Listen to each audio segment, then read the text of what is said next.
Good morning and welcome. Glad you are here.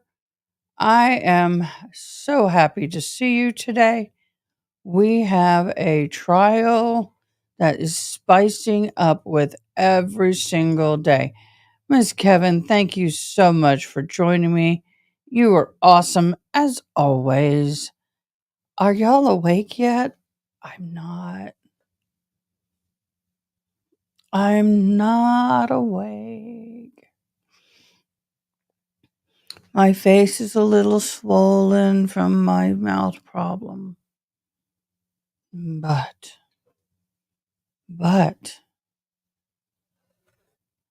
I got my Stanley of coffee. I found out somebody else I like has one of these. What is it, baby girl? Oh, look who came to say good morning to Miss Kevin and Miss Eddie. Good morning, darling. Oh, good morning. No, we're not getting up here. Why don't you say hello to everybody? She's like, I don't want to be on camera. I'm not going to be a camera kitty. I'm not. Okay, you can get down. She's in that stage, y'all. I tried to do I'm learning how to deal with long hair. I don't think I'm doing it so well.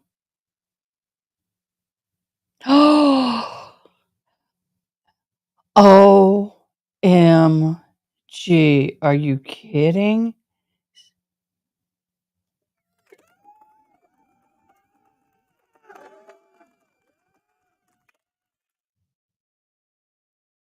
You rock it, mama. You rock it. I know that is like heaven. But do you know what the problem is with that though? When they start sleeping through the night, that's when you're panic about them. That's when you start going, "Oh my god, is everything okay?" And you check on them 100,000 times. Just saying. The first time my kids slept through the night, first couple of nights, man, I was up all over it. I thought they were sick or dying. I told my husband he was on call, and I called him. I said, "Huh?" He goes, "What's wrong?" And I went, I don't know." He goes, "What do you mean you don't know?" And I said, "Either this is a good thing or a really bad thing."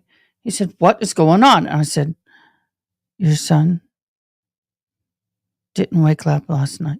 He goes, "Oh, good." I said, "No. What if you woke up and cried and I didn't hear him? Oh my God. I'm such a bad mom. I ignored my son. Oh my God." He goes, "Shut up and go to bed." Ah, he was the voice of reason in that one.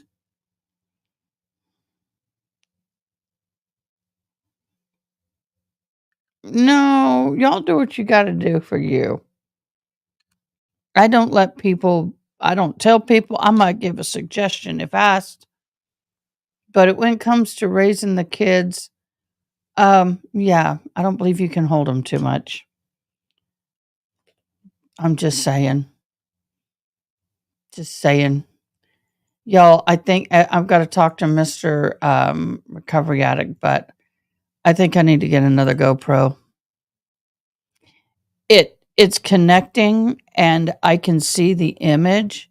And when I go to put it through here, it's just a black screen. But I see image here. I have all new cords.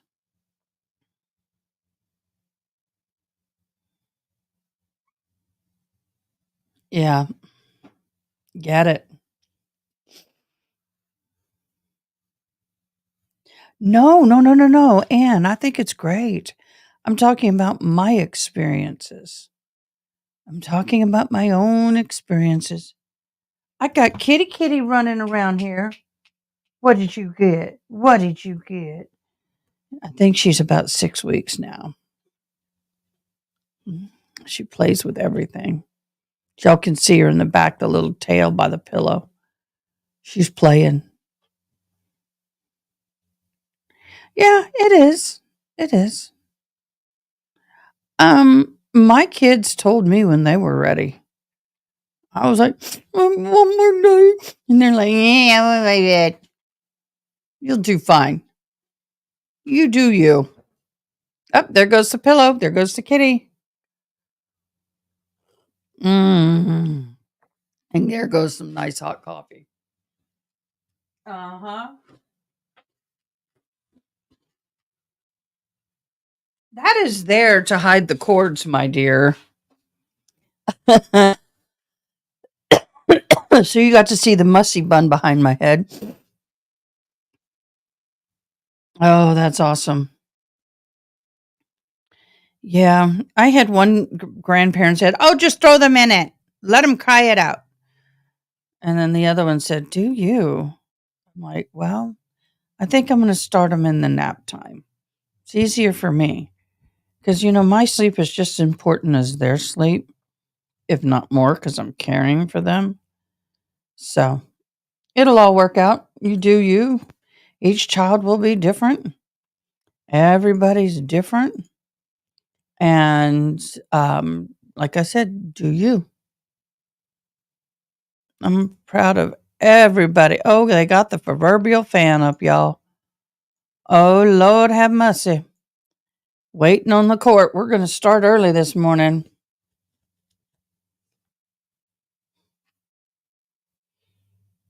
Exactly. You were so right, Anne. We are still on Brian Albert. Oh, that coffee feels better. Okay. I don't know if it's the medicine finally kicking in, but the mouth doesn't seem as sore this morning. The roof of the mouth is going to take a long time. That sore has gone all the way to the hard palate. But all the side sores seem better this morning. And I did not wake up with a headache this morning.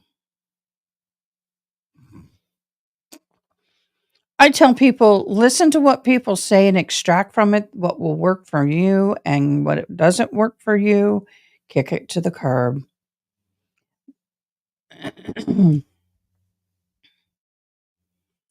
um, do I look fuzzy today? Or is it just me without my glass? Me without my glasses. I look heavier today. I know I've got some swelling going on because of y'all, them things are dirty. I know I've got some swelling going on. Okay, I also want to share something with y'all while we're waiting for court. When I started school in 2013 for deaf support specialist and American Sign Language. Better. And wow, something happened to my nose piece. All right, do I look washed out? What's the deal here?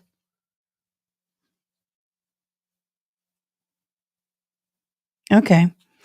And I had to wear all black. When I work with the deaf community, my shirt is always black and my nails are always natural. So it's a big deal for me to have these colored nails. And I've been working very hard to get out of the black mode of clothing. And that kitten is having fun over there by that dog pillow on that side. So,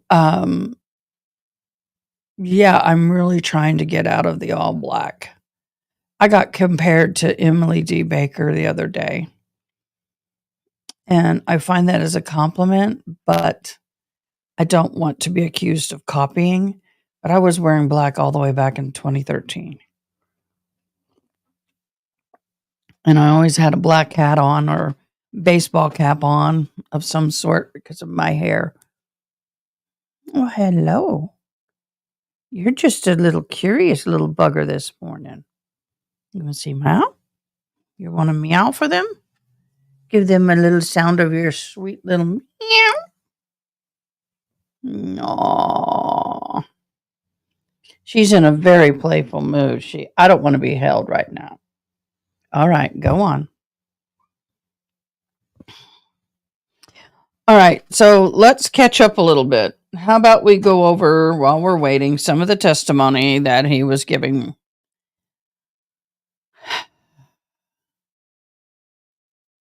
After Jennifer told him about the evening event, he looked out the window and saw emergency cars.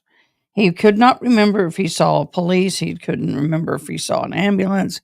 He didn't think he saw an engine. I'm all like, first of all, dude, you're a freaking police officer. You know what you saw. He didn't go outside. He had no reason to. PD was conducting an investigation. Y'all, I call that BS. Now, I wouldn't call it BS if he said, I was asked to not go out there. I was asked to remain in the house while they did the investigation. That I would have accepted. Spoke to Trooper Proctor. Discussions separately when they came to third interview. When others were being interviewed, he was upstairs. He saw the police cars about the area of the fire hydrant.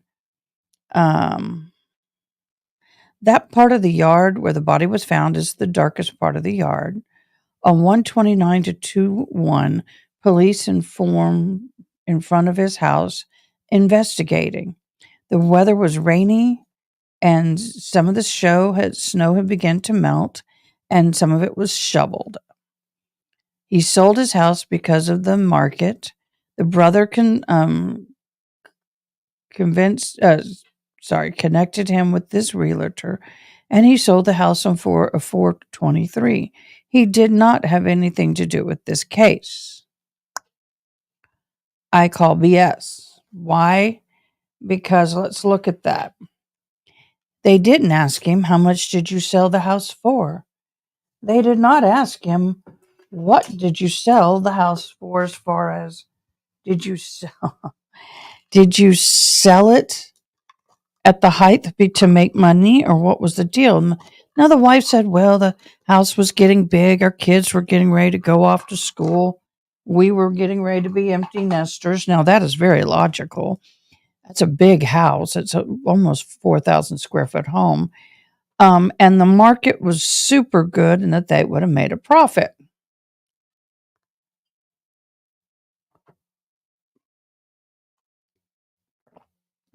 I knew that was going to happen. Dagnabbit. Well, y'all, in Kerpatch, where I lived, our market was that good, and that's going to stain all day. Our market stayed good about that time. I mean, it didn't start going back down until later.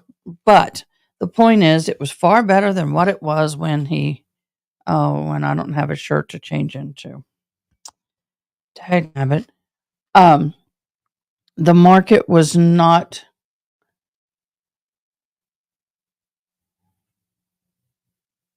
Yeah. Well, but here's the thing. I don't know if he inherited it or if he bought his siblings out of that house or what the deal was. But here's the thing. Would you be surprised to hear that he took a $50,000 loss on the house?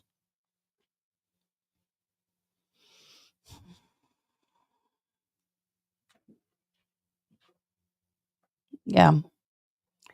He took it looks like they're going to start a $50,000 below market value.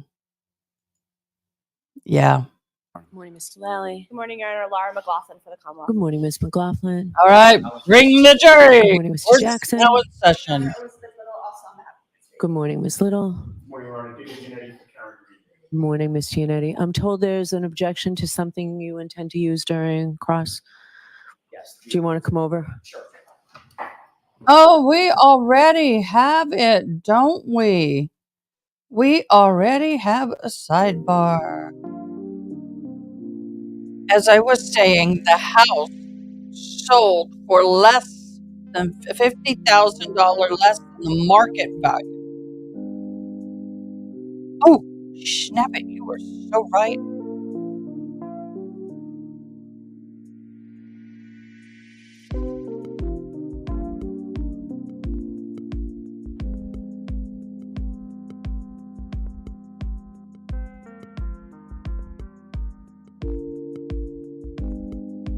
All right, here we go. Birthdays. Happy birthday to you. Happy birthday to you.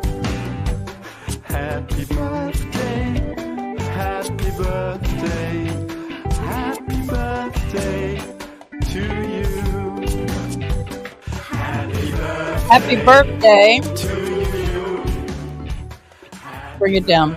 Happy birthday, Donna. I'm going to pause this. Happy birthday to Cave. Happy birthday to Carol. Hey, Sam, I hope your birthday's great. Sharon, happy birthday. Kendra Huff. Oh, happy birthday, sweetie.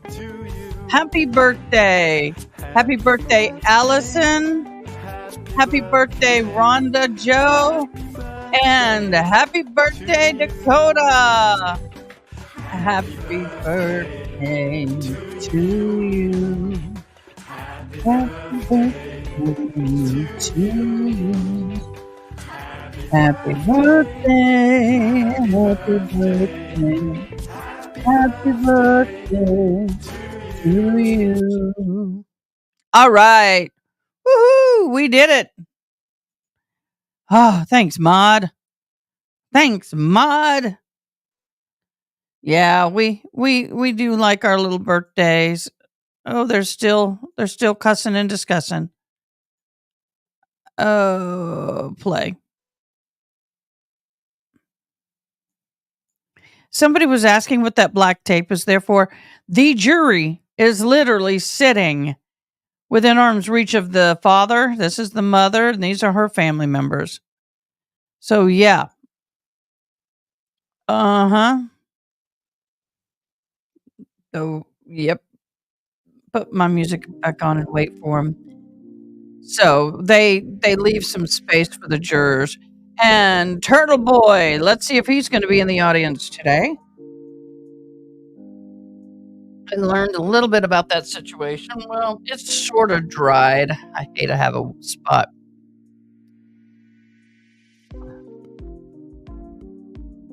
No, he will not be in there because Brian Albert is up.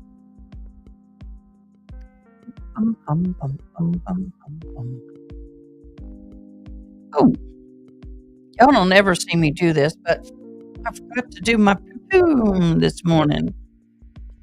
I love my perfume. I used to call it perfume. Now I feel all ready to go. I'm energized. Comments. I don't see my comments. Oh. Your birthday is this Saturday and Miss Kevin's 5-year wedding. Oh, well, we'll have to make sure and get you on Friday. It's the world's smallest courtroom. Yeah, I know. I got you on that. I'm going to put my comments over here. It's easier. I'm finding my groove on how to do this, y'all. I really am. Put the camera and the picture right below. Uh-huh. There we go. So now all I have, this is looking at that's looking at y'all. This is looking at the computer. So I'm not looking down or that way. I'm learning. Oh, did y'all hear that? Oh.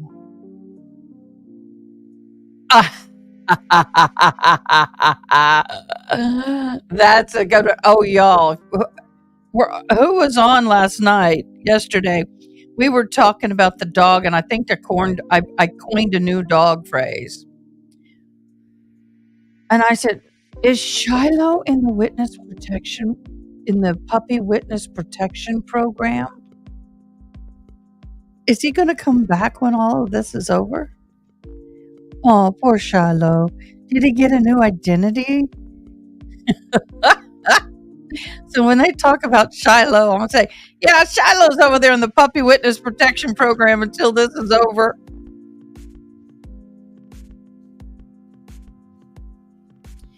That I thought was funny. I even surprised myself on that one. I every once in a while will come up with it. Okay, here they come back, y'all.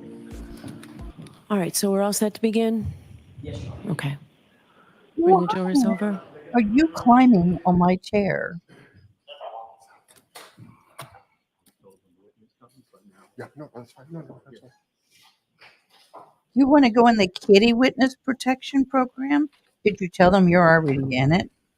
We just gave you a new identity and a new home.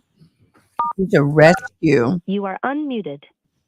She is my rescue kitty. Being a little rambunctious this morning. Good morning.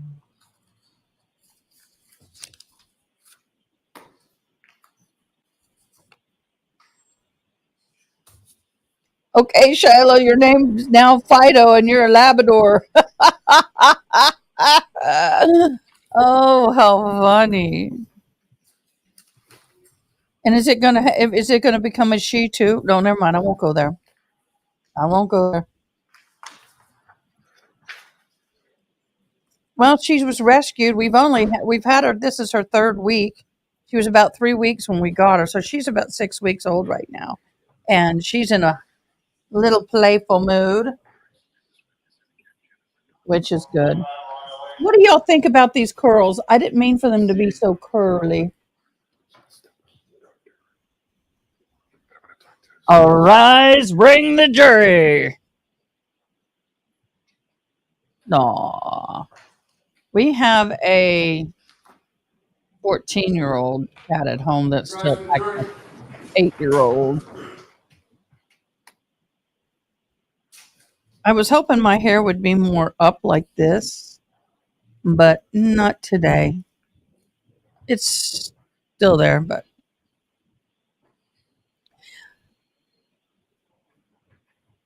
Good morning, Your Honor. A pleasure to see you again.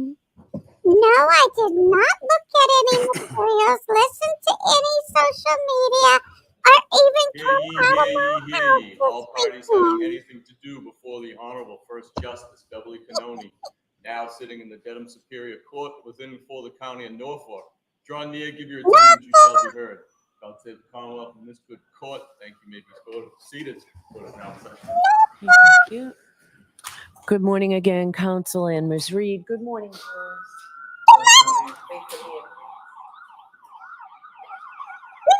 Alternate forward, so we must answer the question. I do have to ask you those 3 questions. Were you all able to follow the instructions and refrain from discussing this case with anyone over the weekend? Yes. Everyone said yes or nodded affirmatively.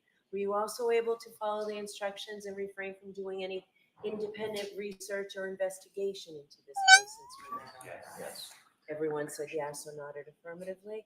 Did anyone happen to see, hear, or read anything about this case since we left here on Friday? No. Mr. Albert, back in, please. we were bad children. I would love for giggles and grins for someone to say yes, yes, and yes, I did it. I did it. I did it. Get me the hell out of here. I'd do it just to get off the case, not this case, but some case. No, I wouldn't. I do. Thank you. Take the stand.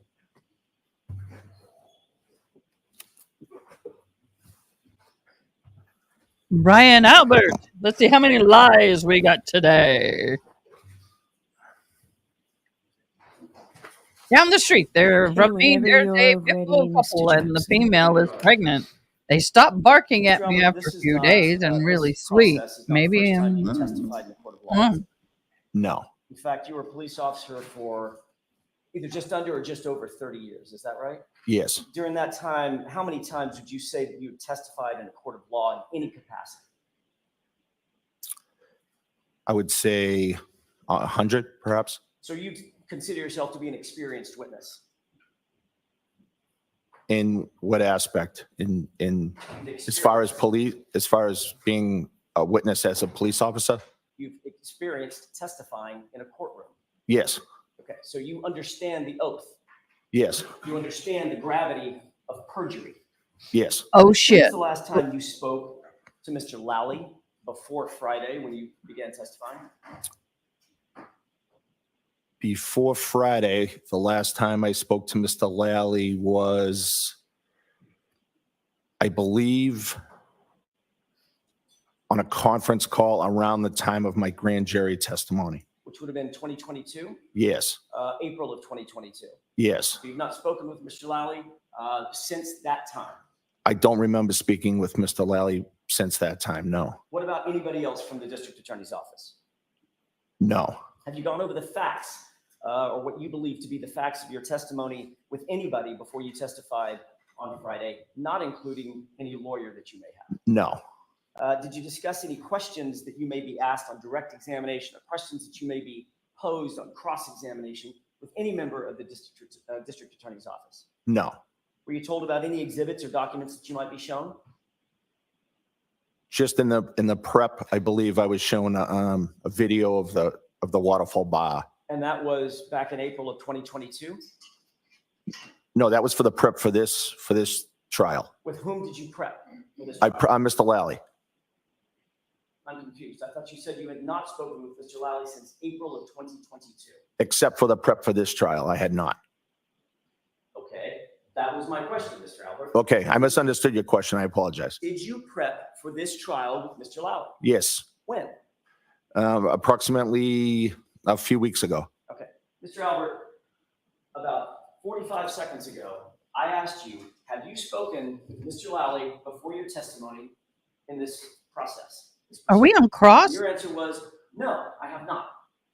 Did you not understand my question? I did not. What was confusing about it?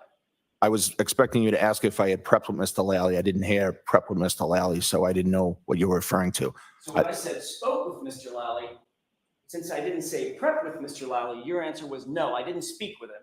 I just prepped with him. Yes. What's the difference between speaking and prepping? No, there is no difference. I just misunderstood your question. That's all. Woohoo! We got Tell me about that spicy this prep with morning. Mr. Lally. Sure. I prepped with Mr. Lally about this trial with Mr. Lally, my attorney. Where did that preparation take place? The preparation took place, I believe, I'm trying to remember exactly where it was. I actually don't recall where it was. Could it have been at the DA's office? Yes, but it wasn't at the DA's office. No, I believe it was somewhere else, but I can't remember if it was here or the DA's office. I'm Please. not sure. I also asked you a couple minutes ago, did you review any documents or any evidence in preparation for your testimony? And to that question, you also answered no. Well, I said I reviewed the video. Well, now you're saying you reviewed a video, but when I Yes. asked you, did you see any evidence or documents, anything in preparation for your testimony? You said no, correct? No, I believe I said I saw a video. Did you understand? Did you misunderstand the rattling question him. when I asked it the first time as well? No. Okay. I'm going to try to be clearer with my questions. Okay. Let me try it again. What, if anything, have you reviewed in anticipation of your testimony in this trial? So I reviewed a video of the waterfall. Anything else? I reviewed my transcript from the grand jury. So you have reviewed your prior testimony, My transcript of the grand jury, yes. which is prior testimony, correct? Yes. When did you do that? I did that during the prep. What part of the waterfall video did Mr. Lally show you? It was a small snippet of the video, and just one of the 20 seconds of video during that night. Which part? There's a lot of video there. Which part, if you can tell us, which part did you review with Mr. Lally? It just showed the waterfall. It showed patrons. It showed myself and the other people I was with. What were you doing in that 20-second snippet of that video? You were I playing. believe in one portion of it, I was fooling around with Brian Higgins. Fooling around? Yes. What does that mean? Means we were just fooling around. That's it. Fooling around like You don't want to say play Arm fighting. wrestling? No, I don't think we were arm wrestling. I think we were just pushing each other, fooling around. Oh, so play fighting. I don't think I would call it play fighting. No, I was just, Remember seeing part of the video where you took a fighting stance, sort of like this? I actually don't remember that part. No. No. Oh, by the way, those Remember who part may of the not video where know, Brian Higgins he took a fighting stance, sort he of has like a this? record of beating up Maybe, cops yes. drunk So after you hours. approached one another? I don't think I saw that whole video. No. Practicing fighting techniques? I wouldn't call it that. No, No. you can have that. I'm sorry, what was your answer to that, Mr. Albert? No. So what you reviewed with Mr. Lally was the portion of the video where you and Mr. Higgins were somehow fooling around. And, well, how would you describe it? If it's not fighting techniques, how would you describe it? Just joking, being silly, just fooling around. Okay. Doing what physically? Doing, if you rephrase, Physically. I mean, you could joke with words. right. Were you just joking with words like a stand-up comedian, or were you doing something physically? No, I think we were pushing each other, fooling around, joking. Okay.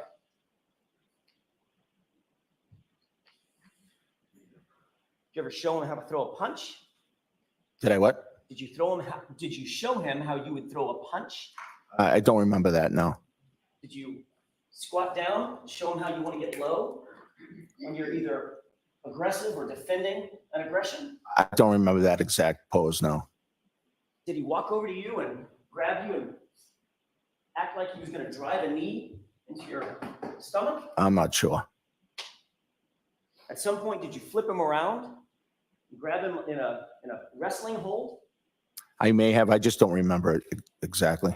Do these things sound familiar when you reviewed as to your review of the video that you saw with Mr. Lally? No, I didn't see all those on the video, Mr. Lally. Did you discuss with Mr. Lally the questions that you might be asked by him on direct examination? Did he go through, here are the topics of conversation that we're going to have?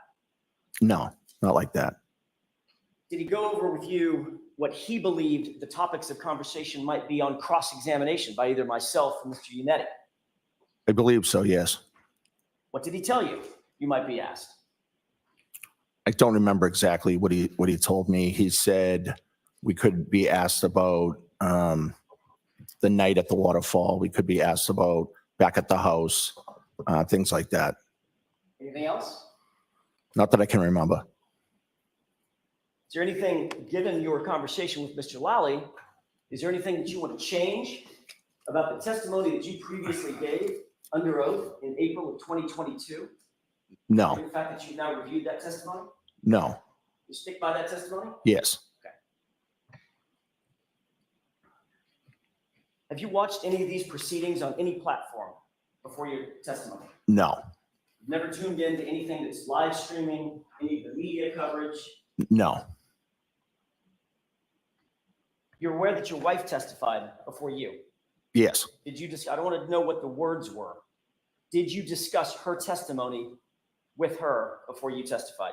No, So she came home after testifying in this trial, and you two never brought it up.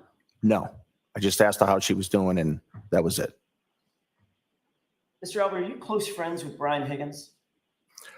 I wouldn't describe it as close friends, no.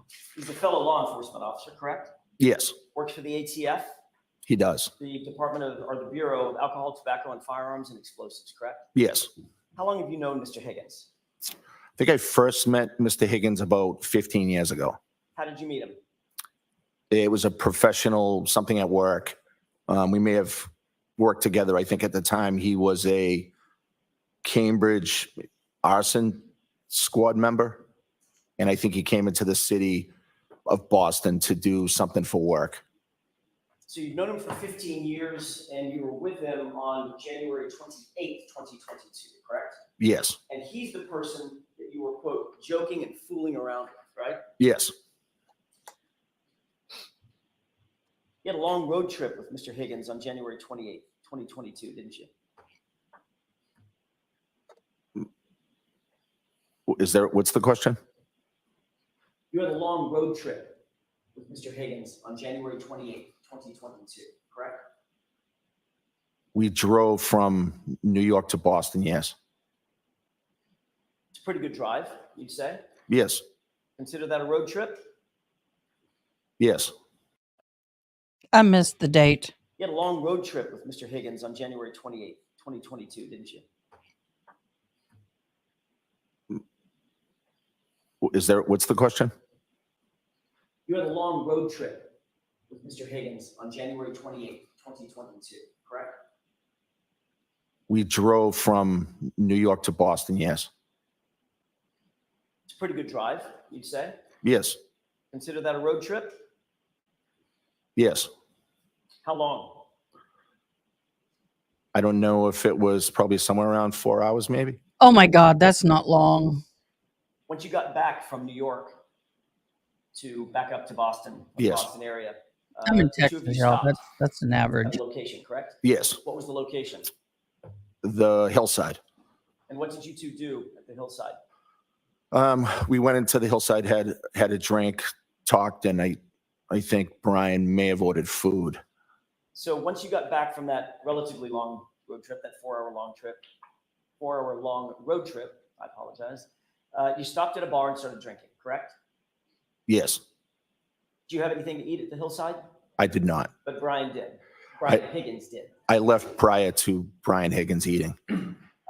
During the course of that road trip or at the hillside, did the two of you discuss Karen Reed, my client? No. Did her name ever come up? No. Without telling me anything that he may have actually said, did he mention Karen Reed or the topic of Karen Reed? No, never. Did he mention the fact that he had been texting and flirting with Karen Reed 2 weeks prior? No. So that subject, according to you, was never addressed or broached by Mr. Higgins or you No. during that entire day. No. After you arrived at the waterfall, John O'Keefe arrived subsequent thereto, right? Yes. How long after? Approximately 45 minutes, maybe? And Karen Reed was with him, is that right? Yes. Brian Higgins was standing right next to you when she came in along with John O'Keefe, correct? I'm not sure where people were standing when they arrived. Well, you remember you saw video, correct? I don't believe there's any, I saw video of them walking into waterfall now. Fair enough, but you saw at least a clip, according to you, you saw a clip of that video of you at the waterfall, correct? Yes. You were situated at a high top table, right? Yes. Your back is sort of to the camera, is that right? I'm not sure of the camera angles. The video that I saw, I was at the high top table, but I'm not sure of all the camera angles of the waterfall. Brian Higgins is the guy with the sweatshirt with maybe a Harley Davidson emblem on the back or something. I'm not sure what he wore that night. I'm sure he had a sweatshirt on, but I don't know what the emblem was. Once again, you're a police officer and you have a lot of unsures. Yes. Okay. In other words, that was the video where he was standing right next to you. You two turn to each other and start this play fighting thing. Yes.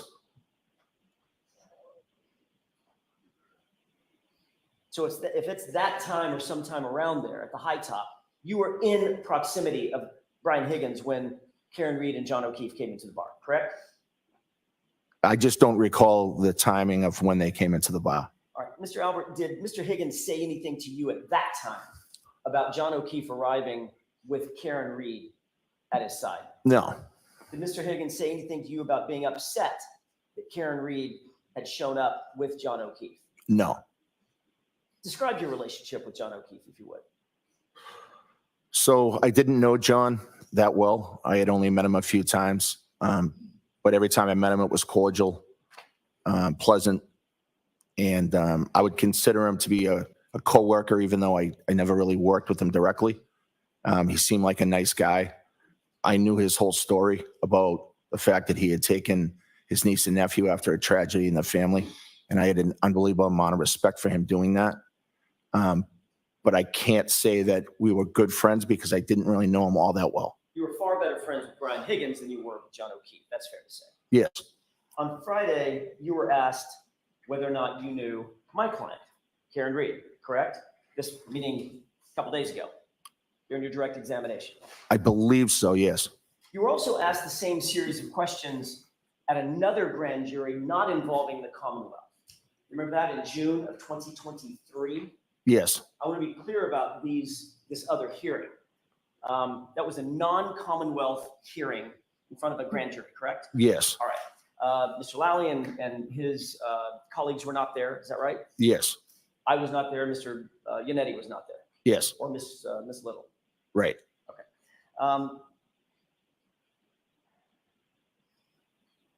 At that June 2023, and I'm going to talk about a couple of dates, so I don't want to be confusing.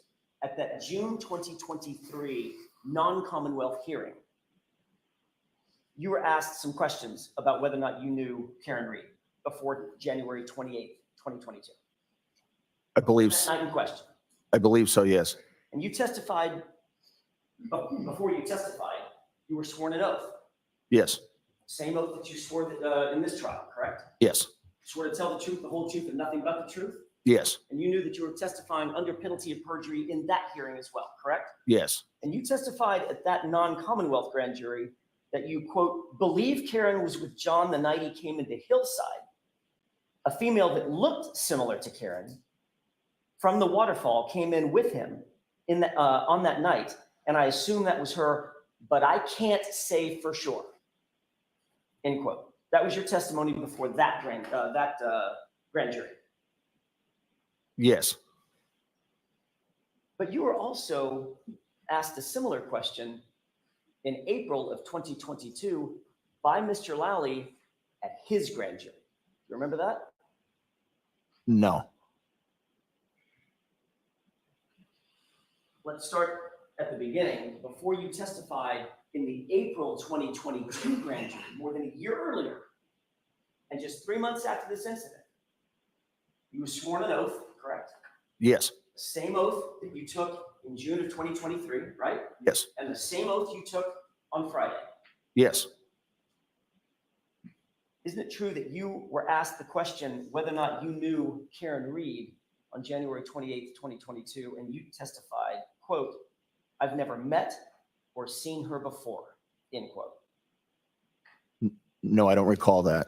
I got to Didn't you skip that indicate back. that you just testified, I'm sorry, that you reviewed your grand jury testimony in anticipation for this trial? Yes. You'd read the whole thing, Yes. and you don't recall making that statement? No. I have no idea what the heck that was. I got to come back a little bit because Yes. he's throwing dates and I'm But trying you to were get them. also asked, you testified, quote, Sorry. I've never met or seen her before, end quote. No, I don't recall that. Didn't you indicate that you just testified, I'm sorry, that you reviewed your grand jury testimony in anticipation for this trial? Yes. You'd read the whole thing, Yes. and you don't recall making that statement? No. Sorry, I had to go back. Mayor Pro Tem? Yes, and I'll see counsel at sidebar when you leave that with the witness. Oh, okay. Did I go back further than I wanted? Yes. And you testified at that non-Commonwealth grand jury There we that go. you, quote, believe Karen was with John the night he came into There we go. That's what I Hillside, wanted to hear.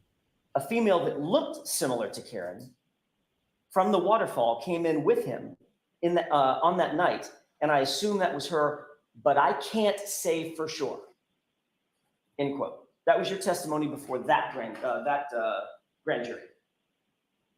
Yes. But you were also asked a similar question in April of 2022 by Mr. Lally at his grand jury. You remember that? No. Let's start at the beginning. Before you testified in the April 2022 grand jury, more than a year earlier, and just 3 months after this incident, you were sworn an oath, correct?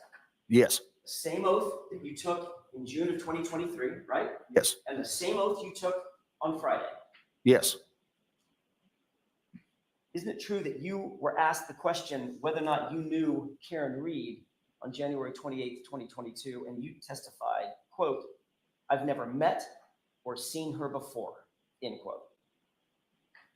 No, I don't recall that.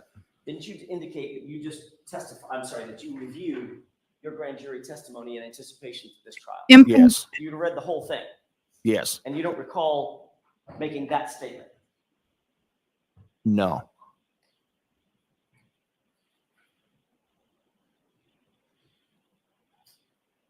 May I approach you on it? Yes, and I'll see counsel at sidebar when you leave that with the witness. Ooh, wonder what she's going to brand him on. Just please take a look at that. Sure. Okay, he is. I'm perplexed. I am perplexed as to how and why so many of these officers don't recall information. He knows. I would know if I'd ever met her prior to that. I don't know. I need more coffee. I love my Stanley. Even the dent my daughter put in it. I had it 2 days and she knocked it off the counter and put it in. I call it my little love note.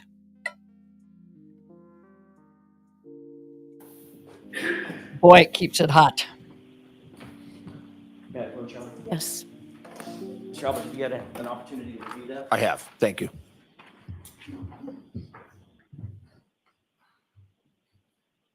Does that refresh your recollection as to what you said before the grand jury in April of 2022? Yes, but you didn't read the whole quote though. Right. The whole quote is the following. Question. So the female you had never met before, is that fair to say? Answer. No, I've never met her or seen her before, period. Maybe once, but I don't think I've ever had a conversation with her. That was the entire quote, correct? That's the entire quote. Yes, that's not what you read earlier, but yes. Well, what I read earlier was, I've never met or seen her before. Those words came out of your mouth, correct? That's not my whole sentence. No. You said, I've never met or seen her before, and then you said, maybe once, but I've never had a conversation with her, I don't think. Right. Correct. That's my sentence. Okay, so which is it, Mr. Albert? What were you saying?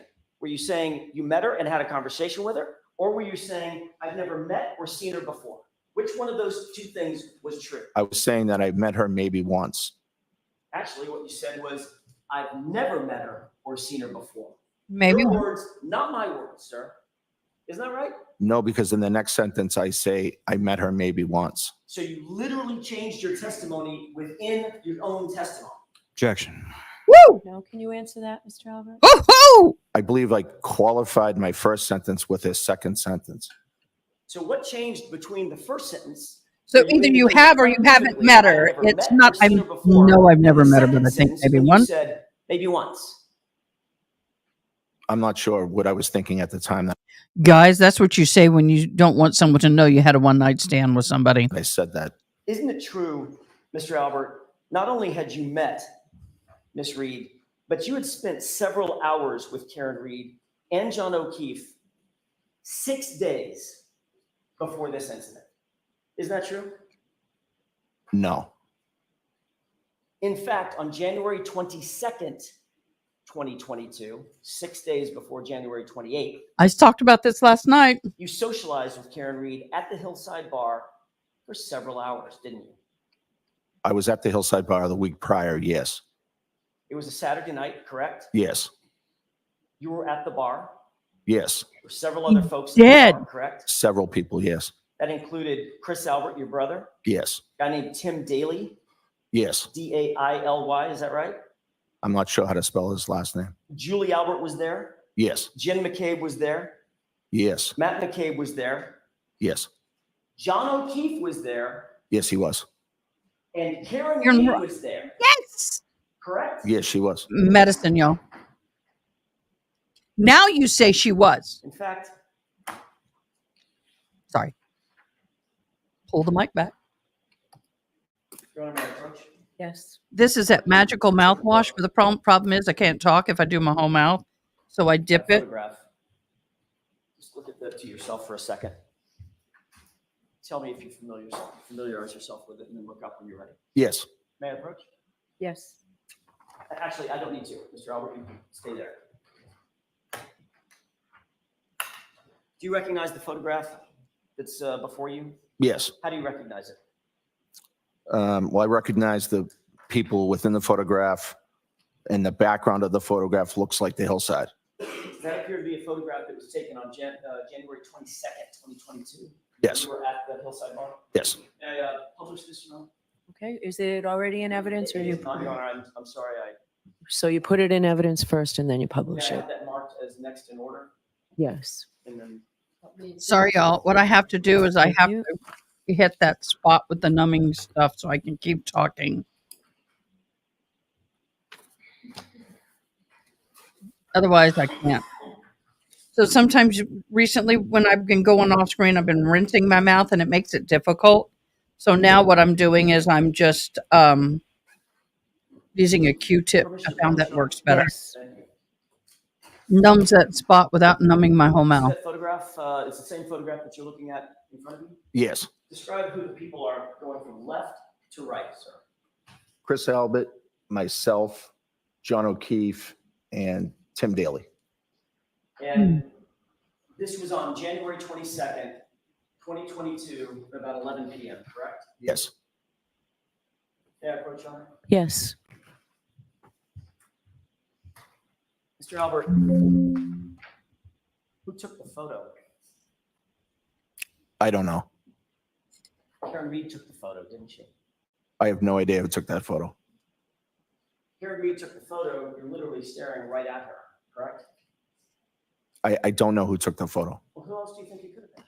Well, there were a lot of people there. You mentioned my sister, two sister-in-laws, a brother-in-law. I'm not sure. We can turn the lights back on, please, and take the photo down.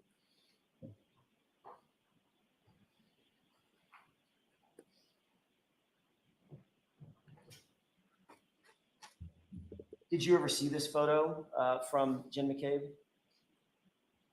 No, Did you ever see it from Julie Albert? no. Chris Albert didn't take it. He's in it. Right, Tim didn't take it. He's in it. right, You obviously didn't take it. right. And who's the guy on the far right? I got to do this, About guys. 11 p.m., correct? Yes. Yeah, approach, Your Honor. Yes. Mr. Albert, Okay. who took the photo? I don't know. I just screenshotted that. Done with it. Do you remember? Yeah, Stop it was doing that. John, yeah. Okay. With the Yes. baseball cap on, correct? Yes. I'm learning how to screen Okay. shoot. Um, Hi, good morning, the Anne. fact that you've I never seen watched. you've never seen that photo before today, correct? I saw a photo that was sent to me in Discovery or to my attorney that showed only, I believe, me and John in the picture. Okay. I think it's the same photo, only that's blown up to show everybody. Got it. So, given what you now know about that night, who was there, the fact that John is posing for a photo right next to you, who do you think took the photo, sir? I have no idea who took the photo. Could it have been Karen Reed? Objection. Sustained. Let's move along from In that, fact, please. Okay. you were interacting with Karen Reed and John O'Keefe throughout that evening, correct? I remember having conversations with John that evening. I don't necessarily remember speaking to Karen that evening. Irrespective of whether or not you spoke to her, you obviously saw her there. Yes. You were there with her for a couple of hours. Well, I wasn't there with her for a few hours. I was there with other people. Okay. So without splitting hairs, she was there, correct? Yes. John was there. Yes. You were socializing with John. Yes. She was right next to him. Sometimes, perhaps not, maybe all the times I was talking to him. No. So you were socializing not exclusively with her, Right. but certainly socializing with her 6 days before John O'Keefe ended up dead on your lawn, correct? We were there at the same time. Yes. And yet, when you were asked 3 months later, do you know Karen Reed, or how do you know Karen Reed? The actual question was, so the female you've never met before. Is that fair to say? That was Mr. Lowry's question. And your immediate response was, no, I've never met her or seen her before. Correct? That's what you said. That's not my whole response. No. That's what you said immediately upon that question, sir. That's the beginning of my response, yes. That was the first sentence out of your mouth. Y'all, he's all right. Y'all, he's not looking too good. You also testified at the subsequent grand jury in June of 2023. When asked what was your impression of Miss Reed, you said, quote, "I honestly didn't really have one. I didn't have any conversation with her. I just kind of saw her from across the table. I didn't really think of it either way." Correct? I don't know what that question is referring to. Is that for the waterfall or is that for Hillside? Hillside. Okay, yes. All right. So in June of 23, a little over a year later, your testimony significantly changed from "no, I've never met or seen her before" to "I really didn't have a conversation with her. I saw her across the table. I didn't really think of it either way." Correct? No, I think those are very similar testimonies. When you were asked in the other proceeding, and this is about the waterfall, question, did you talk to Karen Reed at the waterfall that night? You answered unequivocally, "I did not." Is that right? Yes. No, but she was kissy, kissy, huggy, huggy with Brian That's what you Higgins. told the June grand jury, June of 23, correct? Are you referring to the state grand jury? Or? No, I'm sorry. Okay. That's why I'm using dates. I'm trying to be careful. Right. April. I'm just not clear on what all the dates were. I'll see if I can clarify. Okay. You know April the date. 2022, state grand jury. I call it. June of 2023, a different grand jury. Okay. When you were asked at the June of 2023 grand jury, did you ever talk with Karen Reed at the waterfall that night? Your answer was, "I did not." Correct? Yeah. Yes. With the court's permission, could I play a small clip from Exhibit 53? Okay. Ooh, video.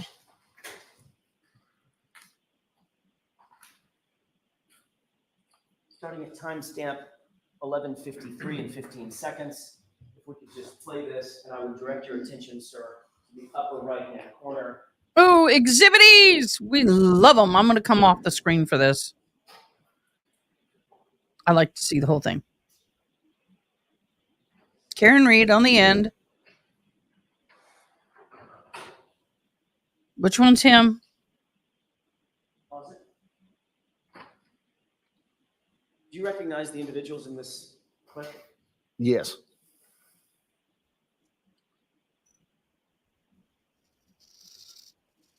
Do you recognize that person?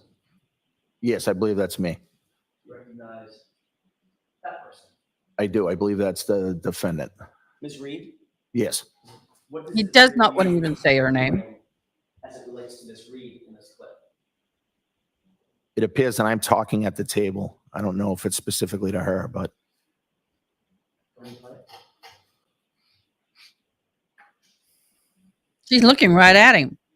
The guy next to him is looking at him. Stop. Did you see the part of the clip starting at 11:53 and 15 seconds, going back about 30 seconds? yes. Who did it appear you were talking directly to, and who did it appear was answering directly to you? Karen Reed.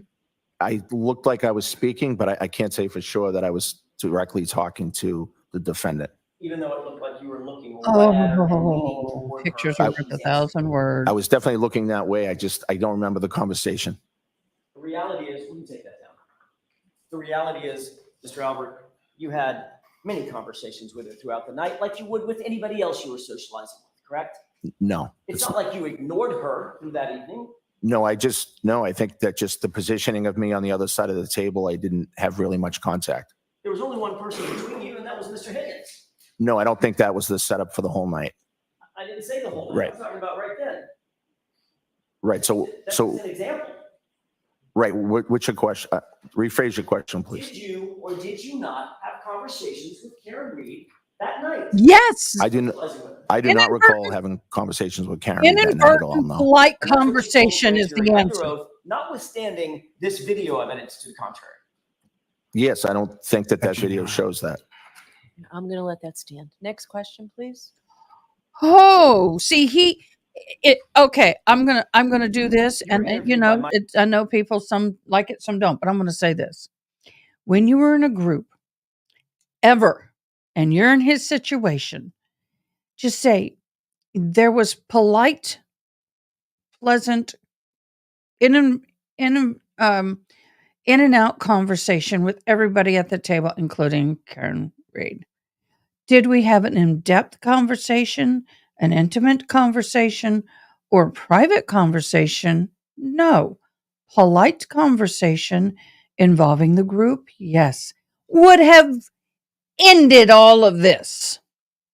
Now you look like a freaking fool, dude. Michael Proctor on January You're 29th, he's the fighting day too much. after this incident, correct? Yes. He's fighting way And too that was much. 6 days after you spent several hours, Karen Reed, at this event, correct? 6 days later. Yes.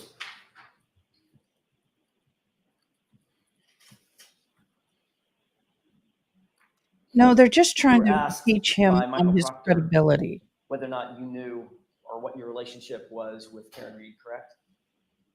I don't recall if he asked me that. Did you say to Michael Proctor, quote, that you quote, did not know Karen Reed, end quote? I may have, yes. But when you made that statement, you did not know that Ms. Reed had a photograph of you at the Hillside Bar, correct? You didn't know that photo existed, did you? Objection, Your Honor. Sustained. Sir, you were trying to distance yourself from Ms. Reed in your interview with Michael Proctor, weren't you? Objection. Were you? No, Yes. I was not. Yes. Mr. Albert, you were trying to distance yourself from knowing Ms. Reed in your grand jury testimony with, well, I'll use the date, in your April 2022 grand jury testimony, weren't you? No. You were further trying to distance yourself from Ms. Reed in your June 2023 grand jury testimony as well, correct?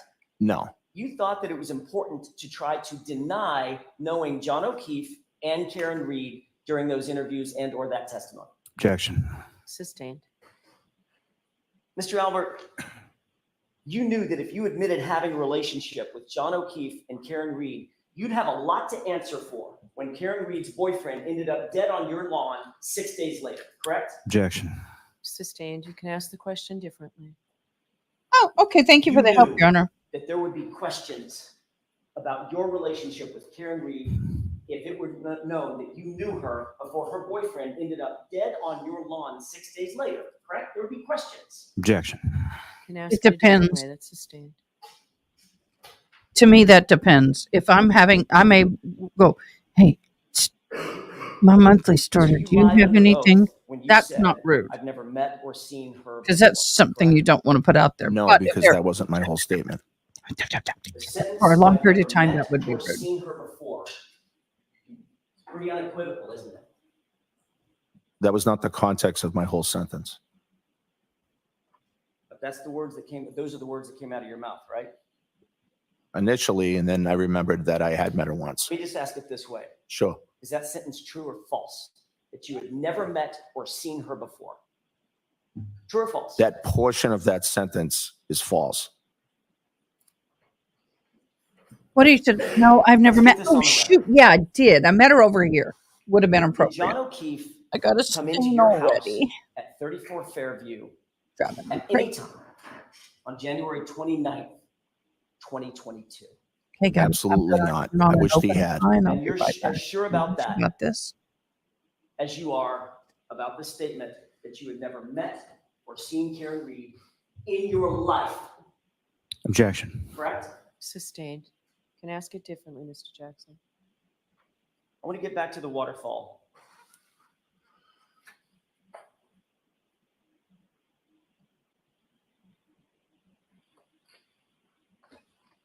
I know I asked you this about the hillside. I may not have asked you about this specific question about the waterfall. Did Brian Higgins say anything to you about John O'Keefe and Karen Reed walking in together at the waterfall? No.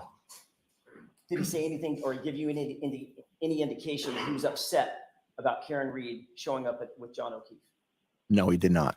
It appeared from your observations that John and Karen were getting along at the waterfall. I didn't really notice, but I didn't notice anything was wrong. They appeared pleasant, Yes. happy. I don't know if they appeared happy. I didn't really notice. They were interacting with others. Yes. You didn't notice any tension, No. no argument, No. no yelling or fighting. Nope. They looked like a normal, happy couple. Yes. Did either of them appear to you to be completely drunk?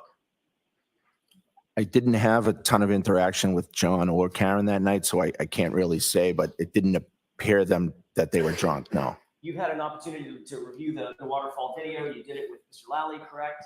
The only small portion of it. Right, but even in that small portion, and based on your memory, you don't remember that anybody being stumbling drunk and falling down over stools and things of that nature? No. Okay. They appear to be acting appropriately Yes. and interacting with others appropriately. Yes. People were buying drinks for others, is that right? I'm sure. I don't recall exactly, but I'm sure that was going on. It's Yes. not that unusual to say, hey, I'll get this round, correct? Yes. You left the waterfall at 11:58, is that right? Yes. Approximately. I couldn't do it. I had to Who promoted your change. house upon leaving the waterfall? Big old stain from my coffee on my shirt. Whoever wanted to, really. You'd been drinking since about what time in the evening or in the afternoon? 9-ish. That's when you went to the hillside? Yes. That's when you had your first drink? Yes. And you continued drinking throughout the evening consistently? Yes. Did you believe you were okay to drive? Yes. What kind of car did you have at the time? Ford Edge. Black? Yes. Did you drive that car home from the waterfall? Yes. Who rode with you? My wife and my daughter. What other cars were in the driveway when you got there? I don't recall. Brian Higgins' Jeep was in the driveway backing up as we pulled in. So kind of in your way. Yes. In other words, you weren't going to park him in. I didn't want to block him in. Right. So you waited until he moved his Jeep out of the way, Yes. and then you pulled in. Yes. Where in the driveway did you pull in? I believe I pulled to the left side of the driveway. You would have been closest to the garage, or was there a car between you and the garage? I would have been closest to the left side walkway. I don't think there was a car in front of me, but I'm not 100%. Mr. Albert, did you move that black Ford Edge at any point that night after you got home? No. Brian Higgins was the first person to actually physically get to the house. He got there before you, correct? Yes. Describe his Jeep. He had a Jeep Wrangler. I believe it's white. I think it's white. Any appendage on it? A plow. A snow plow on the front Yes. that can hydraulically go up and down. I didn't see it that closely. I'm assuming it can, but I don't know that for sure. After Mr. Higgins moved out of your way, out of the driveway, where did he put that Jeep? I don't know. I don't know where he parked. Nobody knows where he parked. So you wouldn't have gotten to the house if you left Waterfall at 11:58. You have to get out to your car, get in your car, start it up, drive home, wait for Brian Higgins to move his Jeep, park your car, then get into the house. That's a fair assessment of the mechanism of you getting home that night, correct? Yes. You wouldn't have gotten into the house until, what, 12:15? Maybe 15 minutes for all that? I would put it more, maybe 10 past 12. Okay. 12:10 or so? That would just be a guess. So it could have been 12:15. Yeah, and it could have been 12:07. Who was inside the house when you walked in? My nephew Colin, my son Brian, and then he had two friends, female friends. I believe it's Sarah and Julie. What were they doing inside the house? They were just sitting at the kitchen table. And your nephew, Colin, how old was he at the time? I believe 17 or 18. Describe him. In what way? Height, weight. So 2.5 years ago. So he was probably 5'11", maybe 6 feet, and probably 100 and, I'm guessing 175 pounds. Big boy. He's Not a small kid. right.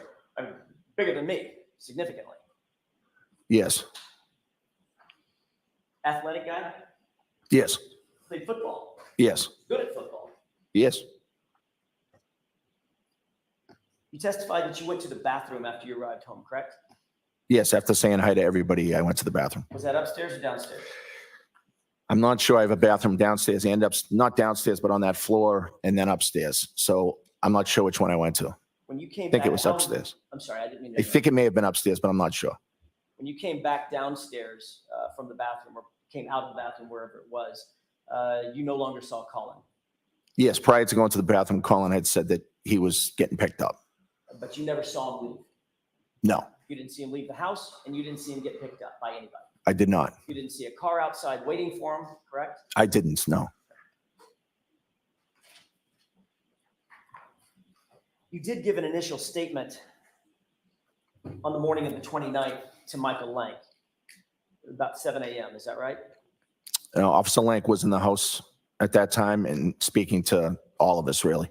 And you've admitted that you have known Michael Lank for many years. Is that right? Yes. Did you see that as a problem? In what way? Conflict of interest? Objection, Your Honor. I'll let him have it. Did you see that as a conflict? No. You were asked who was present at the house that night, the night before, right? Yes. You stated the following people were at the house that night, quote, in response to Officer Lank's question, at some point during the time in question. That's how he phrased the question. Who was at the house at some point during the time in question? You understood that, right? I don't recall his question. No. You knew that he was asking who was in the house. Right? That's right. Yes. So you mentioned Brian Albert Jr., Yes. your son. You mentioned Caitlin Albert, your eldest. Yes. You mentioned Julie Nagel. Yes. You mentioned Brian Higgins. Yes. And then you added the detail that Caitlin Albert had left your house about 12:15 a.m., correct? No, You didn't say that? I did not. I may have just a moment, Your Honor. Yes.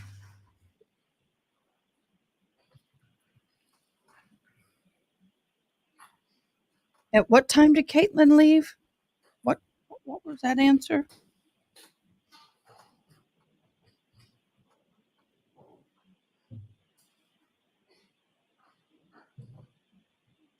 Kind of want to know the answer to that one. What time did Caitlin leave? May I approach, Your Honor? Yes.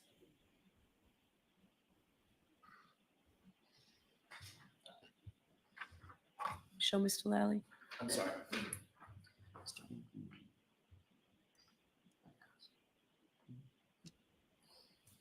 So you don't have to sit and read the entire thing. There's right at the top of this post-it, there's a word that says next. If you would read that area, that next few sentences. Oh, I like it when people get impeached. I'm doing something I normally won't wear. These earrings were made by a native friend of mine. They are native style earring. But I thought with what I'm wearing,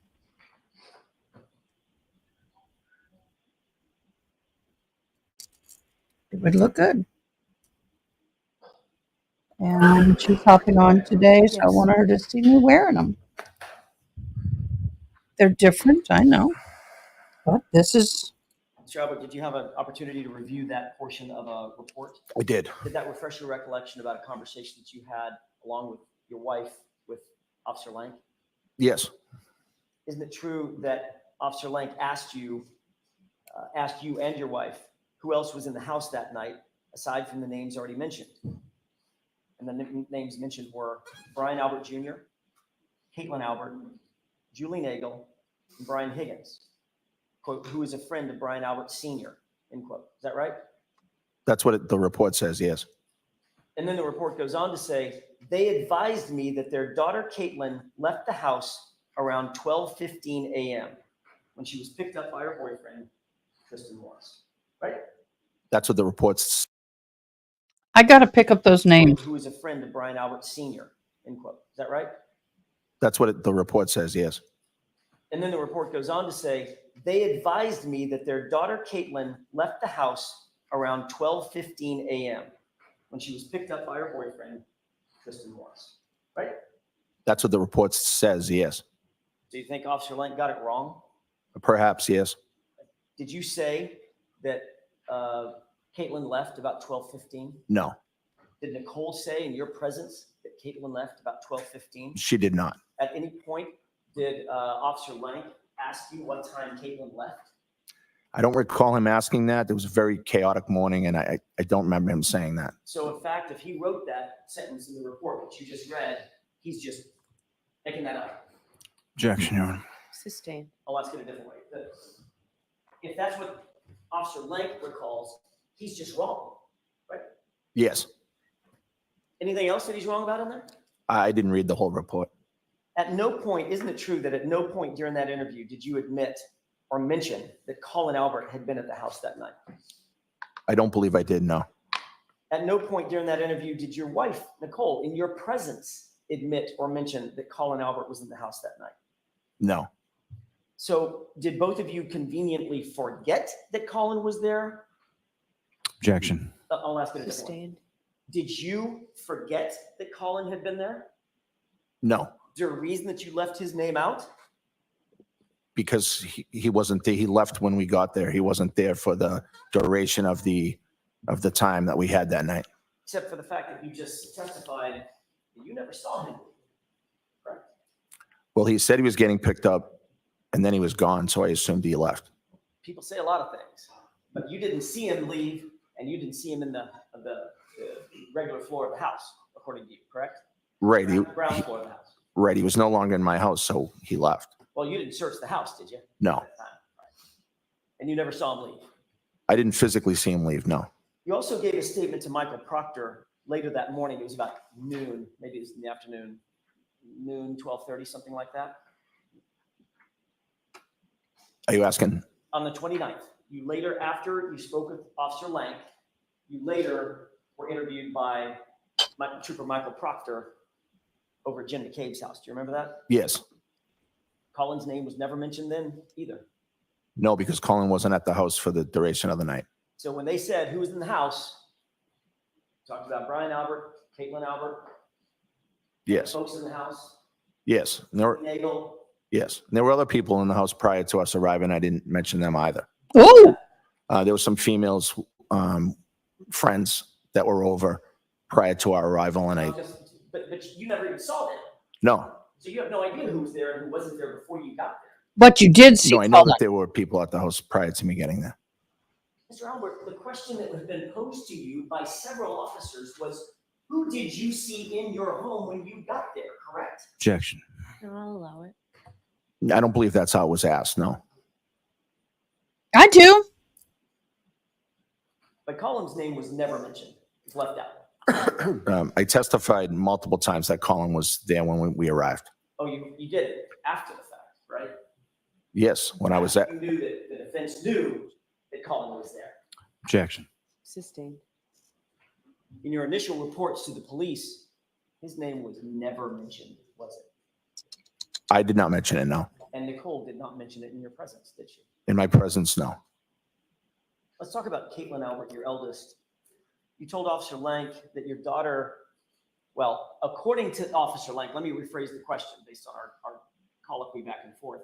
According to Officer Lank, you're aware that he wrote he was told she was gone by 12:15, correct? That's what he wrote in the report, yes. If Caitlin was gone by 12:15, she would not have been there when John and Karen arrived to the house, correct? Because they didn't arrive for 15 minutes later. But she was at the house, so that would be a hypothetical. Okay, so fine, hypotheticals. Let me ask you a hypothetical. If in fact Caitlin was gone by 12:15, that would mean hypothetically she would not have been there when John and Karen arrived 15 minutes later. Objection. Sustained.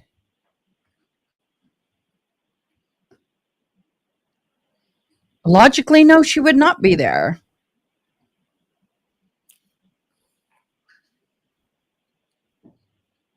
When you were interviewed There were Ring cameras. by They Officer just Lank conveniently weren't working. that morning, other people were in the room, not just you and Officer Lank, correct?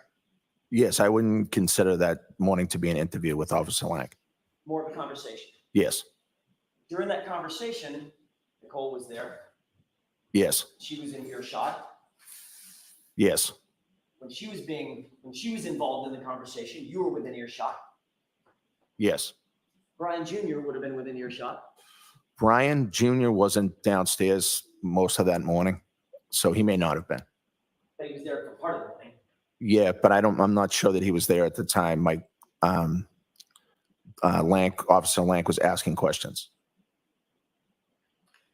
The fact of the matter is, notwithstanding what Officer Lank wrote that you said about Caitlin leaving at 12:15, he did not leave at 12:15. Isn't that right? She did not, no. As a matter of fact, in truth, except for the people who lived there, Caitlin was the very last person to leave that location that morning, correct? I believe so, yes. And she's admitted that she did not leave until nearly 2 a.m., 1:45, correct? Objection. Sustained. You're aware that she did not leave until 1:45 or thereafter. Is that right? I believe that's around the time, yes.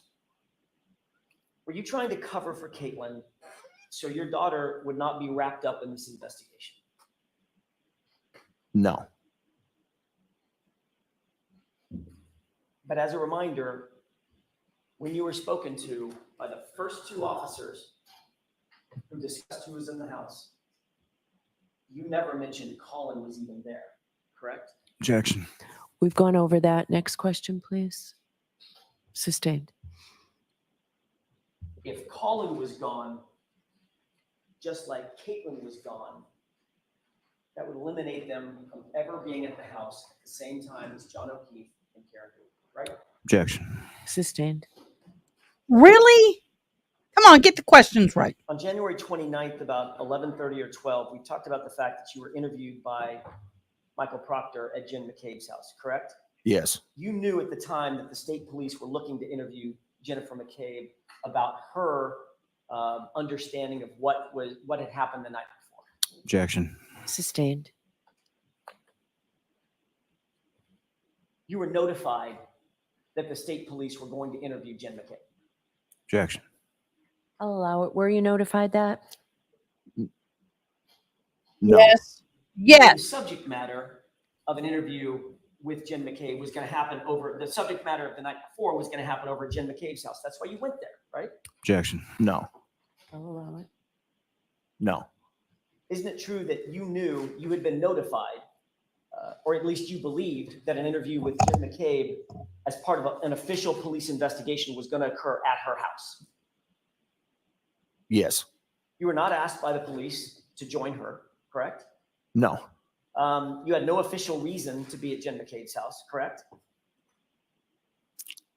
I don't know what you mean by official reason. You were not working the investigation yourself. No. You were a witness, correct? Right. So you had no official reason to be at Jen McCabe's house during an interview with Jen McCabe. Objection. No, y'all allow it. No, So, but before she gave her statement, you made sure that you were right there to monitor that interview and exactly what was said, correct? objection. Sustained. Were you in her house when Jen McCabe was interviewed by Michael Proctor? Her house, yes, You had gone to her house, correct? I did. You went there before she gave the interview. Yes, So you were there in her house during the entirety of What? the interview, correct? I believe so, yes. And importantly, Jen McCabe knew you were in her house during that interview, correct? I assume she knew, yes, I mean, you're in her house after all. yes.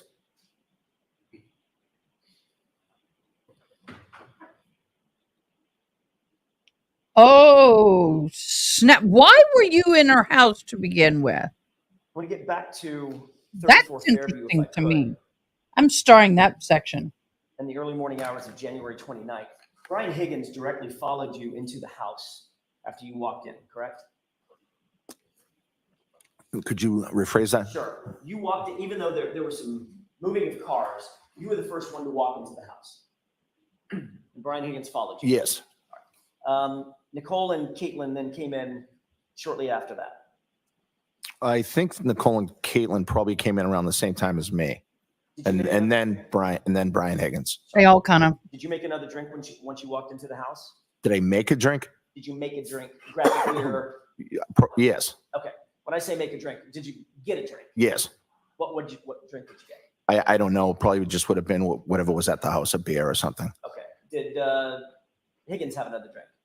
I don't know. What did you do? What did you and Brian Higgins do once you were inside the house? We just kind of hung out, talked. At any point, did you and Brian Higgins go down to the basement? No, I don't remember going to the basement. You don't remember going to the basement, or you didn't go to the basement? No, I didn't go to the basement. Did Brian Higgins go to the basement? Not that I know of.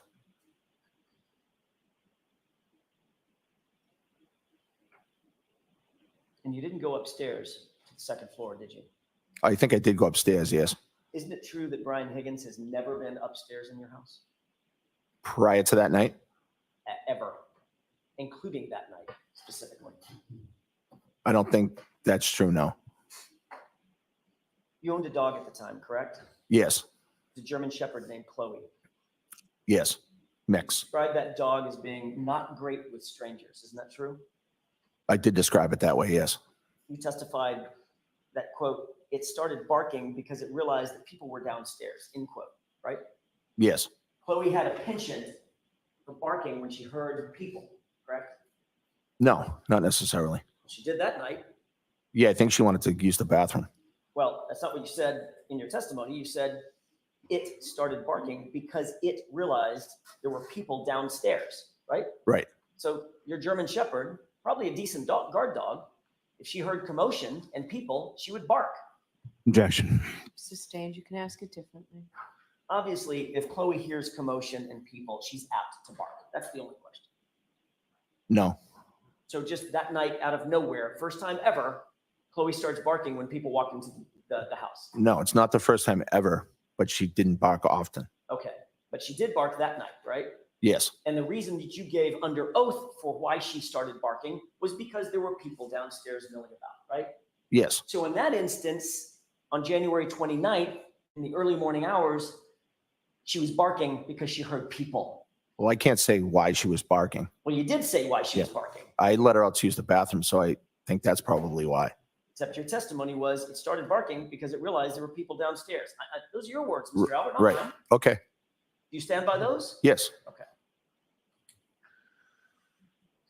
You ultimately did let Chloe out to go to the bathroom, correct? Yes. And then you allowed her to stay downstairs and you monitored her with the others who were in the house. Isn't that right? Yes. As a matter of fact, you testified in that state grand jury, the same April grand jury, April of 2022. So I let it go out to the bathroom. I let it back in. I kind of monitored it a little because we usually don't have people over the house and the dog's not great with strangers, period. So I was just making sure that the dog was all right with the people that were over, end quote, correct? Yes. So in fact, you did keep Chloe downstairs at least for a period of time with people that were over. Oh, because he said Yes, he for a took few it minutes, straight I back up.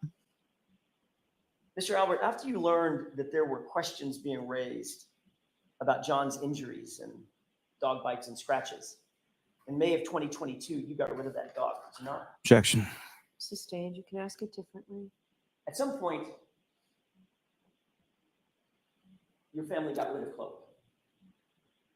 Chloe was rehomed in May And we can use 2024. whatever words we want to, rehomed, rehoused, whatever, but you got rid of her. She's no longer part of the Albert family, right? Objection. Allow that. Right.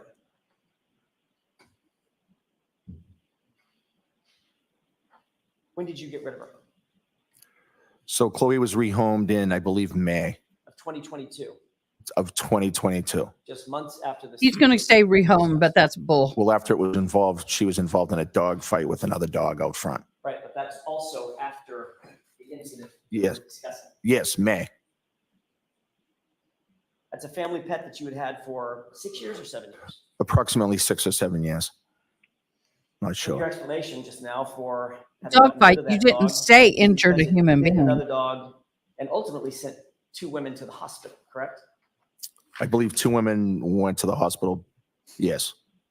You minimize this and I'm going to You go took freaking no action to ballistic. get rid of Chloe until after you knew that serious questions were being raised about John O'Keefe's, Objection. correct? Sustain. At some point, you did realize there were questions being raised about John O'Keefe's injuries on his arm, correct? Objection. You allow that. Did you realize that? I heard some talk about it. Yes. Now you can ask. So is that why you As of removed the January of dog? You set it up. 2022, John O'Keefe had never been in your house, had he? John O'Keefe was never in my house before or after that date. Certainly, John O'Keefe, you would agree with me, he would count, were he in your house, he would count as a stranger to Chloe. Wouldn't he? Never met her. Hypothetically, yes. I want to ask you a couple of questions about your house.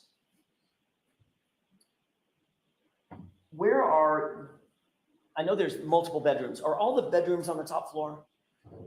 Yes. Okay. How many bedrooms? 5.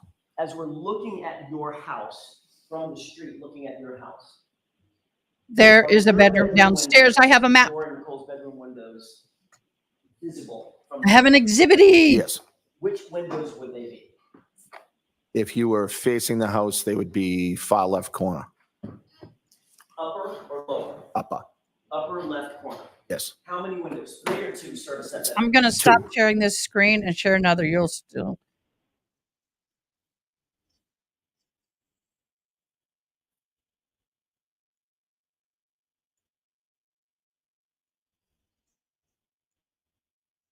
Can y'all still hear the court?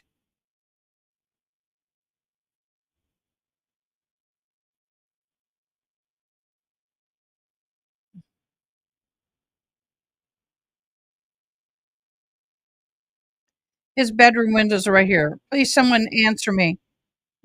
Can y'all hear the court still?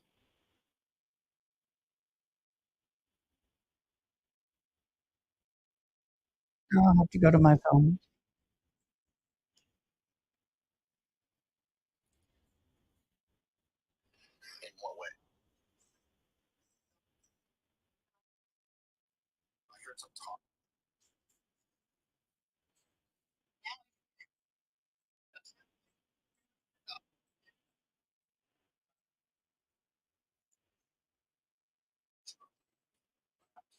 They're on the left side of the house. Yes. They directly overlook this portion of the lawn, the left side of the lawn, Yes.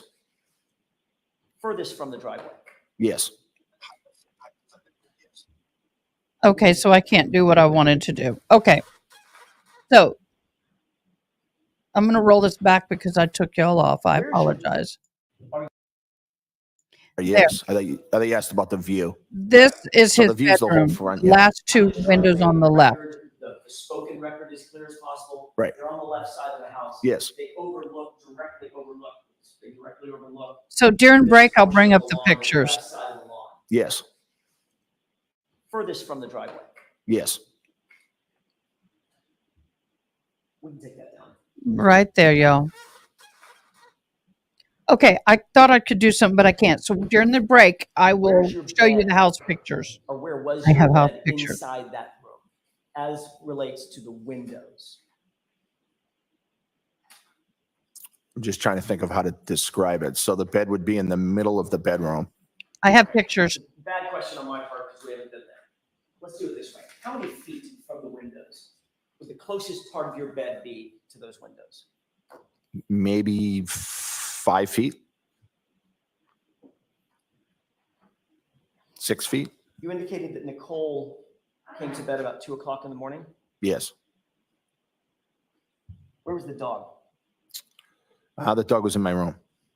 And she was sleeping on a mat in your room. Yes. And that mat is also about 6 feet from the windows. Yes.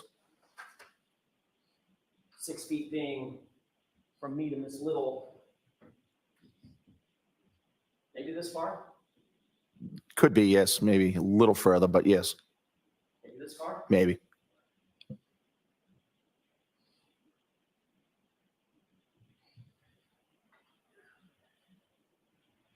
It's a relatively quiet street generally, Fairview. Yes. Not an enormous amount of through traffic, No. not a busy freeway or a highway, correct? No. Not an especially noisy street, The street, no. especially at 6 a.m. on a Saturday morning, right? Right. Where were you at 6:03 on the morning of January 29th, 2022? I was sleeping in my room. 6 feet from that window. Yes. Was Nicole in bed with you? Yes. Had you taken any medication the night before? No. Were you on any sedatives, No.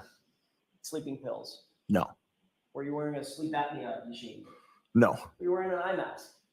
No. Were you wearing earplugs? No. You shortly thereafter became aware that 6 emergency vehicles, including a fire engine, police cruisers, and unmarked police vehicles, a civilian SUV, were all parked in front of your house that morning, correct? I'm not aware of what type of vehicles were parked there, no.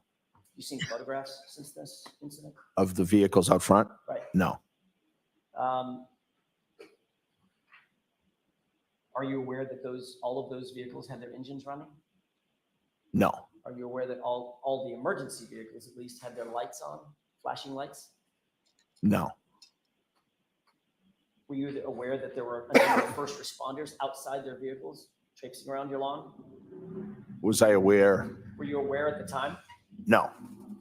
Were you aware that there were emergency responders, first responders, who were talking to each other over the din of the wind and the snow? What? To communicate with each other? No. You're aware that there were 3 women on your lawn at one point? Just only after the fact. And at least one of those women was screaming to the top of her lungs at 6:03? No. Again, your German Shepherd was 6 feet from the window, correct? I don't know that for sure. That's where her mat was. Well, that doesn't mean that's where she always is. She also sleeps in the closet area sometimes. Oh, so now Chloe's in the closet. I didn't say she was in the closet. I said she sleeps in the closet area sometimes. Was she sleeping in the closet area? I don't remember. Likelihood is she's sleeping on that mat 5 or 6 feet from that window, correct? Judge, I don't know. And your explanation, and by the way, we've already talked about this. Earlier that day, you've already indicated she was barking because she heard people and noises downstairs when you guys came in the house. Yes. And your explanation is that you and Nicole and Chloe, the German Shepherd, all slept through the entirety of that commotion on your front lawn. Yes. To be clear, you are a trained first responder. Yes. Yet during that entire event, after you were awakened, all that chaos on your front lawn, you never came out of your house to assist or investigate in any manner whatsoever, did you, Mr. Albert? Once I was awakened? Correct. No. We've talked about this a little bit, but I want to ask you a couple of other questions about the layout of the house. Your house is sitting on top of a basement, correct? Yes. Or was at the time. Describe how you get to the basement from inside the house if you come in the front door. And when I say, I'm sorry to do this, I don't mean to interrupt you. There's 2 front doors that you can go in, correct? Yes. For purposes of my question, Mr. Albert, I'm going to talk about the one that's right in front of you, the obvious one, as the front door, and the one to the right of it as you're looking at the house is the side door. Okay? Okay. Because I don't know how else to describe it. If you come in the front door, describe for the jurors, where is the basement door? I have exhibits during our next break on the So, house to help give you an idea. You walk straight ahead. You pass the kitchen dining room area opening on your right-hand side, and there's a door on the left. How many paces? The door opens. How many paces to walk over and grab that door handle? I'm not sure, maybe 10? 10 full paces. Maybe, yeah. So Maybe 8, maybe 8. Mr. Albert, it's about 4 long steps, correct? Yeah, I would say 8 to 10. I by don't know. looking You at asked this. paces, so 6 feet, 6 feet. Oh, no, 6 there's to 8 more feet, than that. maybe. Got it. No, it's more than that. I'm looking at the image. It would be about 10 feet, What was the 10 basement used steps. for in January of 2022? So the basement had a weight room in one of the rooms, and the other room was nothing at the time. It had been damaged, or water damage due to an overflowed toilet. So part of the flooring had been ripped up, Yes, and that opened up some slab concrete downstairs. yes, There was also some plywood downstairs.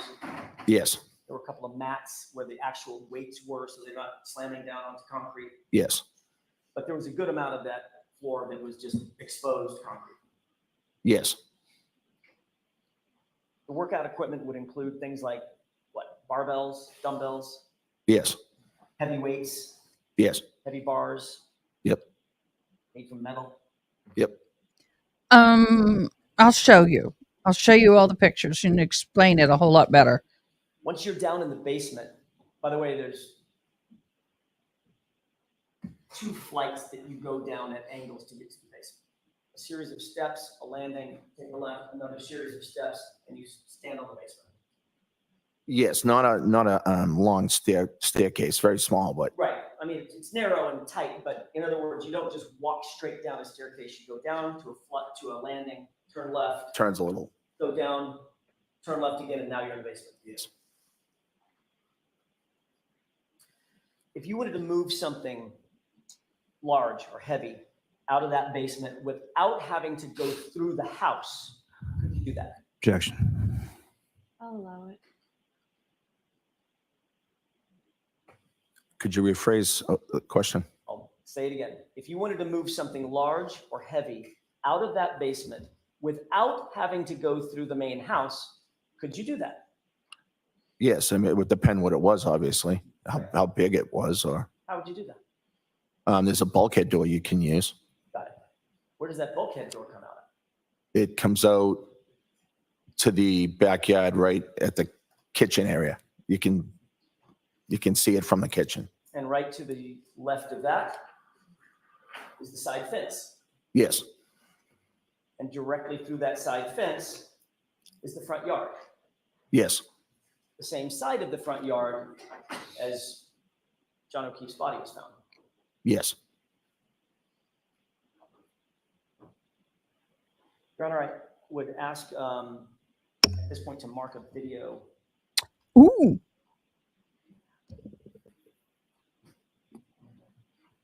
Let me have just a moment. Yes.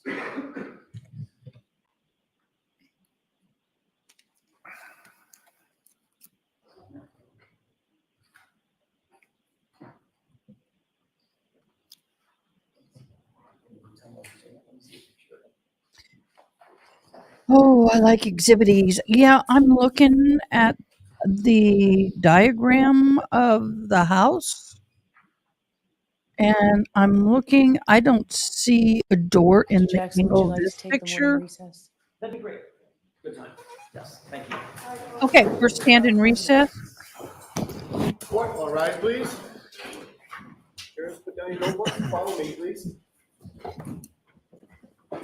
That gives us a moment.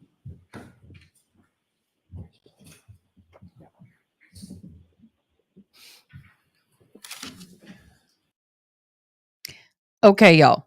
While we're going into recess, I'm going to change my screen so you guys can see exactly what I'm talking about. Okay. And I will make me a little smaller and I'll get this out of the way. Here's the picture of the house. So this here is the very basement area. This is the main floor. This is the third or top floor. So when you come in to the main area, the main foyer, the main door, you have about 10 steps before you get to this door. This door here goes down right here into the basement. If you hang a right, you are in a bonus room. If you hang a left, you are in the exercise room. And then there's this little thing here. Well, guess what? I have a picture of that. And I have to do this. Well, wait a minute. I think if I can't do that. Screen share. I got to do this every time, y'all. I apologize. Okay, so here's that workout room and that little offset room. Okay, here's the gym. And I don't think this is going to let me. Wish I could open these all in the same window, but it won't let me. So there's the gym. All right. And then we're going to stop sharing. Go back to the house picture.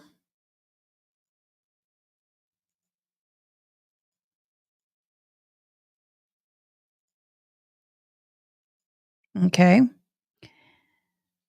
This here is the side door that they're talking about on the front of the house. This area here is the garage. It's not listed, but you come from the garage to the door and you turn right, and you're literally in the living room. So you turn right, turn left, you're in the dining room. Okay. Turn right, turn left, dining room. All right. This is the room, and here's the kitchen that they were talking about. I have a picture of that. I got to get to it. I got a picture of the bedroom. I got a picture of that. I got 2 bedroom pictures up here. Why? I don't know. I'll close that out. Let me open. I'm organizing, y'all. I'm sorry. I have to organize it a little bit. Here's the kitchen picture I want. Okay, so now we have another picture of the kitchen. Here's the kitchen in question. So they said they came in and it would have been through this doorway right here. This here is laundry. So this doorway by the refrigerator is the doorway you come in. By this window, behind this wall here is the door. You come in here and go straight into the kitchen if you turn left. This is the table where everybody was gathered around when they showed up. If you take a right, you go into the living area. Okay.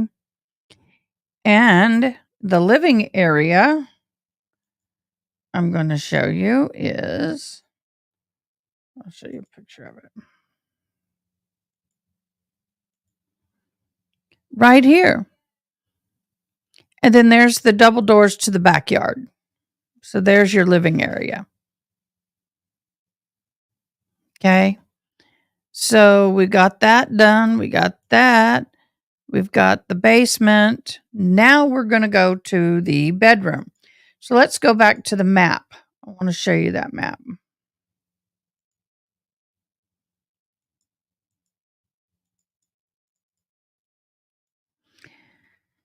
So here's the map. So you enter the house, you go up these stairs.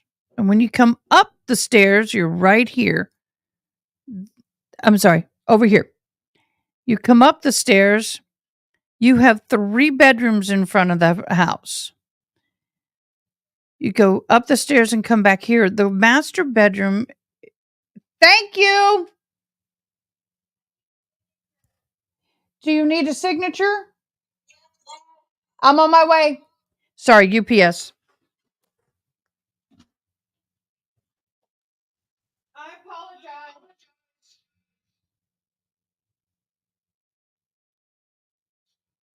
I'm on live.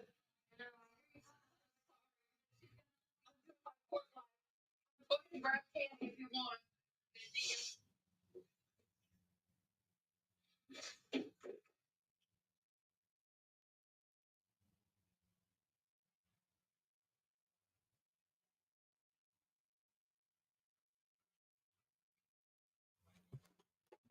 Sorry about that, guys. UPS. So, anyway, are we still in recess? I can't see my screen. Yeah, we are. The fan's still going. So, when you come up into the upper stairs, the upper floor, which is this one on the far right, the master bedroom is here. 2 windows, right? The middle bedroom, 1, 2, 3, 4, 5 bedrooms on the first floor with an extended bedroom on the basement. Technically, there's 6 bedrooms to this house. You're telling me that all of these bedrooms on the front of the house and nobody knew what the hell was happening? 2 of the children are still home, at least. So let's look at the master bedroom, shall we? Let's look at the master bedroom. Here's the master bedroom. Should have dusted a little bit before you had pictures taken for these images came from when they were trying to sell the home. I got these legally on a realtor's website. I figured out who the realtor was. Sometimes I can get it right. So here you are. Here's the home. Here's the blinds and the curtains. Now, if you remember, they said, well, the blinds, I closed the blinds and the curtains so we couldn't see anything. Well, these are not blackout curtains, number 1. Number 2, these are the thin blinds. Now, the thick wooden blinds, when you close them, you tend to block out more light than the thin lines because you don't have all those little holes running. Anyway, I won't go off on a rabbit trail. But just giving you an idea of the room. Boy, that looks so dirty.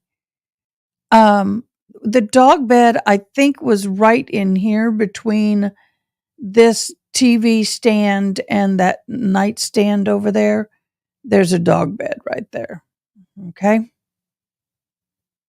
I think that's where the dog bed was, or it was maybe over here. But because of that ground heater, I would have bet it was right there.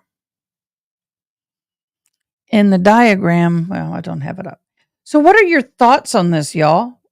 What are your thoughts? I have questions. Many, many, many, many questions. I'm going to get that off because I know you don't want to look at the proverbial fan. So I have all these pictures. I also have the autopsy photos. I will not be sharing all of them out of respect for the family. Y'all, I know. I had to change shirts, so I have to be careful.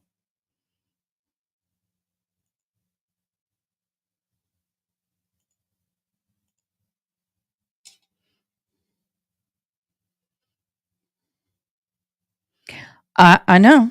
Well, I know. They did. I noticed that, but I didn't think too much about it. But the thing is that I don't understand anybody taking a $50,000 hit to sell their home unless they're really trying to get the hell out of there.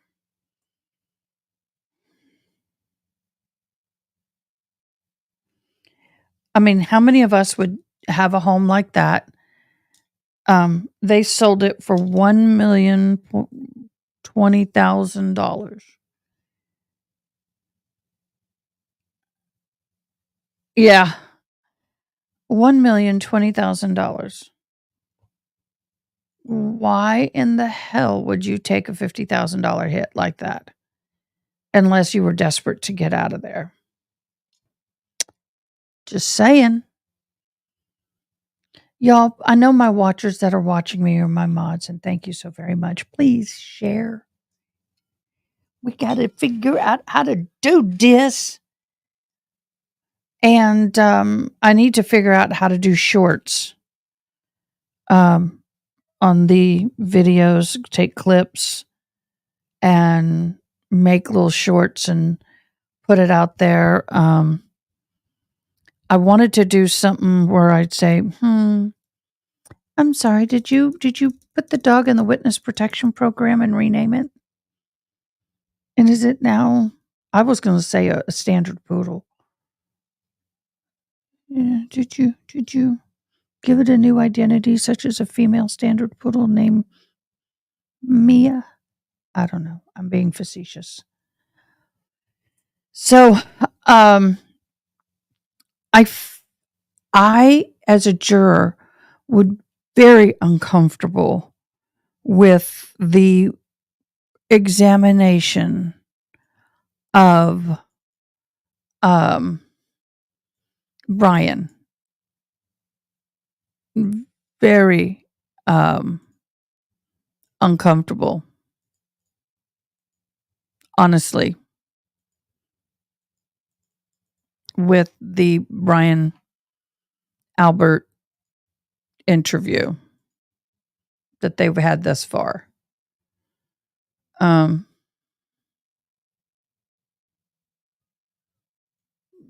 Yeah. I don't think he fought him too much for me. I think had he said, yes, we were in proximity. Yes, there were pleasantries, but we had no personal, no in-depth conversation. I would have respected that, by far respected that. But for him to sit there and fight them for everything, I'm like, no.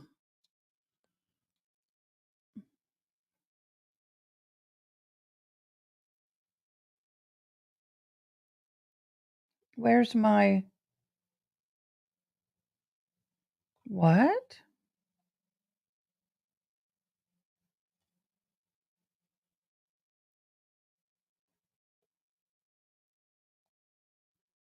Where's my I lost something.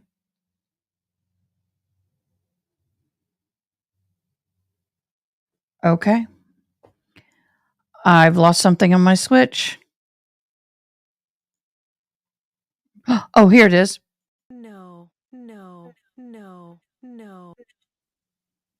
Yep, that would be it. We're not going to loop. Oh, guys, listen to some of my new stuff. So if we're ever in trial and something really happens outside of trial, you're going to hear Breaking news. Breaking news. Breaking news. Breaking news.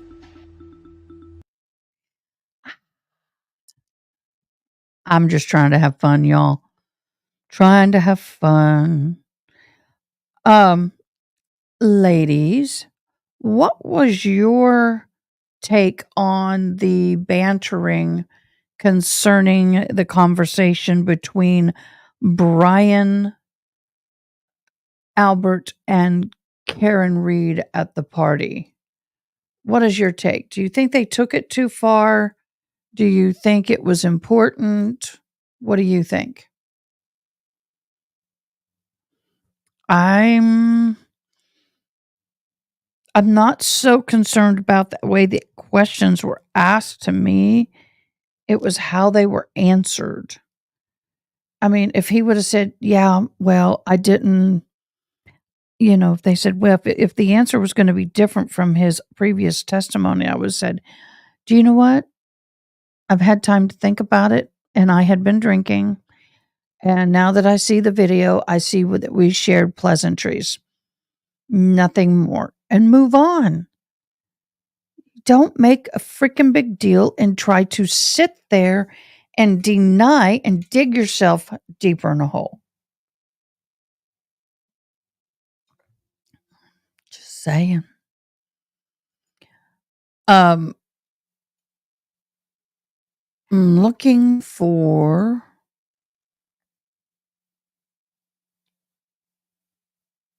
oh, who's got footage of Karen Reed? What? Sally Port. Enhanced photos. Oh, snap, y'all. I got to share this. I don't know what the heck this is, but we're watching it. It just hit. Oh, y'all.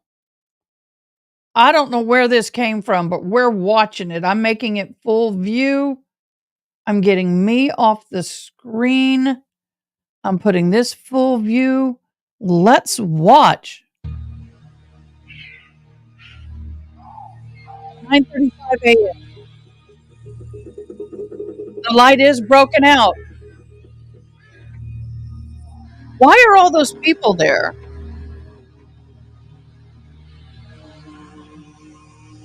Too many people there. When is this in trial?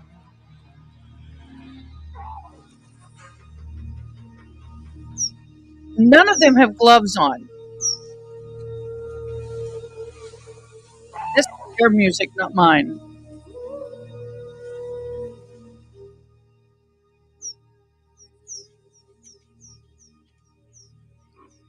Let's kick things off with a little Muppet Show music from Mrs. Nefarious.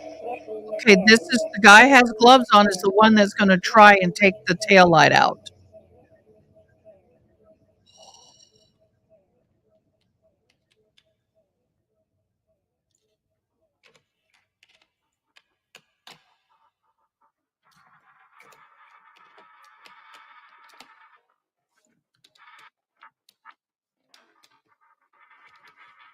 Why are two other vehicles that close? Y'all.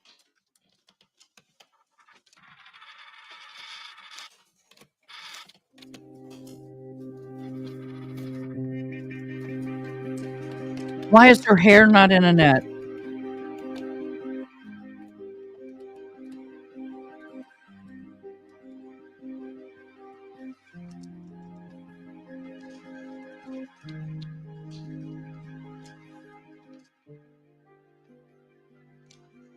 Are y'all watching this with me?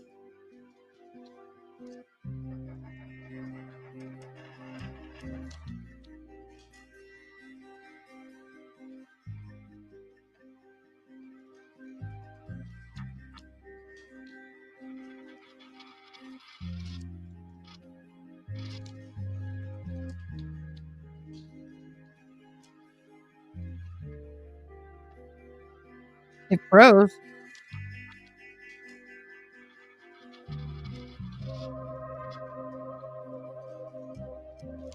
Why would you sit in a vehicle and transfer anything on your person?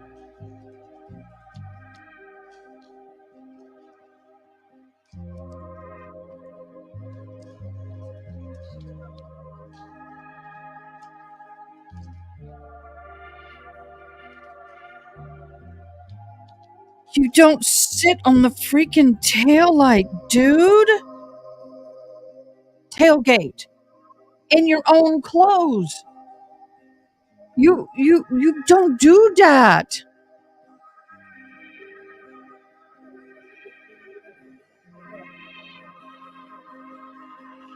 Uh, you should have protective clothing on. This music is killing me, y'all.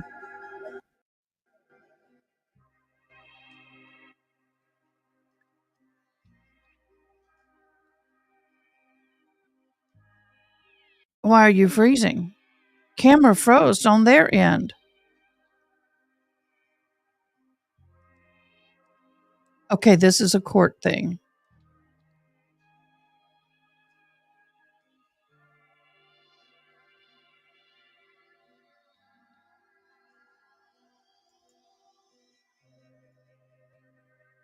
This is them taking the tail light off.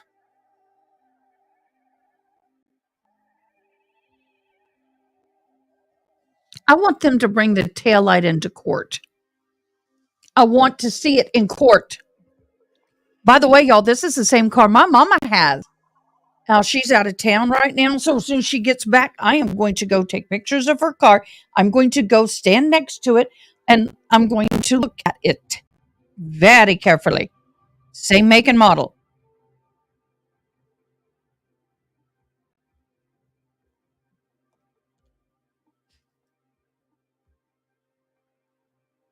I think it is anyway.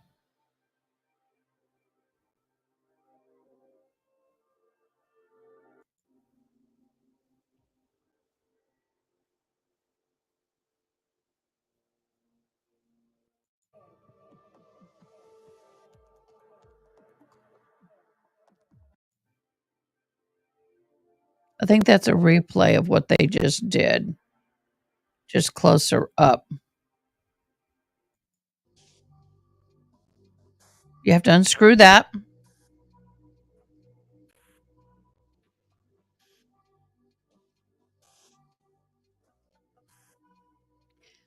Video of them taking off the tail light.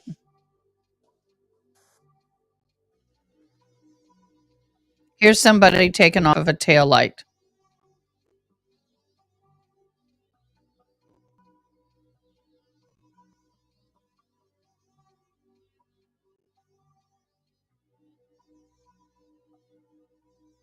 This is not her vehicle. We just witnessed that vehicle. But they said they couldn't get it off. Well, look how easy this guy got his off. 2 screws and that popping, and that's it. You just unsnap those lights and you're done. It ain't that hard. I could take it off. They had to get someone in. Okay. I saved this freaking video. Oh my gosh. I sure did. Back. Stop screen sharing. I can't believe I found that. Y'all, I found it. Sometimes it's amazing what pops up on YouTube or Facebook when you're doing it. Oh my gosh, y'all. OMG, y'all.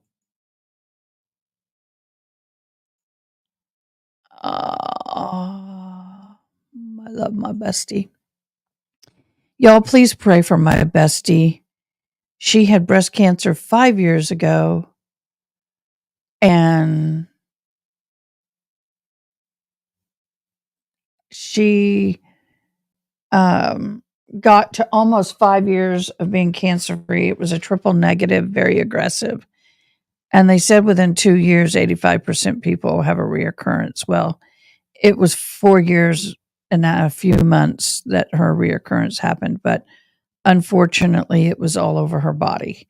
She is inoperable. She is systemic, stage 4, although she's fighting and doing fabulously. And there has been improvement, and I'm super stoked about that.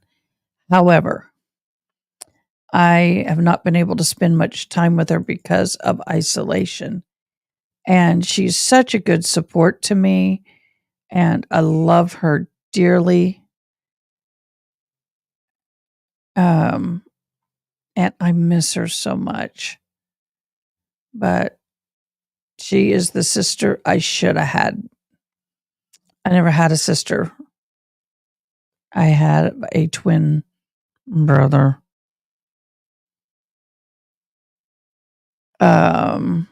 So yeah, looking at my mail.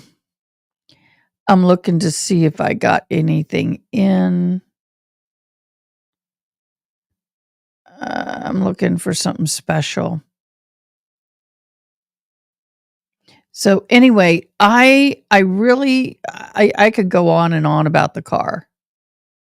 I could go on and on about the car.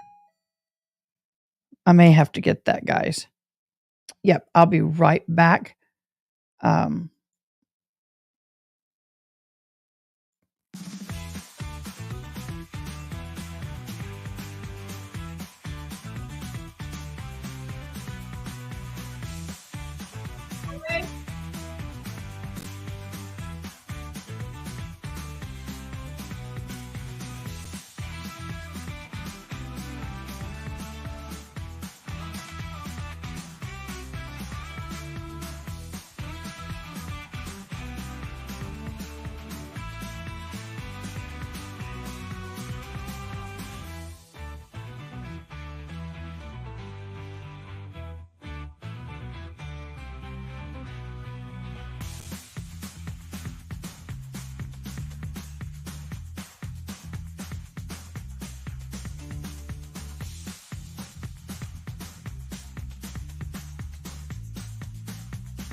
Well, I am back. Well, we are back in court. Court is getting ready to begin or has just barely begun. And needed that little, had to help a customer, but also needed a little break. All right, y'all, here we go. Court's back in session.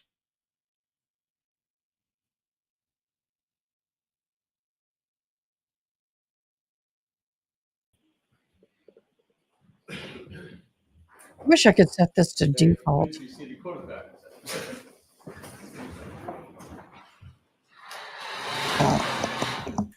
All right, are we all squared away? Yeah. Okay. Thank you. On the lunch break, we will rewatch the Robert, video did of you them speak with anybody inspecting the at car. about the testimony? Just my attorney. May I approach? Yes.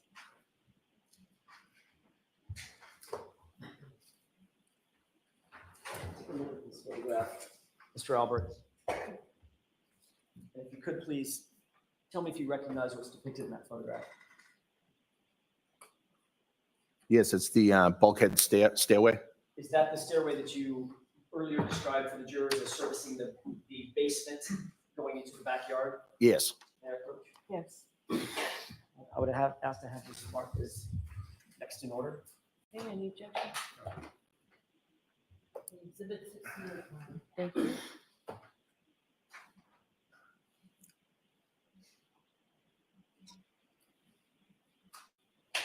May I? Yes. Move to publish, Your Honor? Okay. Yo, this is going to get fun. Do you see what's depicted on the television screen? Yes, Does that appear to be the same as what you're holding right there, that exhibit? it does. Yes. Okay, I'm gonna direct your attention, if I could, to the lower left portion of this photograph. And right there. Do you see that? Tell what that is. I can't. Let me highlight it one more time, right there. Maybe it's easier if you look on your photograph.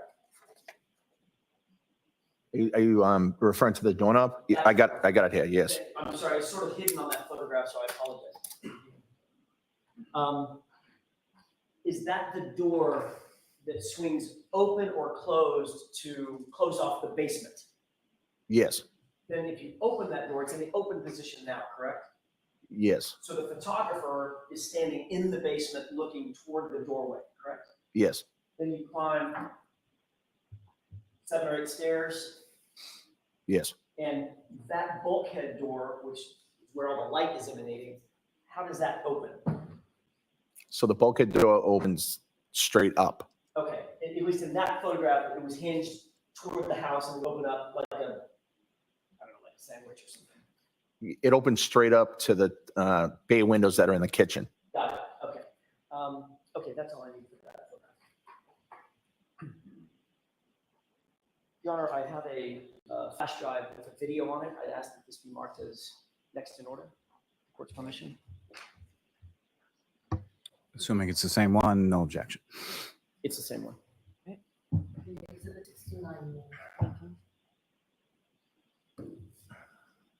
Mr. Albert, I want to ask you to take a look in just a second at a video and then describe if you recognize what's in that video. I'll probably play maybe 5 or 10 seconds of it and then pause it. If that's okay. Okay. Court's permission? Yes.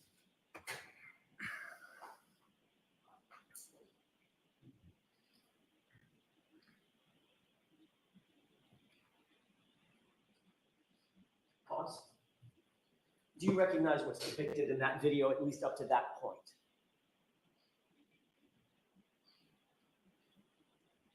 No. Okay. Does that look like your basement door, although the bulkhead doors have been replaced and different? The whole thing looks different to me. Let's go ahead and play the video.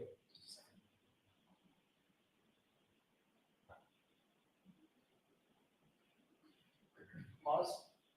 Now do you recognize what's depicted in the video? Yes. What is that? So that's was my backyard. Okay. And what area is over to the left over here? That's a gate. Okay. And what does that gate open up to? to the front yard. So the area that we're looking at right now, where the photographer is standing, is the backyard. Yes, Now, having seen that, notwithstanding the way that the bulkhead doors open, now do you recognize what was depicted at the beginning of the video, which was that staircase? yes. The downstairs door, the door itself, the wooden door itself also looks different. Okay, so, but it is But it is the stairway, yes. going into the basement? Yes, Or coming out of the basement? yes, So in other words, another way to put that is that represented the ingress and egress through the bulkhead to the basement. yes. Okay, let's go ahead and play this.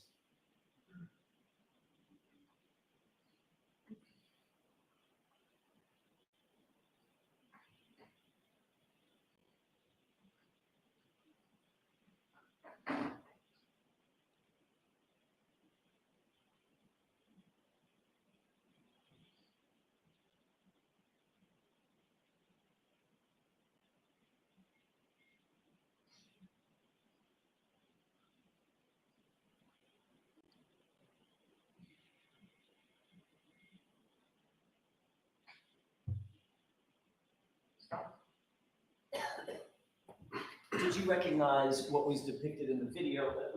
Bring the lights up. Thank you. Thank you, Your Honor. Did you recognize what was depicted in the video as it continued to play? Yes. Describe that for the jurors, please. Looked like the video was from walking from the backyard towards the front yard. So the video started at the bulkhead door, turned toward the fence, went through the fence, and right up toward the flagpole, correct? Yes, Is that an accurate representation of the layout of the house when you lived there on January 28th, 29th, 2022? yes, With the exception of the bulkhead door having been replaced and maybe the basement door. yes. By the way, the 34 Fairview house had been in your family at that time in 2022 for 2 generations? My parents built the house in the late 70s, 79 maybe. So if your parents are 1 generation, you and your family are another generation, 2 generations. Right. Nearly, maybe actually a little more than 50 years, half a century. That what? That it was the Albert home. Yes,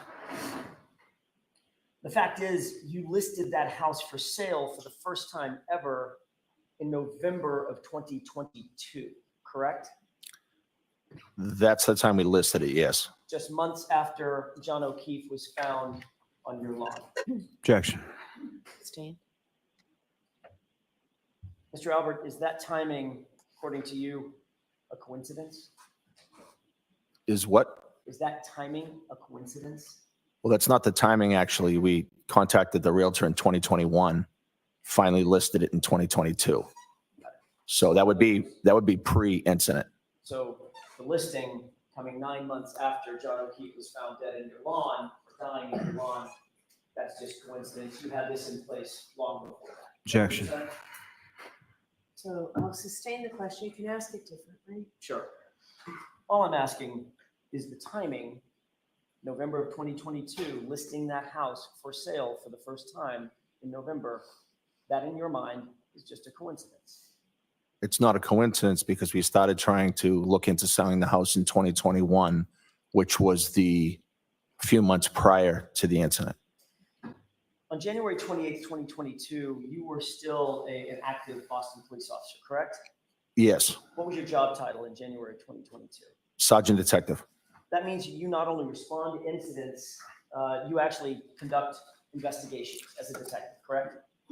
Yes, primarily fugitive investigations. You have additional training in order to hold the title and hold a position as a detective. Is that right? Yes, Not just a regular patrol officer. You have to have special training to get to the rank of detective. Is that right?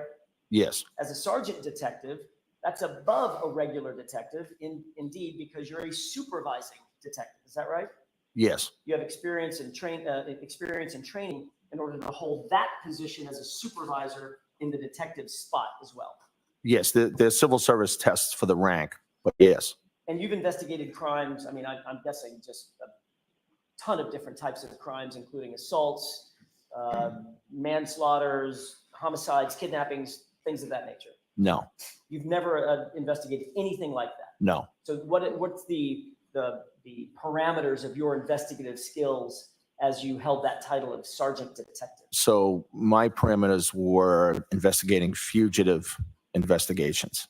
That was my specialty, I guess you could say. So you've responded obviously to countless incidents and scenes as both a patrol officer Yes. as well as a detective. Yes, You've supervised the investigation Fugitive of meaning. at least the fugitive type of Oh, I thought I was on crimes, screen. correct? My bad. yes, Fugitives trying to thwart investigators to try to find them, right? yes, That's their whole, it's the cat and mouse thing, right? right. You being the cat, correct? Sometimes, Find the mouse. yes, You're also trained in techniques, obviously any detective would be trained in techniques that culprits might use or suspects might use to sort of cover up investigations. To cover up crimes, to thwart investigations, correct? Objection. Do you have that training, sir? no, So you, in all of your training, 30 years as a Boston police officer, and as a sergeant detective, you don't have any training in what techniques criminals might use to try to cover up their conduct? no. I've never gone to a training for criminals to cover up conduct, no. Never been trained in the fact that, I don't know, somebody might want to clean up blood at a scene. No, Objection. Will the answer stand? What about sanitizing a location? Objection. I'll allow it. no, What about getting rid of electronic data? You've got to have training in that. no, In other words, the fugitives that you chase down and try to find, you don't try to utilize electronic data to go after them? Good question. sometimes we do, but I don't have any training in it per se. I mean, things like GPS data and phone calls, and text messages, communications, things of that nature, obviously. Yes, yes, Clearly. These are all things that, at least those things, are things that if you didn't have formal training, you got on the job training and just have common sense about how to go after this type of evidence, correct? yes, Sir, you had an iPhone with a number ending in 0888 back in Ooh, are we getting to this? January 2022, did you not? yes. How many years did you have that iPhone as of January 28th, 2022? Of several years, I'm not sure how many, but multiple years.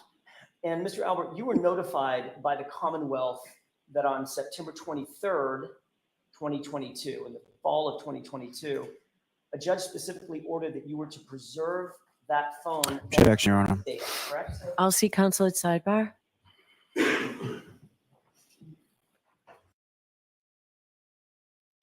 Oh, snap. It's going to get spicy, y'all.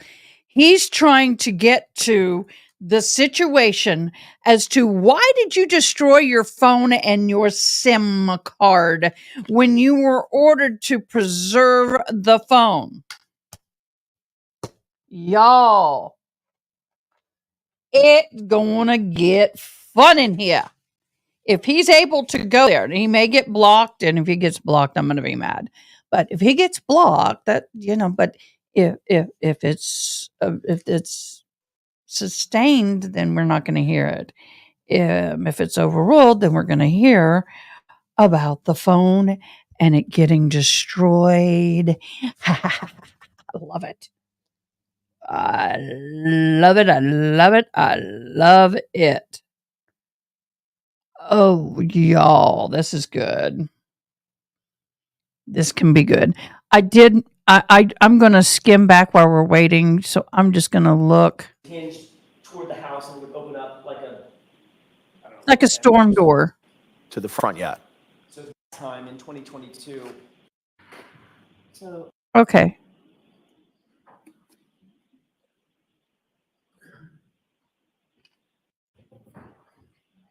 Your Honor. data, correct? I'll see counsel at sidebar. Okay.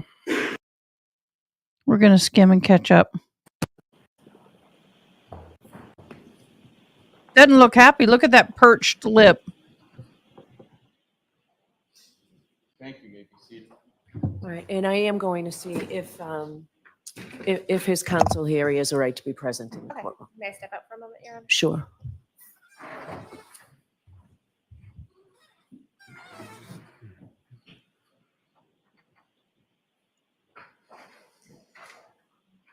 So we're going to voyeur. Is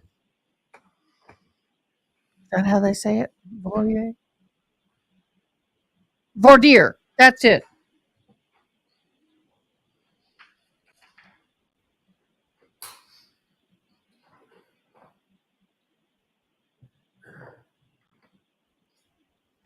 They're going to get his. What is going on? Snap, this is good. No, I got to do my mouth again. It's getting. In some ways, it's getting better, but it's such a pain in the butt. Yes, I use a new one each time.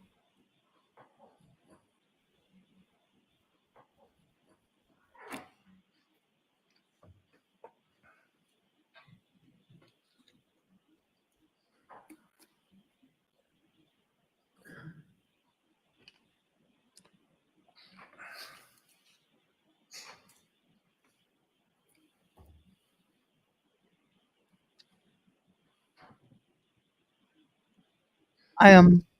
Oh, I got a hole from that. I'm told to rinse my mouth out with this, which I do morning and night. But if I did that, my whole mouth would be numb and might be dub, dub, dub, dub, dub. So I'm just numbing the parts I have to. What are we waiting on? I'll go off the bench. All rise. In order that you were to preserve. I'm trying to go back to see what the heck is going on.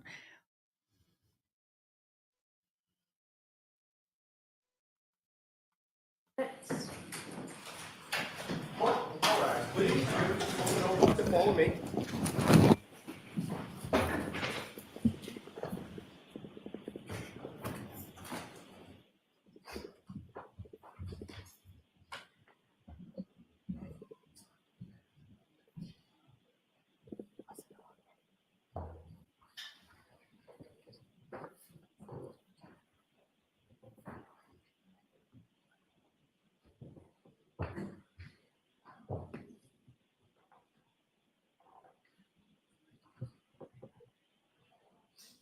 Thank you. May be seated.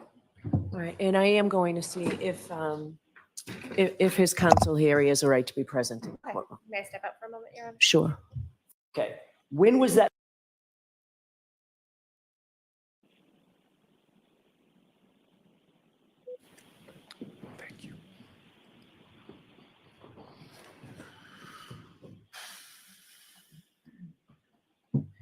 May I, Your Honor? Yes. Thank you. You had received I want to draw your attention to 2023 now. I'm sorry. Now I'm doing it. The fall of 2022, September of 2022. Yes.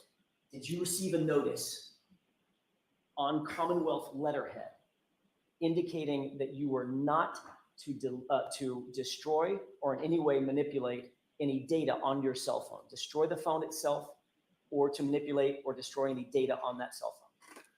I do not remember getting that letter. No. I'm going to read this for the record, Your Honor, if I may, with the court's permission. Yes. Did you receive a letter that said, in essence, not even in essence, it should be quoted as the following, quote, "You, Mr. Albert, are hereby notified that the defense in the case of Commonwealth versus Kieran Reed, Norfolk Superior Court, criminal case number 22-117, has filed a motion pursuant to Mass R. Crim P. 17 for the production of any cell phones that you used between January 28, 2022 and February 28, 2022, and or any data associated with those cell phones, period. The hearing on Ms. Reed's motion will be held on October 3, 2022 at 2 p.m. in courtroom 1 of the Norfolk Superior Court. You may be heard on the motion at that time. You are hereby placed on notice that these cell phones are the subject of pending litigation, and you must not alter, delete, destroy, or in any way manipulate any of these electronic data associated with the cell phones at issue. Period, end quote. Did you receive a notice from the Commonwealth with that language?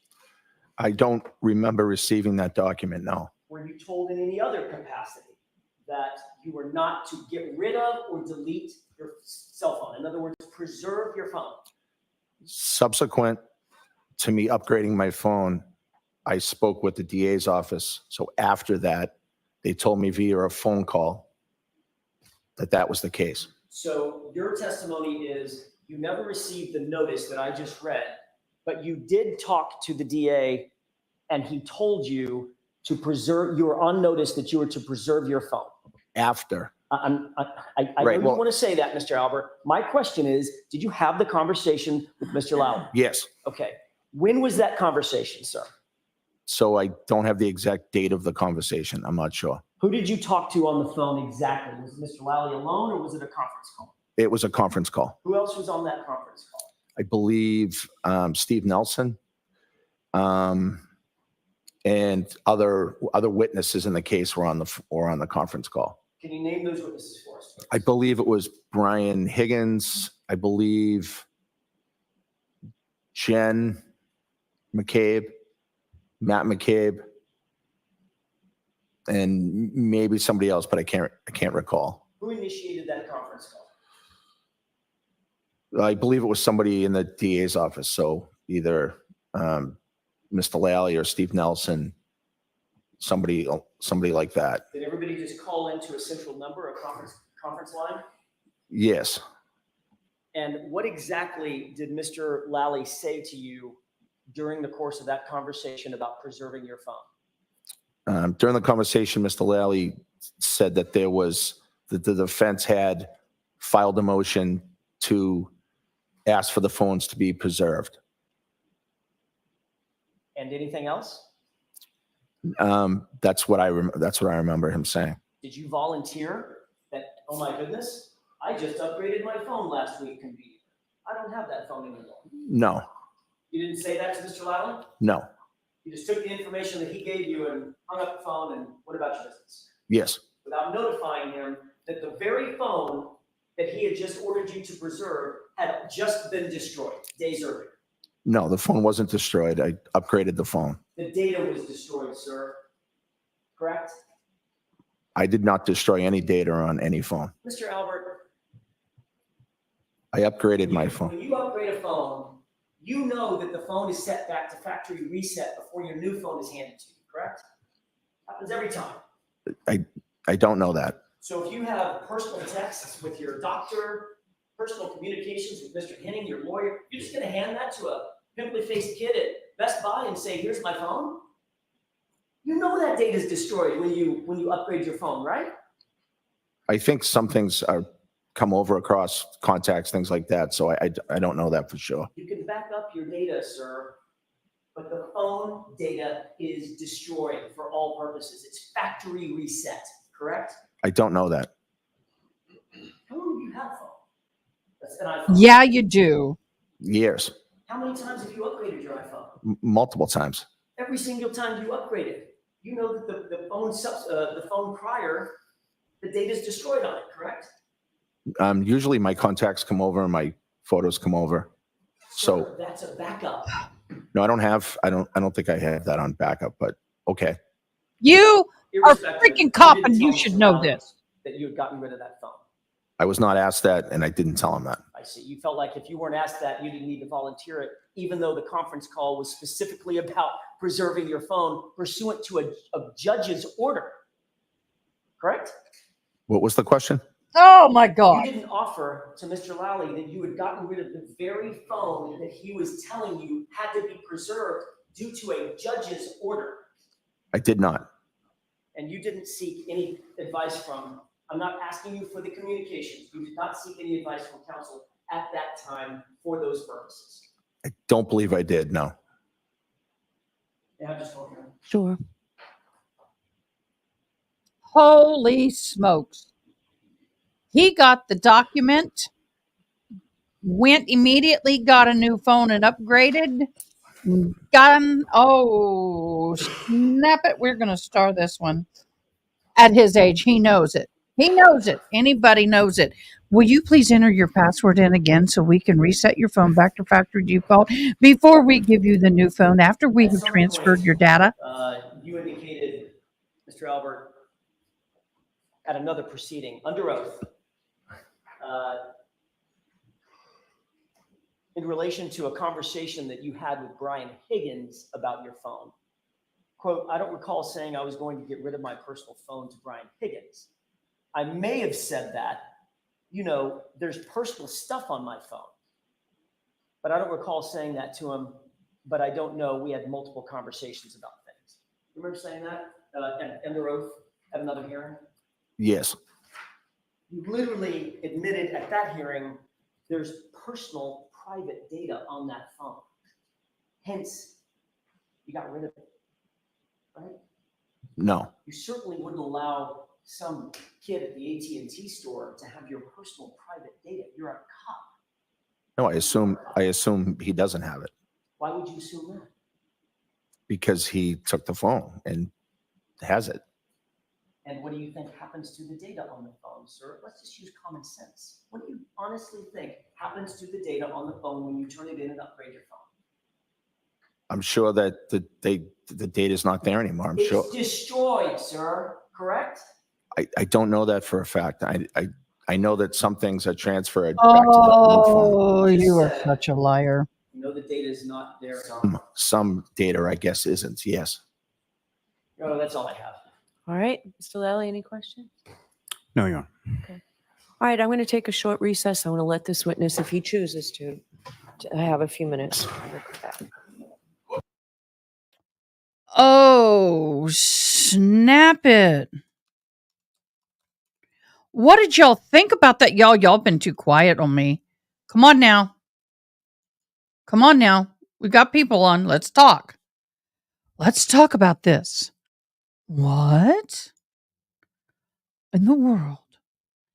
At his age, he knows that when you transfer your phone data to the new phone, it is a copy to the new phone. Then they ask you to enter your password in so they can reset it to factory default. So none of your data is going with the old phone back to be destroyed or refurbished. He know darn well. See, now here's the problem.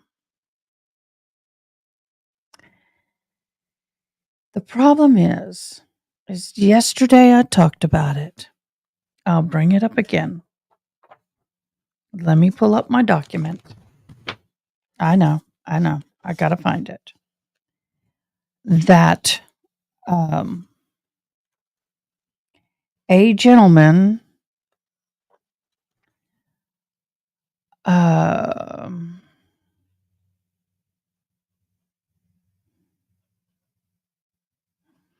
I use gentleman somewhat loosely here.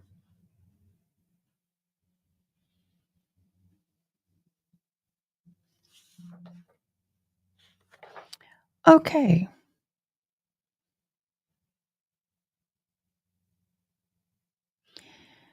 Brian Higgins is an ATF agent.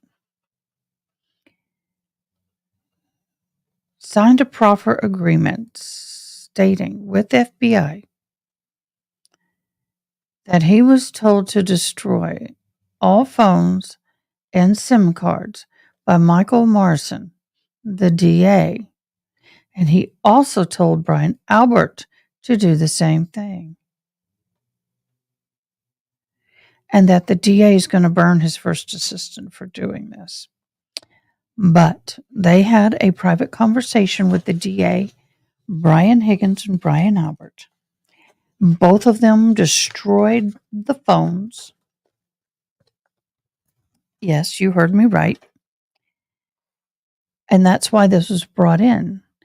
He's saying the phone was given when he traded it for an upgrade, and they took the phone.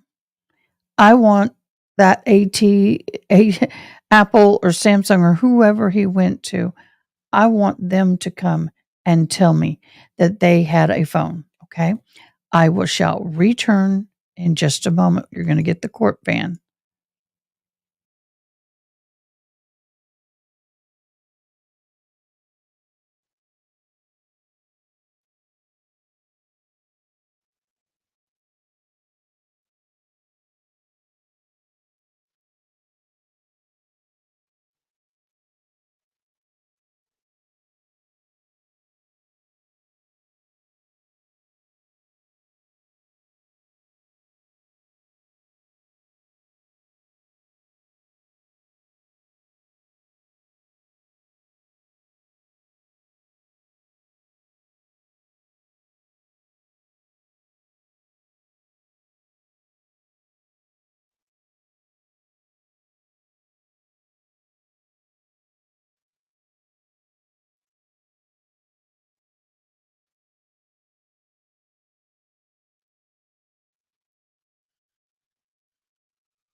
My son is suffering another migraine. We have weather coming in. Every time we have massive weather, we all get headaches. But they told him to destroy the phone. Now, I know that in the motions in limine that information and that cannot come in. But they can talk about him getting a new phone.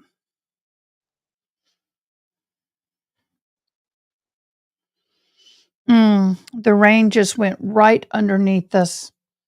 We were supposed to get massive rain, and it just literally, you can see the dot, that's us. It literally just skirted between San Antonio and Bernie. They're getting the worst of it, and we're getting drizzle. Boy, that sucks. We need rain. I was hoping for a big downpour. That's all the rain chance we have for the rest of the week. Oh, snap. That sucks. That sucks. I wanted to see more rain. I so wanted more rain. I wanted more rain.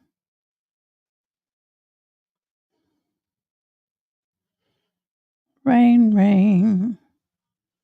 Go away. Come back another day. Oh, we may have rain Thursday and Friday. That'll be cool. But we've got 95% chance of rain for the next 30 minutes. And that's all the rain we're getting. Who told them to destroy the phones? The district attorney. They're coming back. The DA told them to destroy the phones.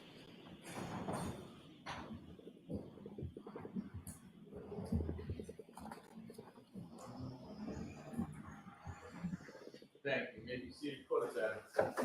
All right. Witness in, please. Who's coming back in?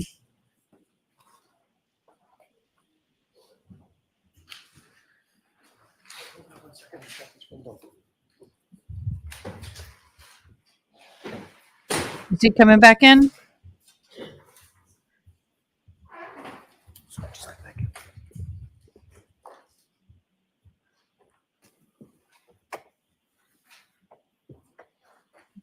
All right, Mr. Jackson, go right ahead. Thank you, Your Honor. Mr. Albert, you were notified by the Commonwealth that on September 23rd, 2022, a judge specifically ordered you to preserve that phone and all its data, the phone ending in 0888. Is that right? Yeah, at what time are you asking me that I was notified? That day or the next? On the 23rd? On the 23rd or the 24th of September? No. Isn't it true that you were provided a letter by the Commonwealth that stated the following? Your Honor, if I may read this. Yes, there's no objection. Thank you. Quote, you are hereby notified that the defense in the case of Commonwealth versus Karen Reed, Norfolk Superior Court criminal case number 22-117, has filed a motion pursuant to Mass R Crim P 17 for the production of any cell phones that you used between January 28, 2022 and February 28, 2022, and or any data associated with those cell phones. The hearing on Ms. Reed's motion will be held on October 3rd, 2022 at 2 p.m. in courtroom 1 of the Norfolk Superior Court. You may be heard on the motion at that time. You are hereby placed on notice that these cell phones are the subject of pending litigation, and you must not alter, delete, destroy, or in any way manipulate any of the electronic data associated with the cell phone at issue. What date was that letter? You received that notice on either the 23rd or the 24th. Is that right? I did not.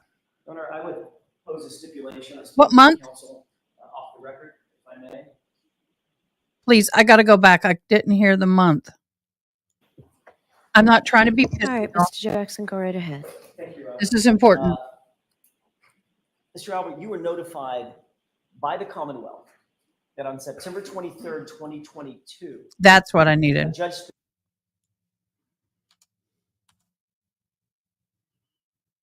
Okay, we're on another sidebar. September by Commonwealth.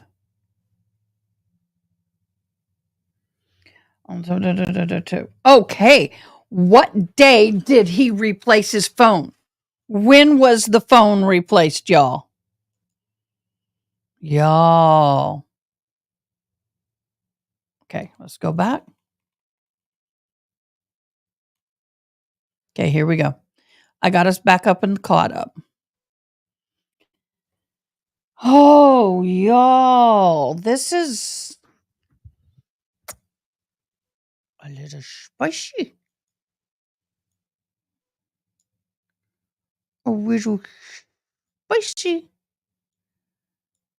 Why is playing, but why is she not? Let's skim up. There we go.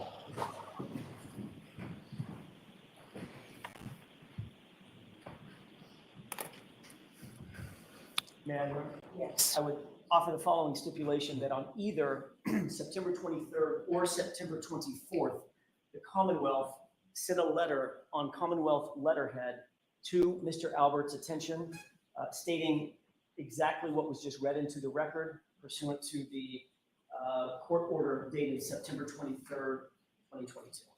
Okay. All right, next question. Thank you, Your Honor. Isn't it true that you were in fact ordered to preserve your cell phone by the Commonwealth? At some point, I was made aware of that, yes. All right, let's just get to the brass tacks. Where's your phone? My phone was upgraded and traded in for a new phone. Your phone was upgraded and traded in for a new phone. Yes. What date? Another way to say that is you traded your phone in and got rid of it, correct? I traded my phone and upgraded it. Yes. When did you get rid of your phone ending in 0888? I upgraded my phone in September, third week of September, maybe around 22nd. The 22nd of September. I believe so. I can't be sure of the exact date. So according to you, you You're got so rid of full a of shit. phone that was the subject of a court order. You're so full of preservation the day before it was ordered preserved. Right? Rephrase the question, please? This order, it was just stipulated, this order is dated September 23rd, 2022. It was just stipulated that on the 23rd or 24th, you were then sent a notice to preserve the phone. He knew it was On coming the 22nd, because he had a day private before conversation with the this DA. all happened, you upgraded your phone and got rid of it in total, correct? I upgraded my phone on and around the 22nd, yes. And you knew that all of the data on that phone would be factory reset and destroyed. Yes, he did know Objection. that. Do you know that, sir? I do not know that. Yes, you How many do. times have you upgraded your phone in your iPhone? I'm not sure. 4 or 5 times, maybe. You're aware that when you turn a phone in and you upgrade it, the phone that you turn in, that data is factory reset, meaning it's gone. It's destroyed off of that device, correct? Yes, Well, I you think some know. data transfers and some doesn't. We're not talking about a backup. I'm talking about the physical phone. That physical phone becomes a brick when you turn it in, correct? Correct that it becomes a brick? I don't know. It becomes effectively a brick. There is no data left on the phone. I'm not talking about backup data onto a cloud. I'm talking about that phone. So the old phone, yes.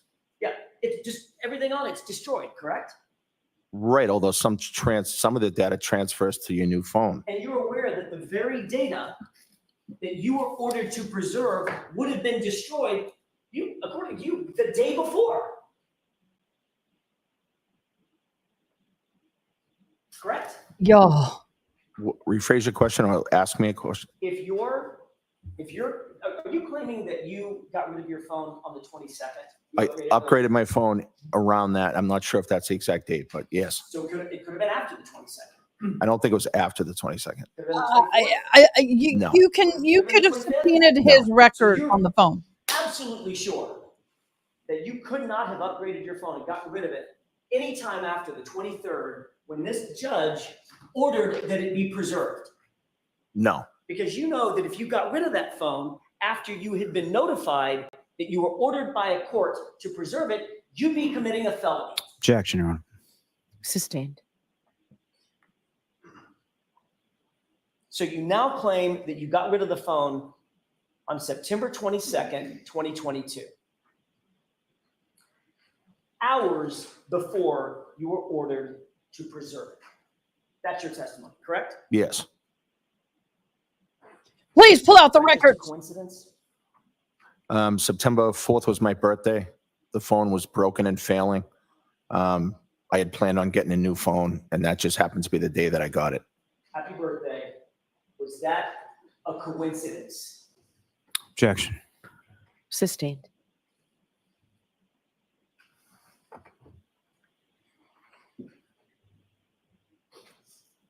You were asked at another hearing in June of 2023 that exact question, correct? Whether it was a coincidence. You remember that? I don't. You recall being asked, quote, so it's just a coincidence that within minutes, hours, or days. Objection, Your Honor. Let's hear the question first. Within minutes, Thank you. hours, or days of you trading in your phone, that phone you had in January of 2022, that you were ordered to preserve it. Answer, yes. Question, that's a coincidence? Answer, yes. Objection. Move to strike. I'll let that stand. That was your testimony, wasn't it? Yes, And that's what you're saying today to these jurors. Just Yeah. a coincidence. yes. Look at the body language, y'all. He's so full of crap. So full of crap. Did you and Brian Higgins agree with each other that you were both going to get rid of your phones?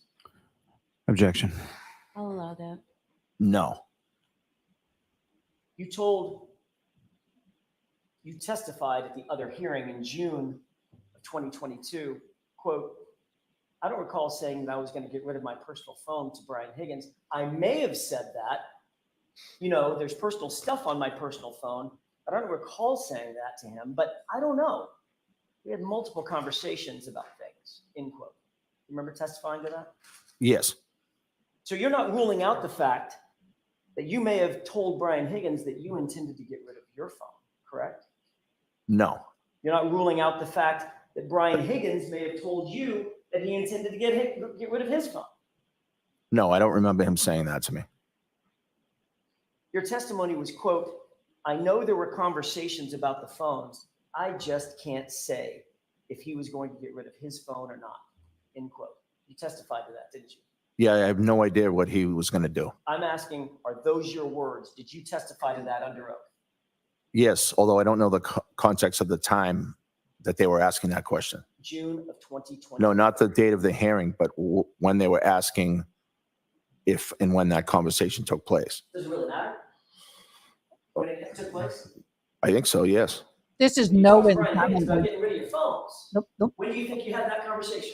I don't think I talked to Brian Higgins about getting rid of my phones. Well, you just said you can't rule out the fact that you had conversations with Brian Higgins about your phones and possibly getting rid of your phones. Right? He's burnt. He's No, I don't think that's what I said. You two discussed the fact that you both wanted to get rid of your phones. I don't remember having that conversation with Brian Higgins at all. Your testimony was, quote, I know there were conversations about the phones, sir. Correct? Correct that that's what you read. So if you're having conversations with Brian Higgins about the phones, what the heck were you talking about? I don't know the timing of when they asked when those conversations were. Mr. Albert, So I'm leaving it open to he's you. dancing like When it he- was. I'm he's like asking you, have you ever had a conversation with Brian Higgins about your phones, respectively? we may have, I can't remember that conversation specifically. Then why? y'all. He is dancing like he is standing on hot coals. Oh, he is burning. This is good. In June of 2023, did you testify I know there were conversations about the phones with Brian Higgins, end quote. I'm not sure of the context of that. So now you just can't remember. No, I don't think I could remember during that testimony either. I think if you read the whole thing, I think I said I'm not sure. I don't remember. Your quote was, I know there were conversations about the phones. I just can't say if he said he was going to get rid of his phone or not, end Right. quote. Right. Does that help refresh your recollection? Yes. So now as you sit here and you answer my question, did you and Brian Higgins have a conversation about your phones? I don't remember having that conversation with Brian Higgins. All right, let's shift gears. Let's quit beating the horse. It's a dead horse. That right there destroys him as a witness for me. Before I shift gears, That destroys him as a you're witness aware for that me. Brian Higgins has also gotten rid of his phone, correct? I am not aware of that until after the time you're talking about. So without qualifying your answer, answer my question. As you sit here, you're aware that Brian Higgins has also gotten rid of his phone. I know at some point Brian Higgins. Yes or no, Mr. Yes Robert? Did he? or no? Objection, Your Honor. Yes Can you answer that, yes or no, or no? sir? Yes. Thank you. You know, this guy has Now I'd like to testified shift more gears. times than anybody I know. Talk a little bit He about knows Michael how Proctor. this Did goes. Michael Proctor come into your home at 34 Fairview on January 29th? Yes. Michael Proctor? Let me rephrase the question. I want to make sure I'm not talking about Officer Lang, Officer Good. Right. Michael Proctor from the Massachusetts State Police. Did he come into your home on January 29th? He conducted an interview with my wife, and I don't remember if it was the 29th or the 30th. That's what you're asking. Wasn't that interview on February 3rd? I feel like it was earlier than that, but it could have been February 3rd. Okay. Presume for the purposes of my question that it was February 3rd that Michael Proctor interviewed your wife. Then he would not have come into your home on the 29th, 30th, 31st, 1st, or the 2nd. Right. And you know from your training, obviously, as a first responder, the first 48 hours of an investigation are absolutely critical, correct? Objection. Do you know that, sir? In that context, Sorry, I had to hear that again. I was writing and I lost. 8 hours of an investigation are absolutely critical, correct? Objection. 9th, 30th, 31st, 1st, or the 2nd. right.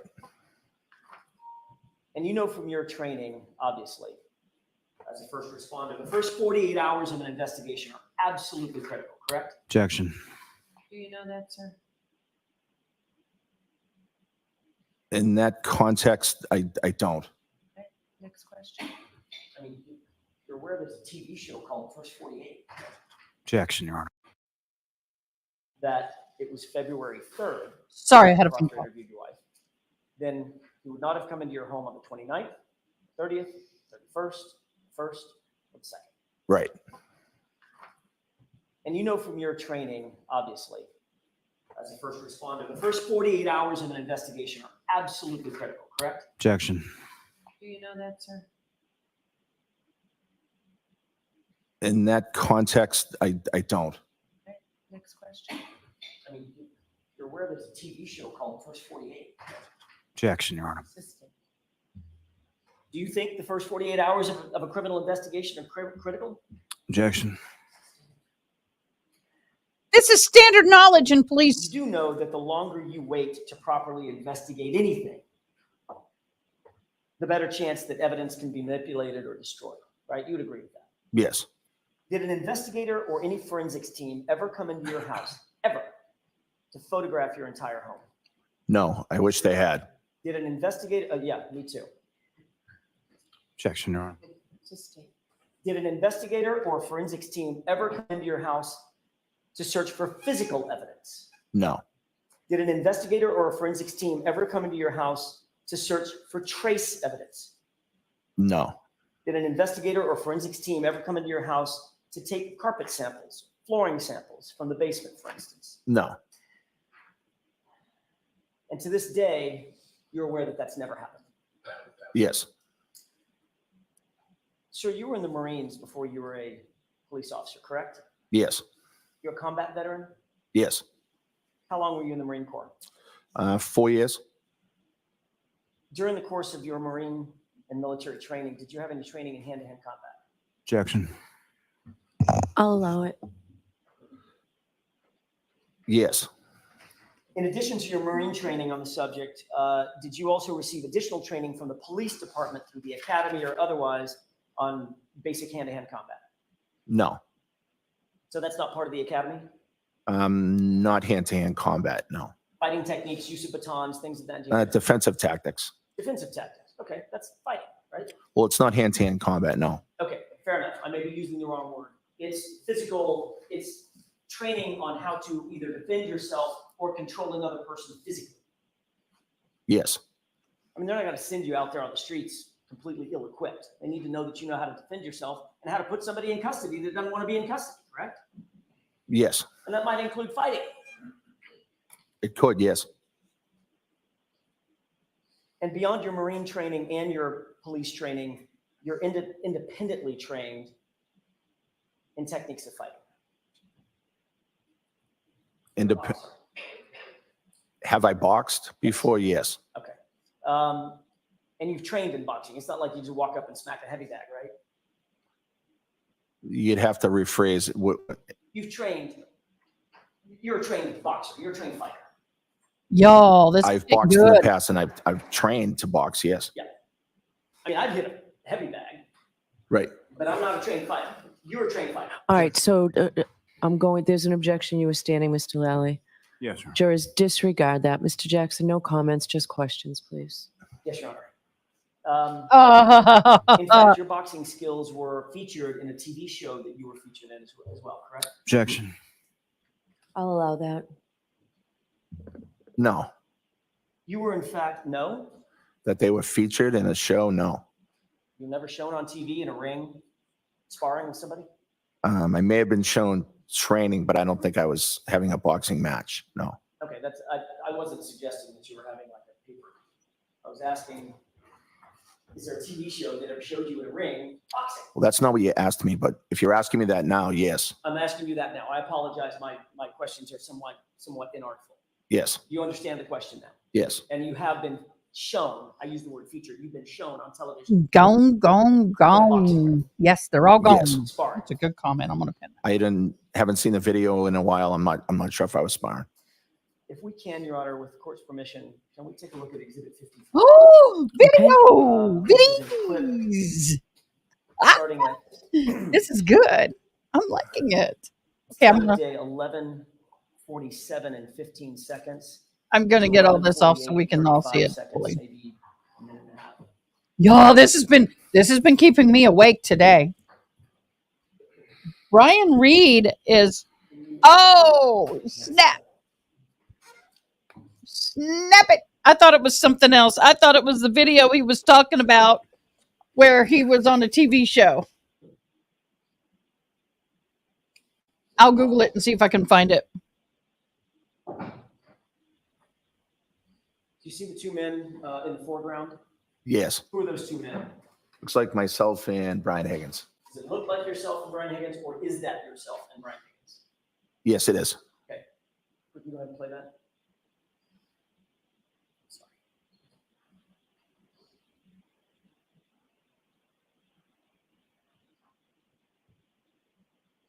Oh, they're just goofing off.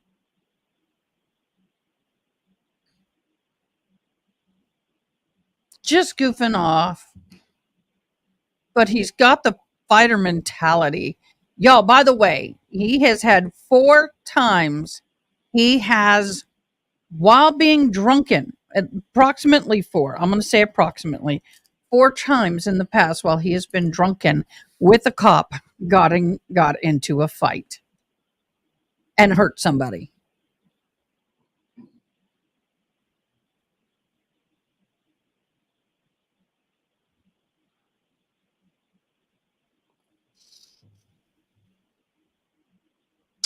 4 times. Now this is just fun stuff. Oh, that wasn't a fun slap. That slap looked a little out of place. I've got one more clip to play, but I have a couple of questions, Your Honor. Let's take it down and you can put the other one up after the questions. Did you see what was displayed on that video? Yes. Had you seen that before? Part of it, yes. Is that what you and Mr. Lally went over in your preparation for your testimony? I don't think that we went over it, but he showed me a quick clip of it. When you say he showed you a quick look, did he ask you questions about it? I don't think so, no. Did you give him any answers about it? No, Any explanations? no, just, He just showed you the clip and? yeah, he just said, yeah, it looks like we were fooling around. Okay, so you did make an explanation, you've given him Yeah, an explanation for it. right. I said, I think we were just fooling around. Okay, it's the same thing you told us this morning, right? Right. Just fooling around. Yeah, just having fun with my friends and hanging out and fooling around. Absolutely. What were you doing? Describe what you were doing. Having fun with my friends, hanging out, just being silly. Okay. Describe physically what you were doing in the video. I was playing around, sort of getting in a boxing stance. Okay. Otherwise known as a fighting stance, correct? Yeah, for a second, yes. Okay. And what did Brian Higgins do when you got into a fighting stance? It looked like he was kind of doing the same thing. Got into a fighting stance as well, correct? Yeah. What were you two talking about? You can tell you're talking. Yeah, I don't know what we were talking about. We were just being silly, fooling around, having fun. Were you giving him advice on the proper way to get into a fighting stance or a boxing stance? No. You giving him some advice or some indicators about how to best? I know where they're himself? going with this. I Someone is don't taking think he's going to get a aggressive win on stance this. against him? No. This does not prove what that he they got thought in a was a fight good that night. technique for fighting or boxing. I don't think it was that serious. We were just playing, fooling around. But both of you were in fighting stances facing off against each other, correct? Yeah, for a second or two. And Mr. Higgins, you saw him bob his head and then start walking up toward you like a boxer might, correct? Yeah. Yes. And then you got down, pulled your the pant legs up, and you squatted down to indicate getting low, having low center of gravity, correct? That would know that's indicating being silly. Okay. And That's then at not. some point while you're being silly, you then faked a right punch toward him, correct? I didn't notice that, but I'm not sure. Can we take a look at the next part of this clip, which is at time of day 11:55 and 51 seconds. I'm sorry, 11:54 and 52 seconds.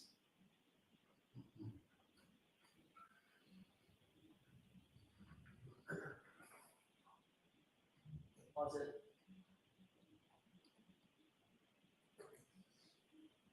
And highlight it. Y'all, Okay, there's several individuals crowded around a table. Can you describe where you are and where Mr. Higgins is? Brian Higgins is the guy on the right with the hooded sweatshirt and the emblem on the back. I have a pointer. Do you want me to use it? That'd be great. That'd be great. So that's Brian Higgins, and that's me. Okay, go ahead and play this.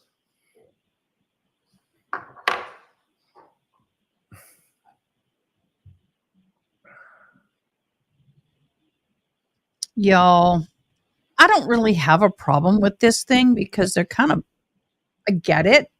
Men will be men.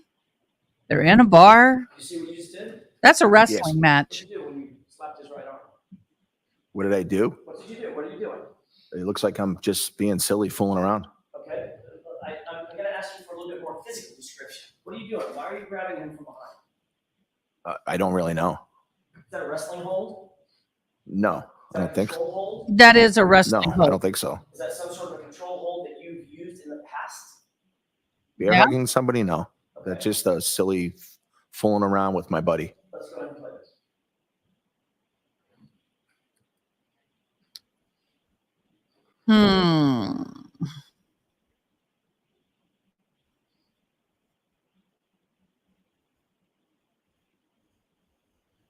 Well, that table behind him's moving.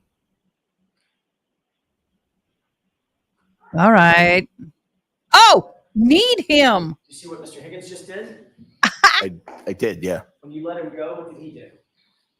I don't know. He did some kind of, I don't know, he pretended to knee me or something. Knee to the abdomen? That was contact. Yeah, I don't know if he y'all. made contact or not, but Oh, Mr. bull Palmer, I'm crap. not suggesting by my questions that you two are actually in a fight. right. I'm asking what he's doing. Does it seem to? Does Yeah, it yeah, I appear don't- to you that he's playing. I- like, I or see practicing where like the defense techniques is in trying to fighting? go, but this I don't know what his doesn't prove it. intent was. It He looks needs like to he's just drop fooling it and around, move just like on. I was. But if a grown man walks up to you, grabs you from behind, and puts a knee up to your solar plexus, that's probably not the same as a high five, right? What is your question? In other words, it looks like he's practicing some sort of fighting technique. Practicing? That's not how I see that. How would you describe it? I would just describe it as him fooling around. We're in the bar together. We're good friends, and we're just being silly and fooling. That's all. There's a number of people in that bar. You're going to lose Yes. the jury if you do Anybody not else move in away that from video this at scene. any time getting physical with one another. Objection. How much of this video have you actually watched? Not much. Okay, then let me ask a different question. From your memory of that night, who are the only two people in the bar that seem to be getting physical with one another? Objection. Can you answer that? Sure. The only person I remember being physical with was fooling around with Brian. Okay, play it just a little bit longer. Almost finished. I understand. The thing is they have been allegedly on steroids. And they are very, very easily angered, being accused of, allegedly. And allegedly, Brian Albert has had Yes. 4 No question that times you two are that being he has gotten friendly hot in a with one bar and correct? gone out Yes. and beaten somebody. Yes. But there's also no He's question not that raging of all here, the though. people in I that don't see bar, that. That's the a only two stretch. people that appear to be imitating fighting are you and Mr. Higgins, correct? In that video, yes. And is there another video? Well, no, I just don't know what everybody else was doing in the bar. Do you remember anybody else? You know, Julie Albert or I don't remember. Nicole getting into a scrap with someone? No. That was just you two, correct? Yes. Mr. Albert, this is minutes before everybody headed to your house at 34 Fairview, correct? I Yes. struggle with Including the Summers. defense on this one. Yes. Going back to the morning of January 29th, everyone had left your location. This is after you had already arrived, had a couple of beers, people started leaving. Everybody was gone from your location at about 1:45 a.m., maybe a little thereafter. That seems right. Caitlin being the last person to leave. I believe so, yes.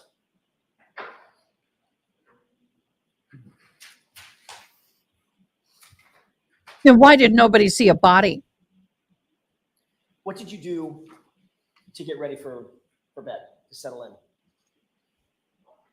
I went upstairs and just lied in bed. The TV was on. I was just kind of watching TV. You have a nightstand?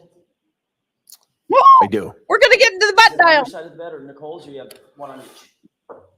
We may have had one on each in that house. Put your phone on your nightstand? No. Where'd you put your phone? The phone was in bed with me. So your testimony is that you get in bed after being on a road trip all day long. Then at My son has restaurants, his iPad in his bars, bed and he'll fall asleep with it and, on. get together at your house. And when you go to bed, you don't charge your phone. No. I had the phone in the bed with me. Why would you have the phone in bed? We have 5 kids. And, you know, if somebody was trying to call or if I needed to reach them, it's just kind of a habit I do. I put my reading glasses and my phone in bed with me. And you don't charge it. Sometimes I charge it, but not as a routine, no. So you're worried about having your kids out. They might need to get a hold of dad. So you make sure that your phone is nice and close. That's unusual for a grown man his age. Well, if it's dying, then I'll put it in the charger. But if not, I just leave it on the bed. Well, what about that night? That night, the phone was on the bed. How do you know? Well, I remember the phone being on the bed. You have a specific recollection from 2.5 years ago about the state of the battery charge on your phone such that you know that it was in your bed that night. No, I just know as a routine, I keep my phone on the bed with me. That's not what you just said. You just said it depends on whether or not the battery needs to be charged, whether or not you charge it. My answer is that sometimes I, of course, charge my battery, Of course you have. but I sleep with the phone in my bed. Every single night? Yes, mostly every night. I thought you just said 4 questions ago, it depends on whether or not the phone needs to be charged. Sometimes you keep it in the bed, sometimes you put it on the charger. If the phone needs to be charged, I charge it, but I sleep in bed with my phone. Mr. Albert, Question is, how can you know definitively? Don't remember if it in did, bed but with I you? slept in bed with the phone. you've been on a road trip most of the day, correct? Yes. But it charges in the Out of park. bars that night, correct? Mm-hmm. When did you charge your Yes. phone? You weren't charging your phone. We saw the video. You weren't charging your phone at the bar. Right. So when you got home, clearly put your phone on a charger, didn't you? But I did not. So if your kids needed to get a hold of you, why would the phone being in your bed be any assistance to you instead of just on the charger at the nightstand? That's just what I've always done. I just keep it in my bed. My wife does the same thing. So now you've got two phones That's in the bed. that. Yes. Okay. And your glasses, Yes. right between the two of you. Yes. Got it. Your phone have a ringer on it? It does. Ever thought about maybe turning the ringer on just in case the kids need to get a hold of you? Sometimes it's on vibrate. Sometimes it's on ring. It depends. Yeah, depends on you. You just put it on ringer. Wouldn't that make more sense to go to bed, put it on ringer? Objection. Can you answer that? All I can answer is that I sleep with my phone in my bed. That's just what I do. I strongly doubt You know what I'm about to ask you. Yes, he does. Why you're saying you sleep with the phone in the bed, correct? All right, I so s- that's sustained, that's stricken. Poor Mr. Jackson. All right. You know better than that, What sir. else is in the bed with you? Your keys, your wallet, any other pocket items? No. Just the phone and your glasses Yes. and Nicole's phone, Yes. right between the two of you. Usually, yes. What about that night? Yes. He doesn't want to talk about Did you make any porking his phone wife calls that after you night. went to bed between the hours of 1:45 a.m. and 6:30 He boinked his a.m.? wife that night. Yes. Who did you call? I inadvertently called Brian Higgins. What time? I don't recall the exact time. After 2. 2:22 and 35 seconds. Does that sound familiar? Yes. Did you speak to Brian Higgins at any point between 1:45 a.m. and 6:30 a.m. that night? No. You say you inadvertently called him at 2:22 in the morning. Yes. How did you inadvertently call him? Butt dialed. Well, I don't know because it was inadvertent. Sort of have to explain that. Well, it's kind of like a butt dial. I don't like it like that. All right. How long have you used an iPhone? A long time.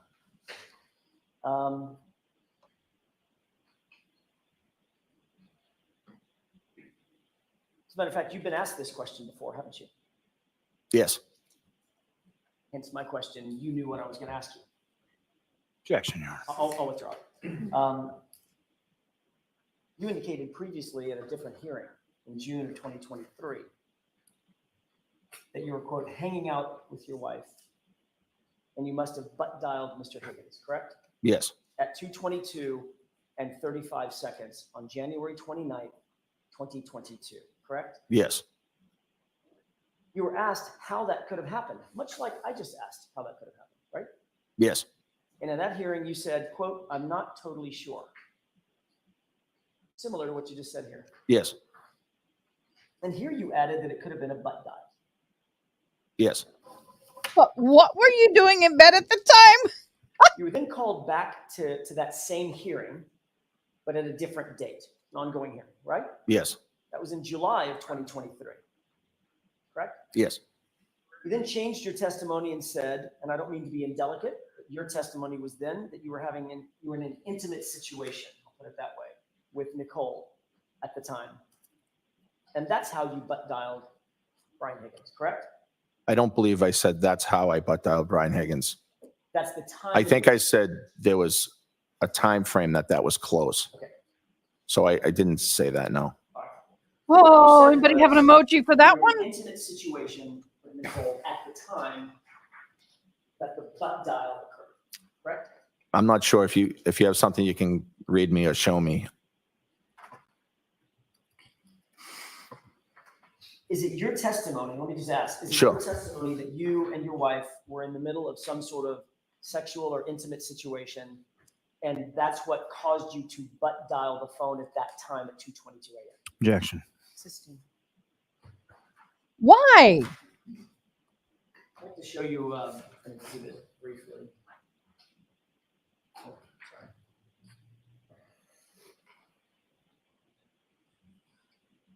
Why? I want to hear it. Come on. I've got questions. I got questions. May I approach briefly? Yes. I'm not gonna mark this. Y'all.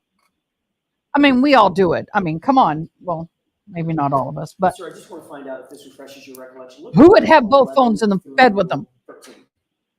And then let me know when you're prepared. Well, I better not say that in this generation. I'm not trying to be tacky, but come on, y'all. Please.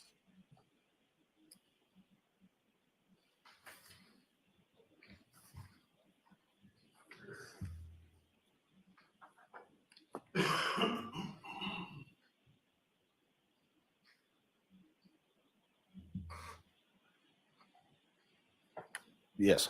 Thank you. May I approach? Yes.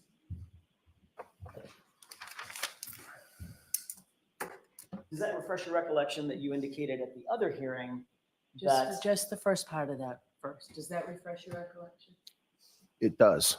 Okay, now you can. Thank you, Your Honor. Isn't it true that at the other hearing, you indicated that at or around the 2:22 timeframe, you and your wife were in bed together in an intimate situation? Yes, around that time, I think it reads.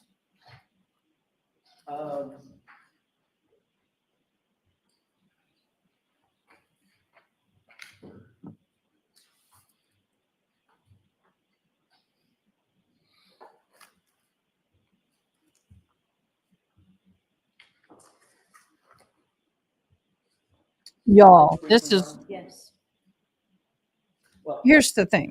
with the court's The permission, way the let me witness ask a is couple of answering questions. and being a Do you little recall hostile every and call evasive that you really made doesn't bode well. between, say, 1:45 a.m. and the next couple of days?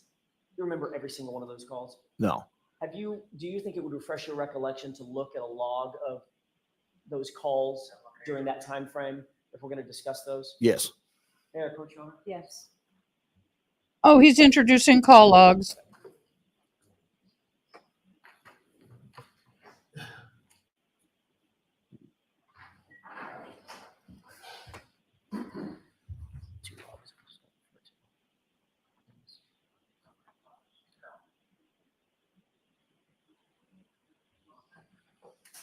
I may not even get to his. I'll show it to him.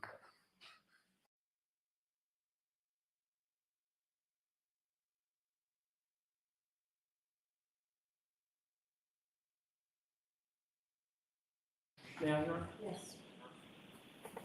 That's a 2 pages worth of documents. If it refreshes your recollection as we walk through this with the court's permission, let me know if you need to refer to that.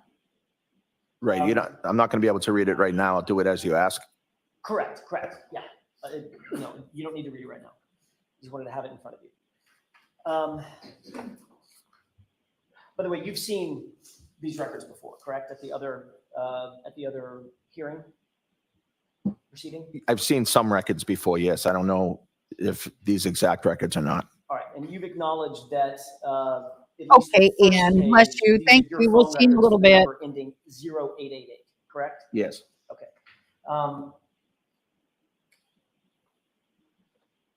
And these are call records from January 29th Yes. at 2:22 and 35 seconds in the morning, correct? Yes. Whose number ends in 5421? According to this, it's Brian Higgins. The call at 2:22 and 35 seconds appears to be 1 second in length. And that's from you to him, correct? It That's says what, 1 second. I don't. That would be the call, the initial call from you to him, the one that you claim is a butt dial. Is that right? Yes. Did that call roll to voicemail? And then you immediately hung up? No, I don't recall if it. I don't know. So according to you, it was a butt dial that went to his phone that somehow lasted 1 second. Y'all, Right. y'all, wait. Then there's a second. Let me ask you this. If you got a phone in bed with you and you are active in an intimate moment, would you necessarily know you butt dialed somebody and hang up until you hear the message? If you hear the message? Because if it's under the blankets or under the blankets or the pillow or not right up there and, y'all are kind of, you may not even hear it. Just thinking. Call, if you look at the second line down, there's a second call at 2:22 and 52 seconds, 17 seconds later, correct? Yes. That call is actually from Brian Higgins to you, isn't it? Yes. And that call doesn't last 1 second. That call lasts 22 seconds, correct? Yes. Obviously, you know how long 22 seconds is. What's that? You know how long 22 seconds lasts. He left Yes. a message. So according to your phone records, you placed a call to him, and then 17 seconds later, he returned a call to you that lasted 22 seconds, correct? That's what the records reflect. Yes. When you woke up in the morning, you obviously checked your phone, did you not? I don't know if I did. Are you telling this jury that the call that came into your phone was a missed call, or did you answer it? I did not answer it. So it would have been a missed call. I just know I didn't answer the call. So it would have been a missed call. Well, I don't know. I don't know that to be a fact. I just know I didn't answer the phone call. I missed the call. Would have Yes. been a missed call. Right. You missed the call. Right. It did something on your phone and you just didn't answer it, according to you. Right. Okay. And again, you're using an iPhone. Yes. If you butt dialed Brian Higgins and he called you back and you didn't answer, you would have a very bright red missed call in your call log, correct? Objection. Do you know that? I don't know that. Yes, Have you ever missed a call do. on your iPhone before? Yes. Oh, And when you go to your call logs, it says missed call in red, correct? After your wife calls you, your kids call you. I don't think I've ever noticed that it's in red, and so no, I don't know that to be true. You're certainly alerted to the fact that it's a missed call, that you've missed a call, correct? If I were to go back and look at my incoming calls, it would probably say missed call. Yes. No, And of course, no, if we asked you to show us your phone no. and show that that was a missed call, you couldn't do that because you've gotten rid of that phone, correct? Objection. Did you tell anyone in law enforcement that next day that oddly Brian Higgins was calling you at 2:22 a.m. and you missed a call? No, I wasn't aware of that call. If a call went to voicemail on your phone, you would get that voicemail, correct? You'd get notice of it. If I checked my voicemails and there was a voicemail, I would get it. Yes. That's my question. Did you get a voicemail from Brian Higgins? No. Which means he didn't leave a voicemail. Right. Which would suggest that you answered the call. Objection. Let's talk for a second about this butt dial. You went to bed and you I want to and call it you closed and locked the- your phone, correct? Yes. I don't want you to tell me what the passcode is. Booty call. Mr. Albert, that's important. I want to make sure you understand. I'm not asking you to tell me what the passcode is, but at the time, was your passcode a 4-digit or 6-digit passcode? you better. 4, I believe. Thank you. And that locks the phone when it's not in use, correct? The phone will lock after it's not used for a while. I don't know the exact timing of it. You're exactly right, Mr. Albert. I said it backward. The Right. phone automatically locks. You have to use the 4-digit passcode to unlock it, correct? Well, no, I also have face recognition too, so it can open that way without any passcode. We'll get to that in a second. The phone locks when it's not in use, correct? Yes, And then to make a call, once you open the phone, either through facial recognition or through the passcode, then you have to tap on the phone app in order to open up the phone app, correct? yes, I believe so. Once you open up that phone app, there are only 3 ways that you can initiate a phone call. Favorites, recents, and contacts, correct? I don't know that. If you tap on a contact, that opens up the contact page or the contact app, right? You know that. Yes, It's where all your contacts are. yes, They're alphabetized. yes, You have to either scroll through or do a search and type in the name of the person you're looking for. right. You didn't do that, did you? No, If you tap favorites, if you have favorites listed, there's a list of favorites. You have to scroll through and tap the one that you want to call, correct? I think so. Yes, I'm not totally aware of that, but And if you tap on recents, those are the recent calls that you've had, you've either received or made. And of course, you have to tap on the contact in the recents list that you want to call, right?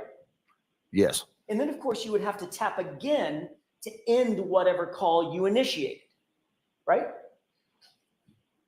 yes, I mean, you don't just say goodbye. You got to say goodbye and hang up. You got to tap it to hang it up. right. So would you agree, from a closed and locked phone, there is no physical mechanism by which a person can hit one button and make a phone call? Objection. Sustained.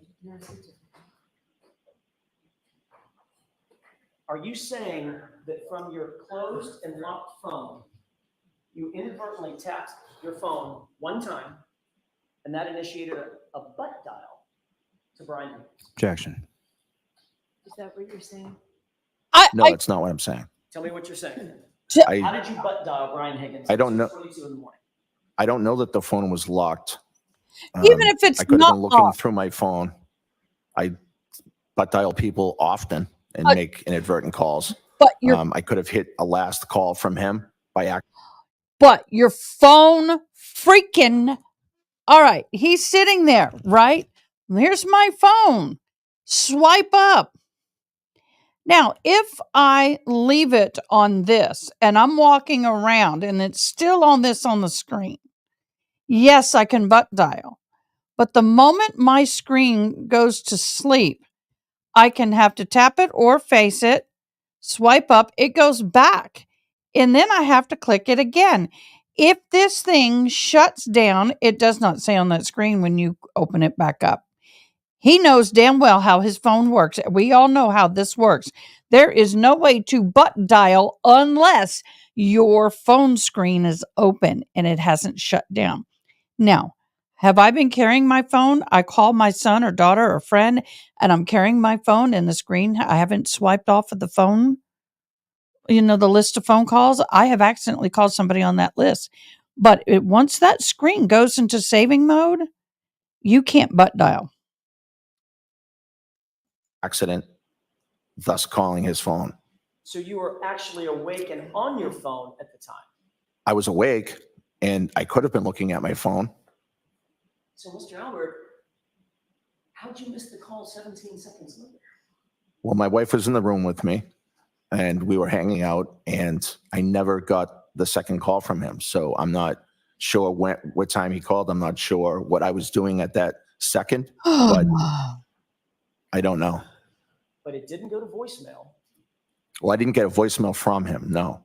So it didn't go to voicemail. Well, I don't know that don't know that it didn't go to voicemail. I just He know may that not have I left didn't a message. receive a voicemail from him. So if you.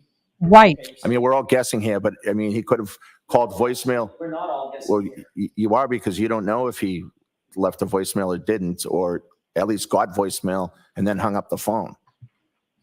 I think one of us is trying to guess. Objection, Your Honor. Sustained. You know what? I want to see Counselor Sidebar for just. Ooh, she's getting spicy and she ain't liking it. She is going to rip some hiney on this. She's going to rein it in.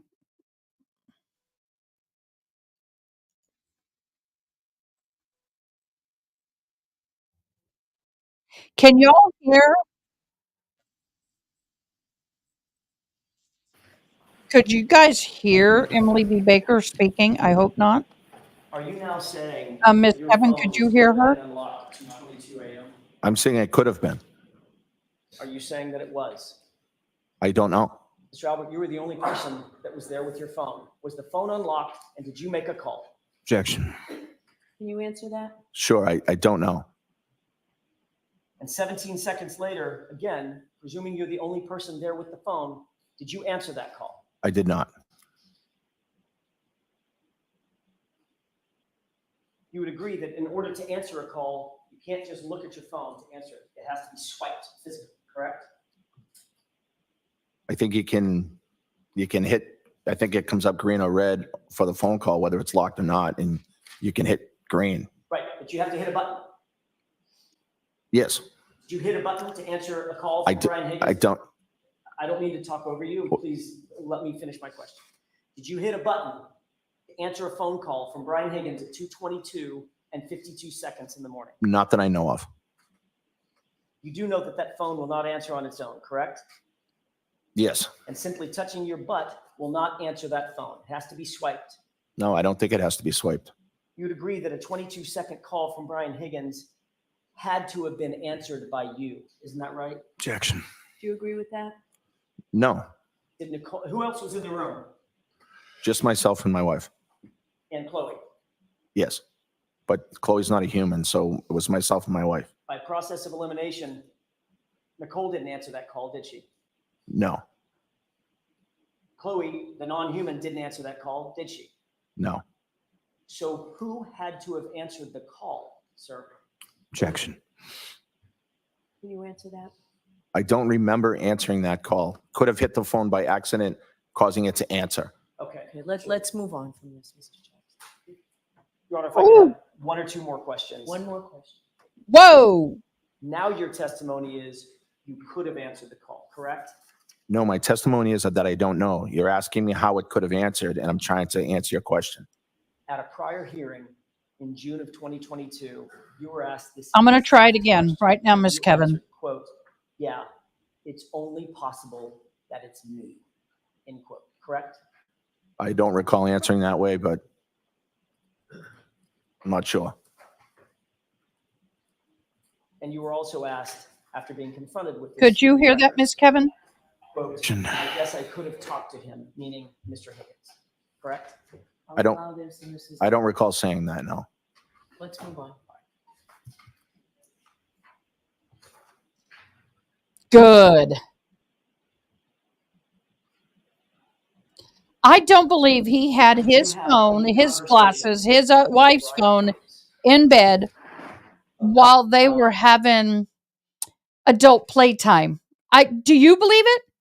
Who believes you would have two phones and glasses in bed with you and have that kind of fun? I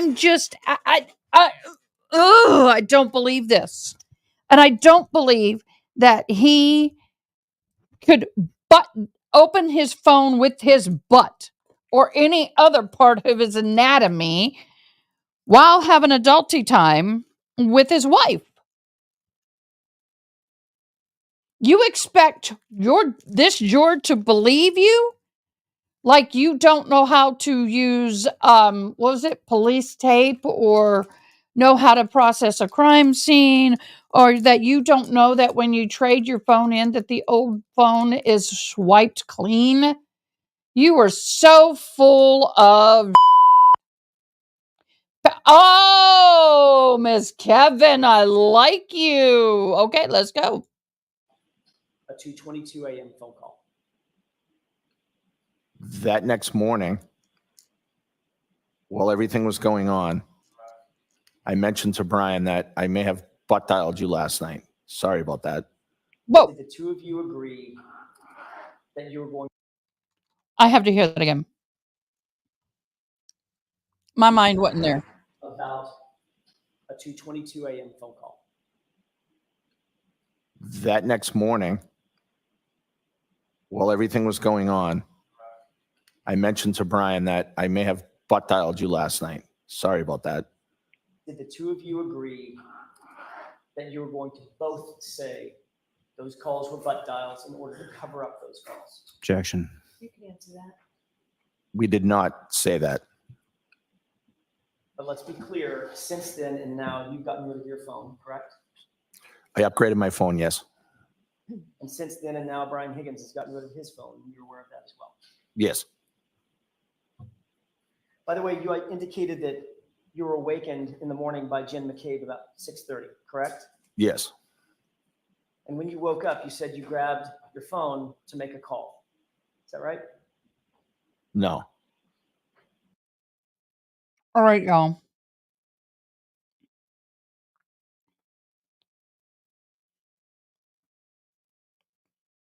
I have to write this down.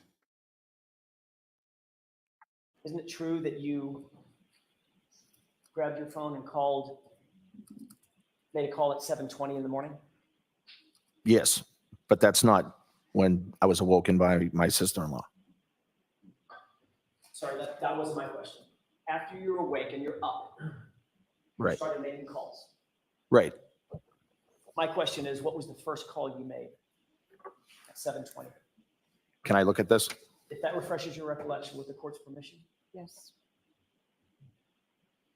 At 7:20, I called Brian Higgins. Mr. Albert, you have 6 siblings and 5 kids, right? Yes. You have in-laws, cousins, huge family, correct? Yes. But on the morning you find out that John O'Keefe is laying dead or dying on your lawn, the first call you made at 7:20 was to Brian Higgins. Is that right? Yes. The same person you had a call with, or at least the logs indicate you had a call with at 2:22 in the morning, correct? Yes. During that 7:20 a.m. call, did you two discuss the 2:22 a.m. calls? No. Thought you just said that you told him, oh, I think I may have butt dialed. Yeah, that was later in the morning when he came to the house. Not on that 7:20 a.m. call. No. What did you talk about on that 7:20 a.m. call? I informed him of what was going on at my house. We were out the night before, and I thought it was important for him to know what had happened. Mr. Albert, I have a couple of more questions about the phones or the phone usage that morning and in the day, throughout the day. You called Brian Higgins at 7:20 a.m. for 1 minute and 56 seconds, correct? Yes. Brian Higgins called you at 7:30 for 5 minutes and 47 seconds. Yes. You called Brian Higgins at 7:57 a.m. Spoke for 12 minutes and 33 seconds. Yes. You then called your brother, Kevin Albert, at 9:40 a.m. and spoke for 1 minute and 5 seconds. Yes. Chief Berkowitz called you at 9:50 a.m. and left a voicemail. Is I'll that be right? right back. He didn't leave me a voicemail, but I think he called me. You called Chief Berkowitz back at 9:54, 4 minutes later, and spoke for 4 minutes and 40 seconds, right? Yes. You called Jim McCabe at 11:30 a.m. Is that right? Yes. And Jim McCabe called you back at 12:20 p.m. You spoke for 7 minutes and 52 seconds. Yes. You called Kevin Albert again at 2:01 in the afternoon and spoke for 8 minutes. Yes. You called Kevin Albert at 6:45. I'm sorry. You called Brian Higgins at 3:24 p.m. and spoke for 6 minutes and 5 seconds. Is that right? And if it refreshes your recollection, there's a second page, second log. You'll turn your attention to the 3:24 p.m. time frame. Trying to find it. Take your time.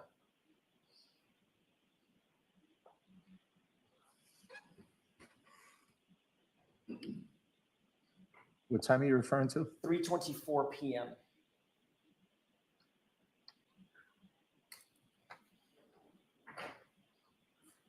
I see it. Yes.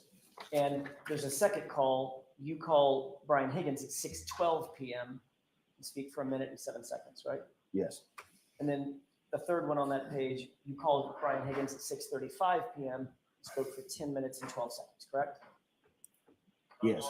Turning back to your call logs, you called Kevin Albert at 6:45 on the next on that same day, spoke for about 16 minutes.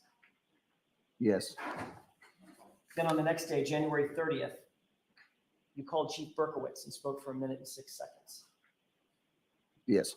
And the following day, you spoke with Jen McCabe, who called you at 8:04 p.m., correct? Yes. And finally, Chief Berkowitz called you at 1:48 p.m. on February 1st, right? Yes. 3 days later, you spoke again to Brian Higgins at 8:48 a.m. Is that right? Yes. The subject of these calls, Mr. Albert, were all about the fact that John O'Keefe was found dying on your yard, on your lawn, on January 29th, 2022. Isn't that right? I don't know the subject of all these calls, no. You had to have been talking about that event. Of course, it was a horrible situation that was going on. Everybody was distraught, and there were a lot of phone calls. This call log doesn't encompass all the phone calls. No, it doesn't. There are a lot of phone calls being made to a lot of people because of this horrible situation. And the point is, Mr. Albert, those many calls that you just described, especially as they pertain to Brian Higgins, Jen McCabe, Kenny Berkowitz, your brother Kevin Albert, were those many calls an effort to get stories straight at the time? No, absolutely not. Were those many calls an effort? I'm going to interrupt you, Jury. We're going to send the jury out. Woo! Chris, actually, why don't we take the lunch? I'll see counsel at sidebar. Court, all right, please. So we're taking lunch break? Oh, we taking lunch break? Is that what she said, Maud?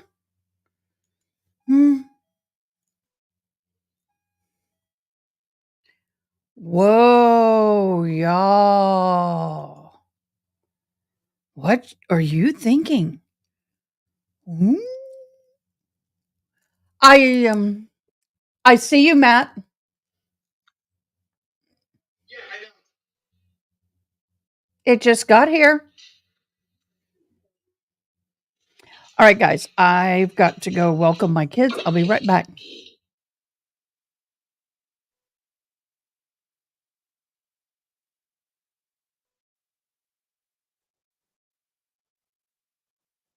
She never asks me. All right, so we'll have the lunch and recess then.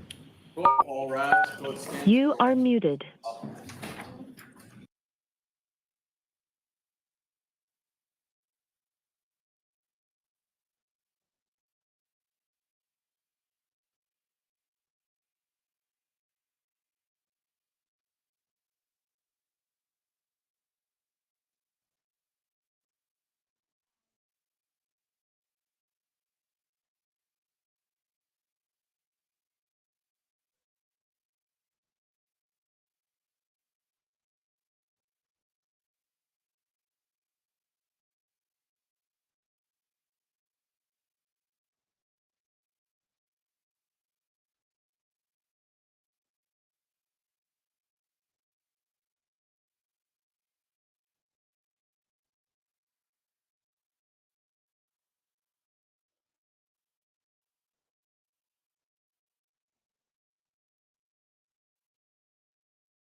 Okay, y'all. What in the blasted bleak is happening here? I'm going to go. 1:48 p.m. on February 1st, right? Yes. There was something that came across in my ears. I'm going to see if I can hear it.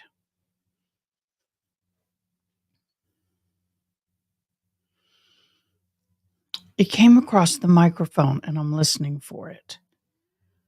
Let's see what it is. I've got everything ganged up. She never asks me. All right, so we'll have the luncheon recess then. I want to hear that again. She Never. never asks me. All right, so She we'll have never the luncheon asked me. recess then. What does that All mean? rise, let's stand. You are muted. What does that mean? Okay, guys, I'm going to go grab me a bite. I'm hungry. I haven't eaten, and I want y'all go to grab a bite. We will return. I will be back within about 10, 15 minutes. I hope y'all are okay with that. So we're going to take a quick stretch break, and I'll see you real soon.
Okay, guys, I have returned. Okay, we back. So, wow, what a morning. What a morning. I know I've lost a few people, and that's fine. Everybody's taking their lunch breaks. I get it. I get it. If you're still on with me, please let me know. I have questions. I'd love to have a conversation. Mm, mm. It still hurts to eat, y'all. Okay.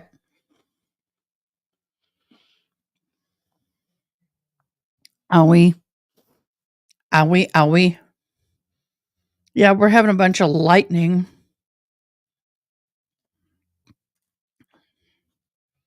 Just saying. Um,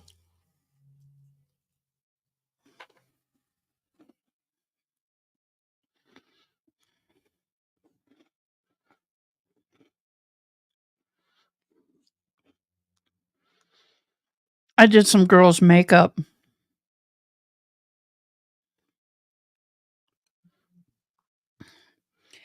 for a prom, and they were sending me pictures. What that bothers me so much about this trial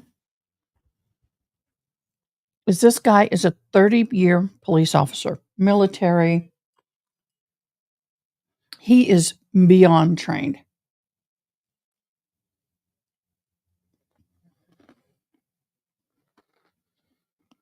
He knows the technology. He knows procedure. He even knew prior to getting the record, the letter from the motion, that his phone probably was going to be subpoenaed. He and Bryant were having conversations.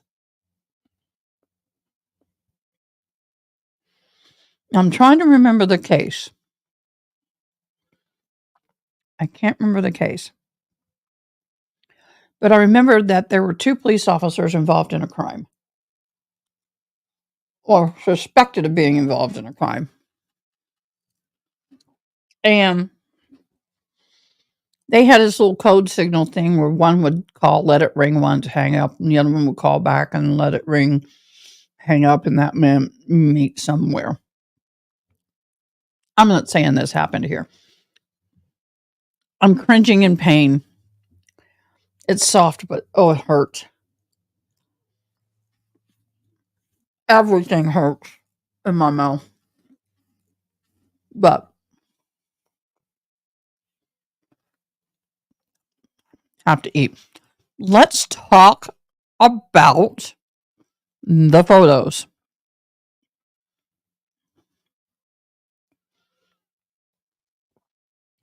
What are we? Ooh, ooh, ooh, ooh, ooh, ooh, ooh. Let me see if I can bring up. Let me see if I can find it. I'm moving things around to make room.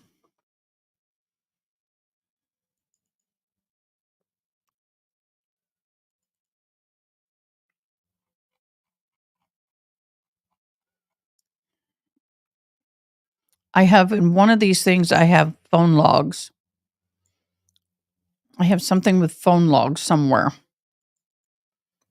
that I saved. I've got a bunch of motions.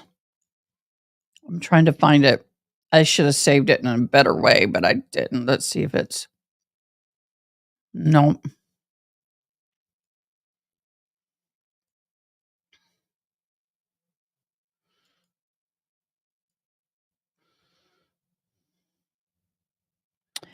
Oh, what is it?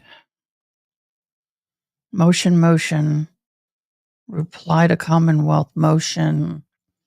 There is I'm looking from something.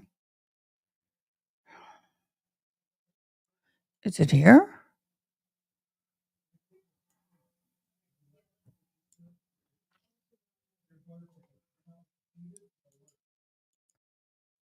What?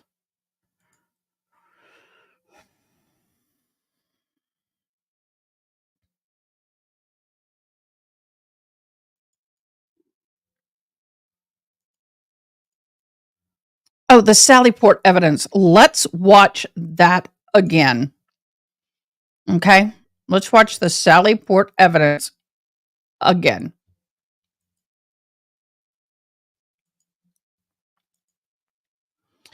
I want y'all, I'm just going to let it play. I'm going to put it on full screen and we're going to watch it.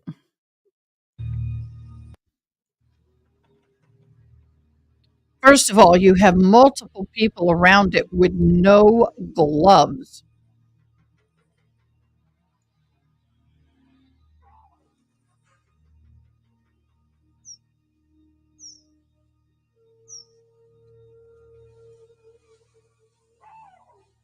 They are they are not being very careful with their hands.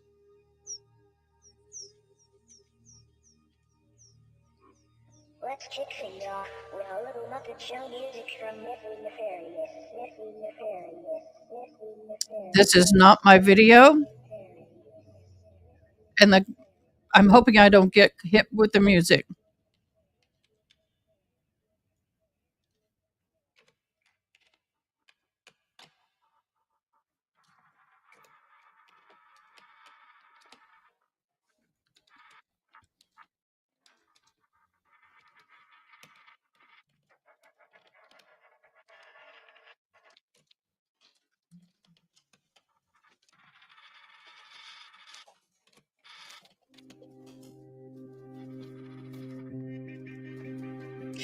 Good afternoon. We are watching the Sally Bay video evidence.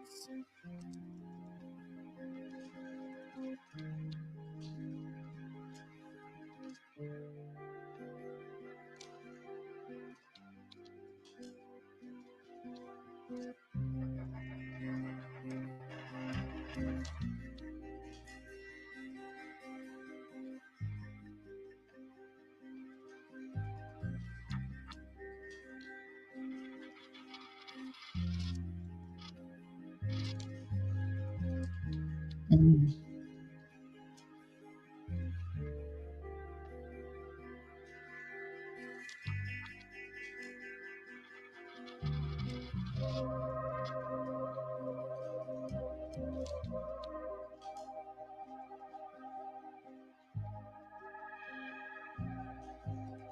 Okay, guys, I'm going to have to turn this down. It gets really loud. Look, now this is from some court, some hearing, some motion. But look how they're rubbing up against the car. They don't have any protective clothing, the covering. You've got a dolly grip, you've got a bicycle, you've got looks like bottles of water, an old police car, you got another vehicle right next to it. You're brushing up against it, you're kneeling, you're getting into it, you're putting your equipment on it. This is so inappropriately done.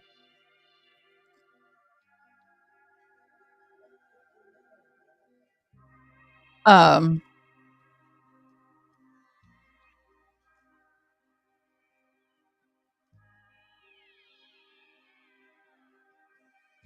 no. I thought I saved the phone logs and now I can't find them.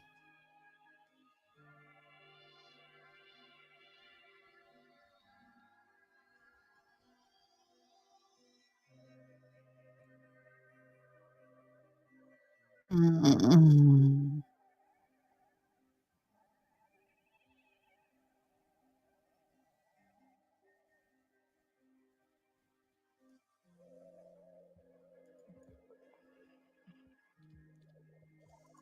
Breaking news.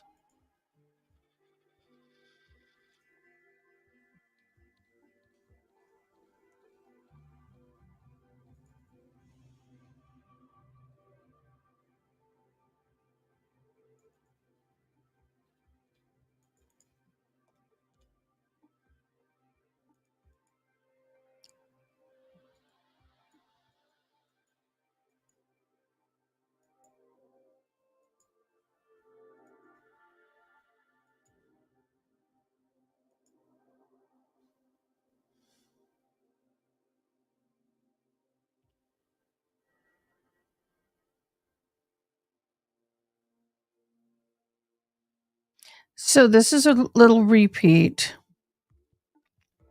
of how much trouble they had getting that light out. But then look how easy it is to take it out.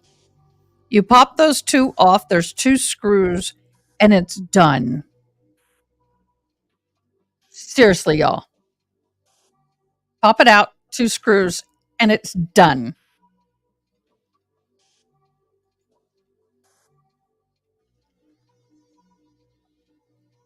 I've changed my own taillights before. It's the same way you get in it to change the light bulb. Now, that is not the same make and model, but they're all pretty much the same.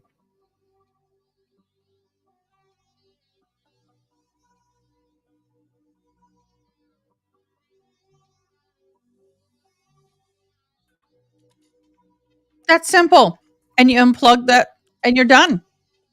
One plug and you're done. Okay, so yeah, I don't understand the controversy and the crap and the problems that they're having with that. I don't understand it. Oh, somebody asked about my earrings. They are super lightweight. They are made by Native American women. And these are some of the patterns that actually we bead this kind of pattern into our shawls and some of our clothing. And so with that's what those are. Thank you. I have multiple of these. I have some that are a little shorter, but the long ones match the color of what I was wearing. So I thought, why not? Any questions? What can we talk about? What do you want to go through? I do have the house photos. I do have the injuries. I have looked at some videos y'all had referred me to look at concerning this. Oh,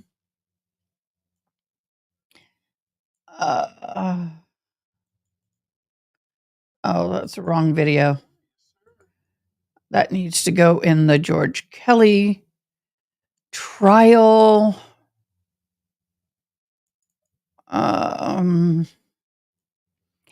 I tried to keep all my things.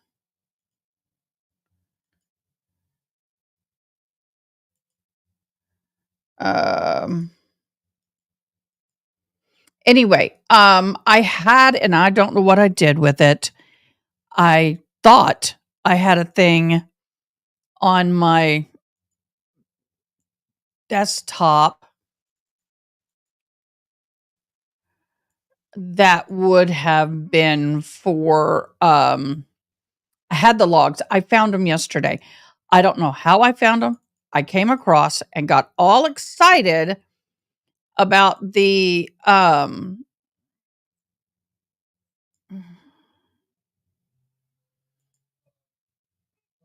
maybe it's there. Maybe that's what it is. Let me open this. Let me see. I may have found it in her documents. Let's see. 13 juror. I want to go in here, maybe see conspiracy. Ooh, there's a whole lot of pictures. I am trying to find the phone call log because I had it yesterday and I could have sworn I downloaded it, but for some reason, it's not coming in. And I don't know what happened to it.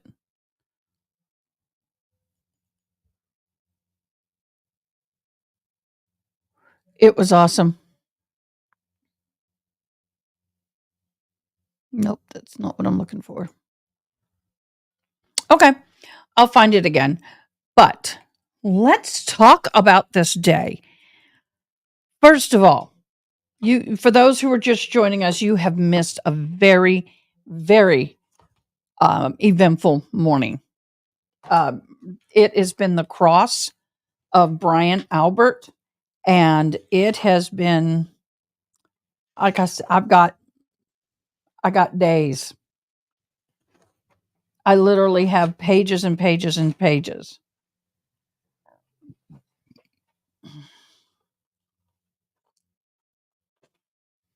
I mean, literally 7 pages of notes.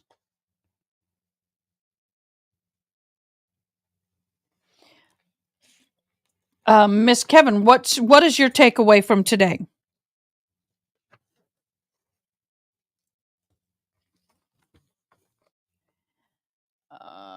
He's 30 years. He's testified. Oh, he has testified over 100 times. And they asked him if he spoke to Mr. Lally or the before 5-2. Again, the DA, he said no. Here's the issue. They hit on some of the things I brought up on my stream yesterday. First thing he impeached him on was the fact that he said he had not viewed any information or spoken to anything. Then he agreed that he did speak to the DA and his attorney and viewed the radio video and transcript of the grand jury, and it was a 20-second video.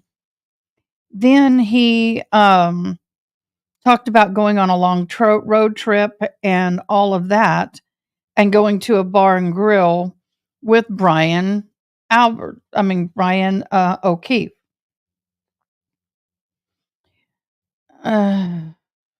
They had a long Boston to New York drive, 4 hours to the hillside. They were drinking and they ordered food. I think that was Brian Higgins. Brian Higgins says that he was possibly something about flirting. It was Brian Higgins, Brian Albert, Karen Reed, and John O'Keefe were together in the bar, and they said he didn't have any conversations. He said that he really did not talk to Karen Reed, but yet they have video of him in the bar having a conversation with Karen Reed. Now, mind you, the conversation is a little bit, to me, it just looks like polite pleasantries, or, the group is all talking and they're just kind of quickly cross talking. But the point is that it looked like it was comfortable. It looked like it wasn't strained, not like somebody you haven't just met for the first time.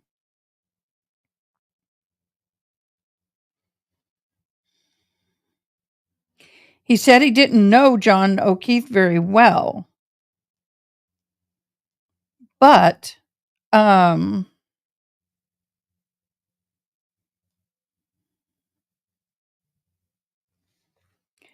trying to read this.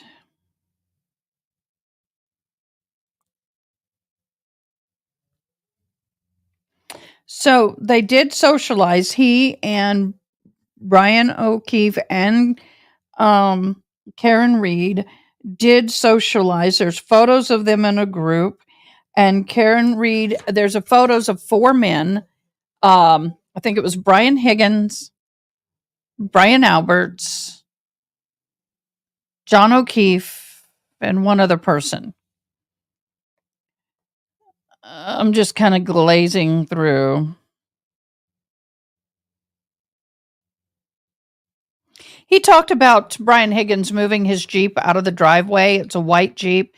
So when they came home, he's moving it out of the driveway. He has a snow scoop on the front of it.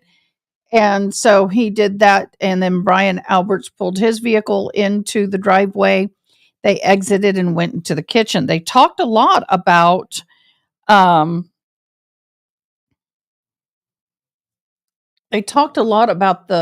fact that he nor his Brian Alberts and Nicole Alberts, neither one at any time ever mentioned Colin Albert being in the home on any of the investigations or in the questioning. They both felt that, yep, they both felt that he wasn't in the home. He was leaving when they got there, so he wasn't a part of this. And so they never mentioned him until maybe much, much later.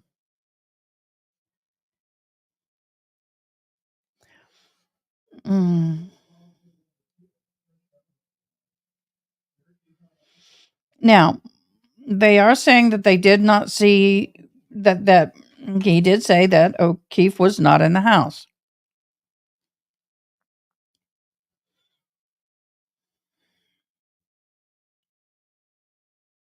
So when Mr. Proctor came in to interview them the first time or whenever, and they were over at Jennifer's house, I think it was Jennifer's house, Colin's daughter.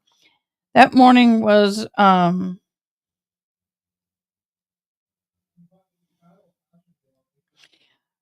Jennifer was at their house. But the thing is that everybody was in earshot of the interviewing. Brian Albert does state that after he interviewed with Proctor, he went upstairs.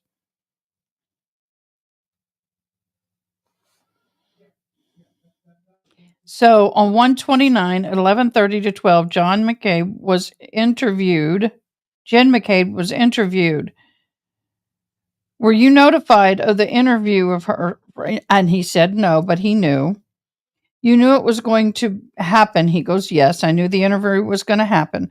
So why did you go to her house during the interview? Jim McCabe knew that he was in the house. Yes. Brian Higgins followed. So then they start talking about the bar. But the big thing was for me with that is when Karen Reed called Proctor to tell him that she recalls hearing Karen Reed say, I hit him, I hit him, I hit him. Brian Albert was there. He did ask, did Proctor or anybody go into the basement when they came to the house? No. Did anybody go upstairs? Did he go upstairs? No. Let's talk about the dog. He said the dog, it has been mentioned by Brian Albert, the dog wasn't great with strangers. He said that it started barking when there were strangers in the house at the night of the party. He said it started barking.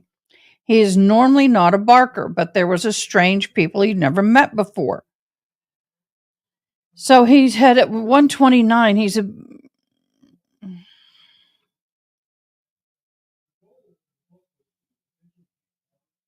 he lets her out to go to the bathroom.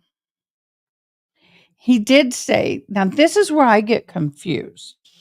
His wife said that her husband brought the dog to the back door, opened the back door, stood in the doorway, which I do at night especially, and watched the dog go to the bathroom and it came back in. She states then that he took the dog back straight upstairs. Well, he says he stayed downstairs and monitored the dog. After he said, and then the question was, after you learned about John O'Keefe's injuries, you got rid of the dog, right? He said no. They rehomed the dog because of the situation where he attacked other dogs after this. And then the what's his name? The lawyer for the defendant said, yeah, and bit 2 women on May 22nd. So the dog fight, and he said that there were some serious questions being raised.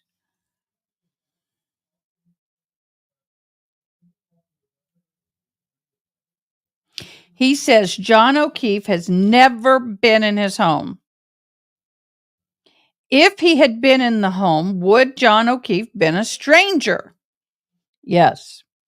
To Chloe? Yes.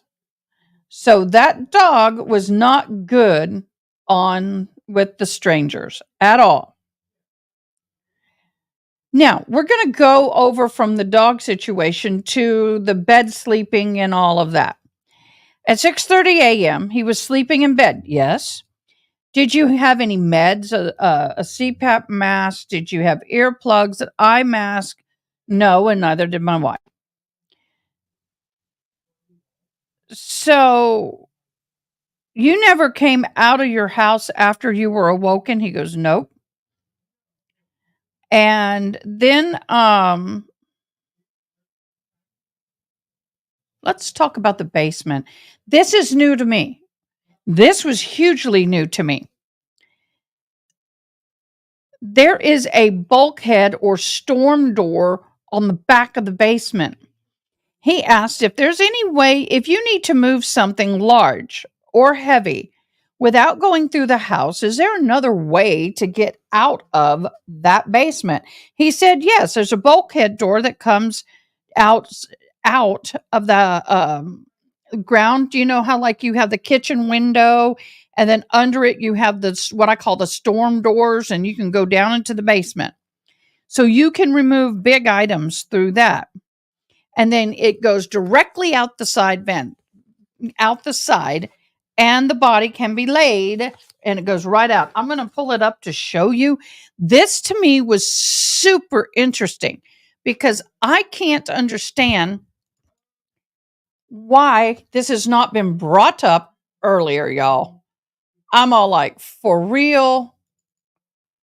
Okay. Let me share screen. I mean, it just, this to me gives a reason or an easy way for that body to be pulled out. Okay. Here we go. I'm going to make it big. I'm going to come out. Oh, nope. I want this. Let's see if I can enlarge this a little.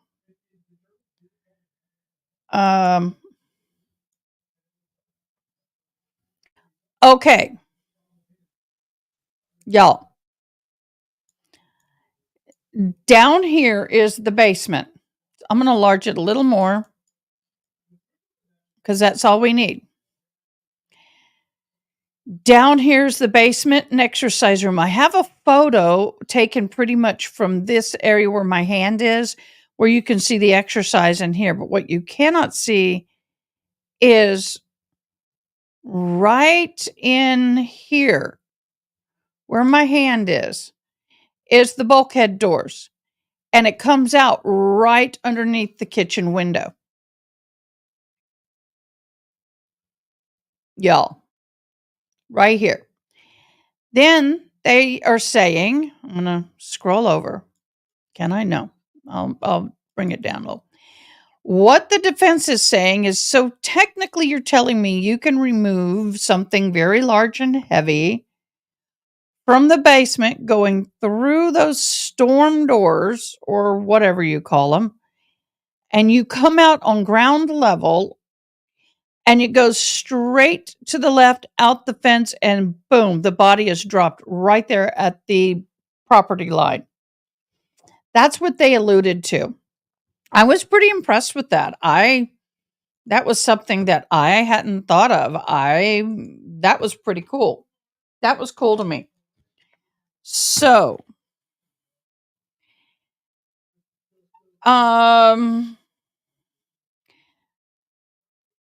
nobody went into the basement. Then we had a sidebar for a voir dire. And basically it was about the phone. The phone data was resetting. So in the gist, he's saying this, that on September 22nd, he replaced his cell phone with an upgrade. And in doing so, he did not know or did not understand or did not get the point that when you do that, the old phone will be totally swiped. And when constantly being questioned, he's like, it was transferred to my phone, new phone. Like all that information I had on my old is on my new phone now. And that's not true.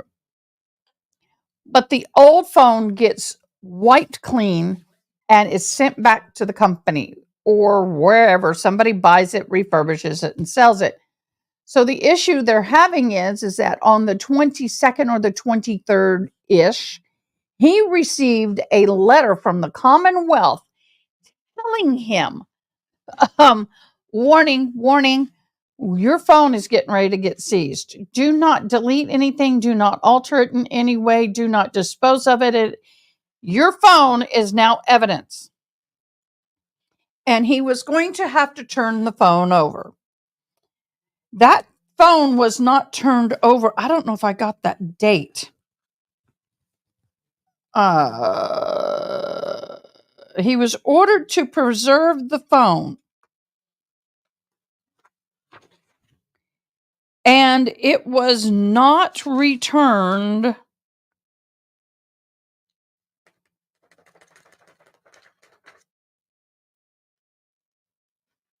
So I don't have a date that they took it, but it had to have been after September the 24th.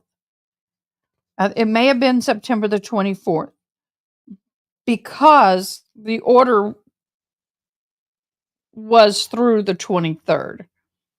So you're telling me, I mean, he was telling us, I decided that I wanted an upgrade the day before he supposedly could have gotten the letter. It was mailed, so he could have gotten it on the 22nd, 3rd, 24th, but it was sent to him.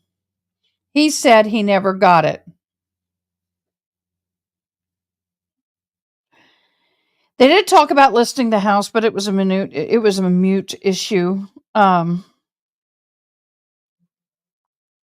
He said he did not remember getting the document.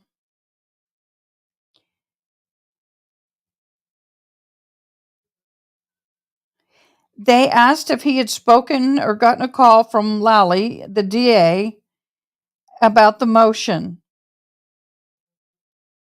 And he did not tell them about the upgrade.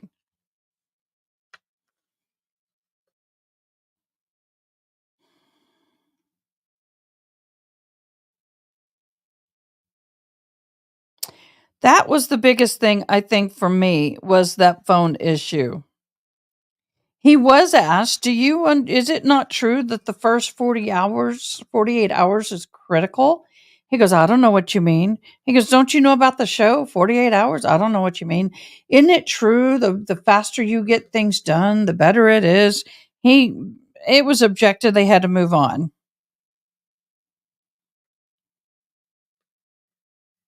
He was in the Marines. He was a combat veteran. He had hand-to-hand combat training. He had additional academy training. So that was kind of they said, well, aren't you an independently trained fighter? He is a boxer. He is highly trained in boxing. And they asked if he was featured on a show. He said no, but yes, he was. Then they start talking about when everybody left the house. And then we get into the big butt dial. And I'm going to look up boxing videos of him if I can.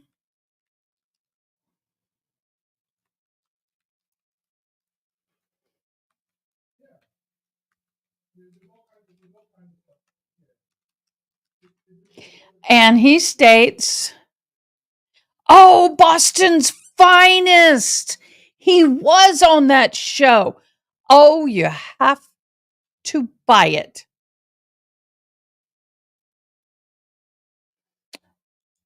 Bugger.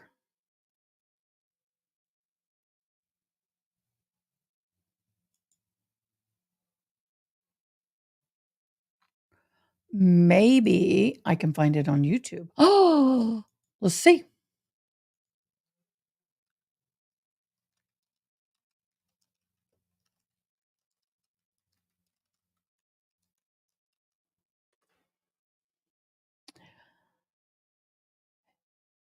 Okay, here we go.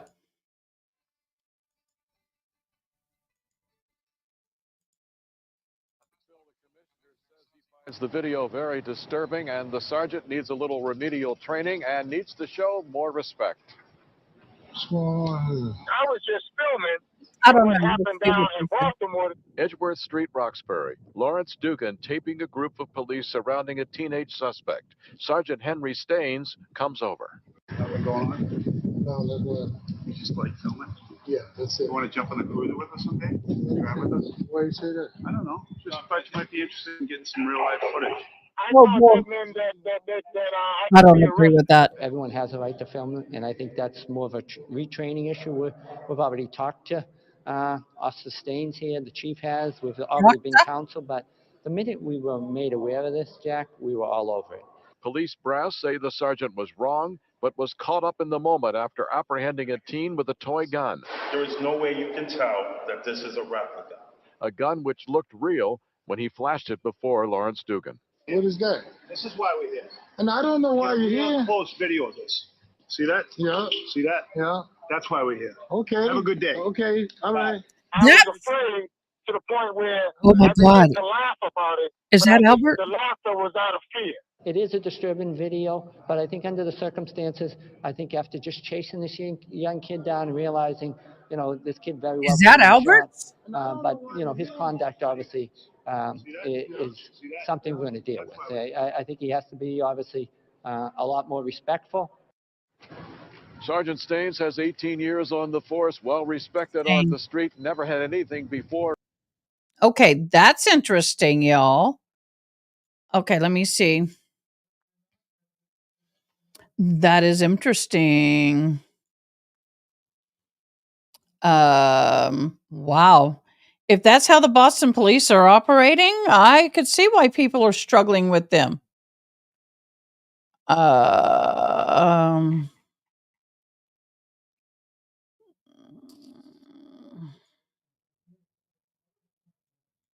Wow, interesting. Boston Finest?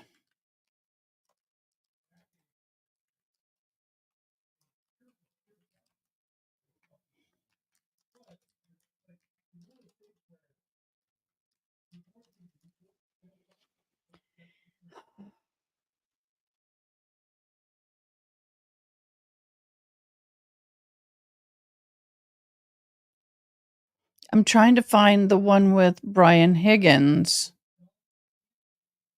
Brian Alberts, let's see.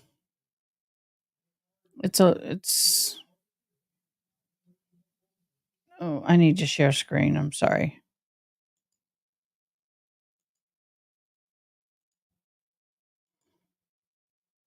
That's not. It's hard to tell. I think that's just a.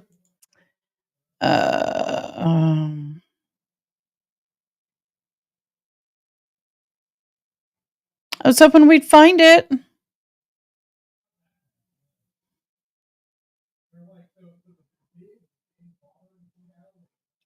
I'm sorry, guys. I was hoping to find it.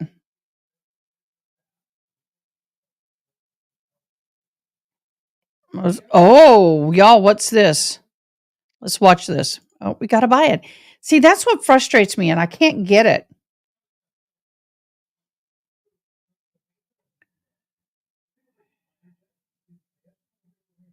I don't want to show the funeral. Okay, I will try and get it, y'all, because that to me would be cool to see. All right, so he was on that show. And let's talk about the butt dial. So we're sitting here and they're saying at 1:29, everybody left the house of the Alberts. Everybody left the house at Albert's house. And they said Caitlin left about 11:45. It's okay, Sparkles. Then they asked him, "Do you have nightstands?" Yes. He asked, "Do you put your phones on them?" He said, "No." He says his phone was in bed with him along with his glasses. Now, he then says, "But you had a long trip that day. You had a funeral you went to in New York. Then you went out to the bars and you had a good evening. Didn't you have to charge your phone?" And he goes, "No, didn't have to charge my phone." I'm all like, but then he said that he sleeps with the phone in the bed with him, and his wife does too, and his reading glasses. Now, I'm going to say, I call BS on that. I don't know anybody. I mean, I know you may accidentally fall asleep with your phone, but make it a habit to not charge your phone at night and to and to sleep with it. I'm not saying that people haven't or don't. To me, it just seems convenient in this case. He said that there was a butt dial. Well, how long did he have his? That night, the phone was in bed. How often? 2.5-year-old. He said for about the last 2.5 years. He said he sometimes has it on ringer, sometimes on vibrate. He asked, "Did you make a call to Brian Higgins at 2:22 and 35 seconds?" He goes, "No." He goes, "Then how can you explain the 1-second phone call that you placed to him?" He goes, "Butt dialed." Okay. And then 17 seconds later, Brian Higgins calls him back. He testified in June of 2023 that he butt dialed, and he goes, he doesn't know how he did it. He wasn't sure. But he also said, the defense brought this up. He said, "Well, isn't it true that you told us back in June of 23, that you were in an intimate situation with your wife when you accidentally must have butt dialed Brian Higgins?" I don't know. View the transcript. So sure enough, they did.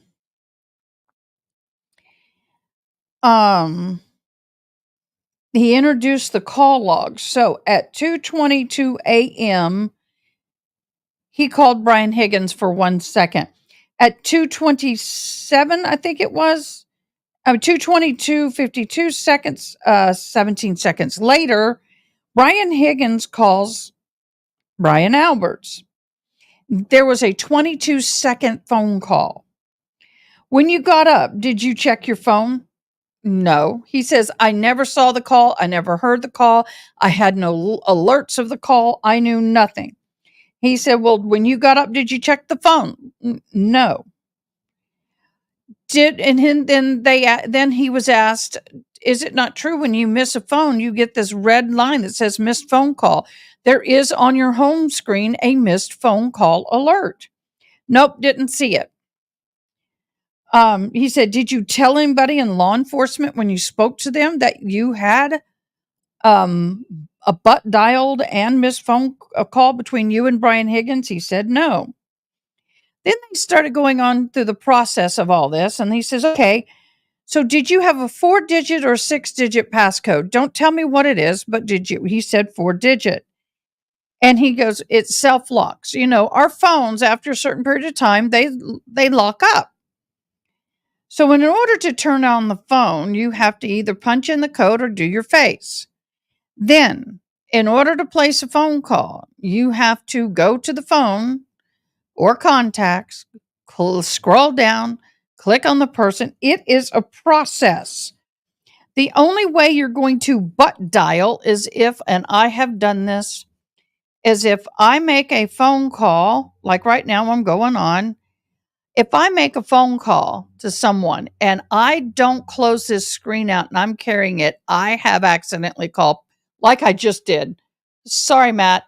Like I just did. Didn't mean to do that. That was perfect. But once that goes off, and let's just say the phone goes off, it's asleep. 10 minutes later, the phone's asleep. If you do this and open it up, it doesn't go back to the phone numbers. It goes back to the main screen. So there is no way that you are going to be able to butt dial an iPhone and like 10 minutes, 15 minutes, 20 minutes later, only upon right after making one phone call. He said, "Your phone was unlocked. Did you make the call?" 17 minutes later, he answered, "No." He said, "Did you hit the button and answer the call?" "No." He said, "Must have button dialed, or his phone must have accidentally answered the phone with his butt." But he said, okay, who answered the phone then? He goes, who else was in the room? Was it your wife? No. What about your dog, Chloe? No. And he kind of got tissy about that. And he goes, did you talk to Brian Higgins? No. He said, I mentioned to Brian Higgins later in the day and said, I'm sorry, I didn't mean to butt dial you. So it was kind of like he didn't tell the police or anybody that he and Brian Higgins accidentally butt dialed. But here's my thing. Brian Higgins' cell phone, under some pretrial motions and hearings, was supposedly left on the nightstand next to his bed charging. So how in the hell did he get a 17 seconds after the butt dial from Brian Alberts? Did he then turn around and butt dial Brian Higgins butt dial Brian Alberts?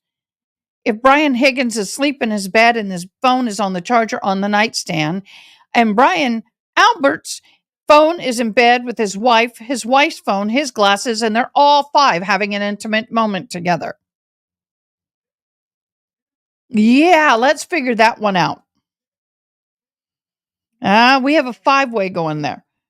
So, who answered the phone? He doesn't know.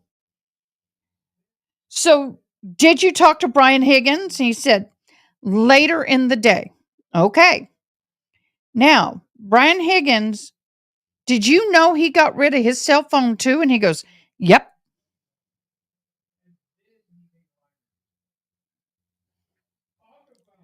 So he goes, what was the first call that you made on January 29th at 7:20 in the morning? Who was the first phone call to? This is right after he finishes talking to the investigators, I think the first or second time. And while they're cleaning up the crime scene, and they leave his house, and it's just him and his family. It was Brian Alberts, Nicole Alberts, Jen McCabe, Matt McCabe, and Caitlin Alberts. I think Caitlin was there by then, and maybe even Brian Albert Jr., but he was down in the basement. But everybody else was upstairs. I'm like, why was Brian Alberts down in the basement? Never, Jr. Brian Jr. never came back upstairs.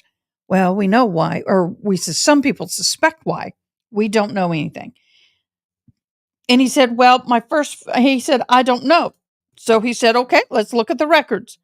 He looked at them and he said, I called Brian Higgins. Why? Why would you call Brian Higgins? Don't you think you would call your family? A lawyer?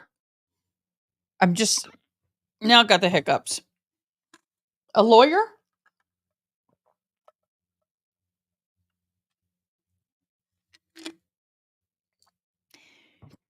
Now I got hiccups.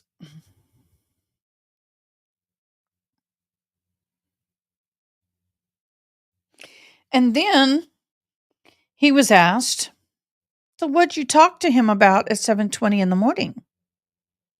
And he goes, did you talk to him about the butt dial? He goes, not at that time.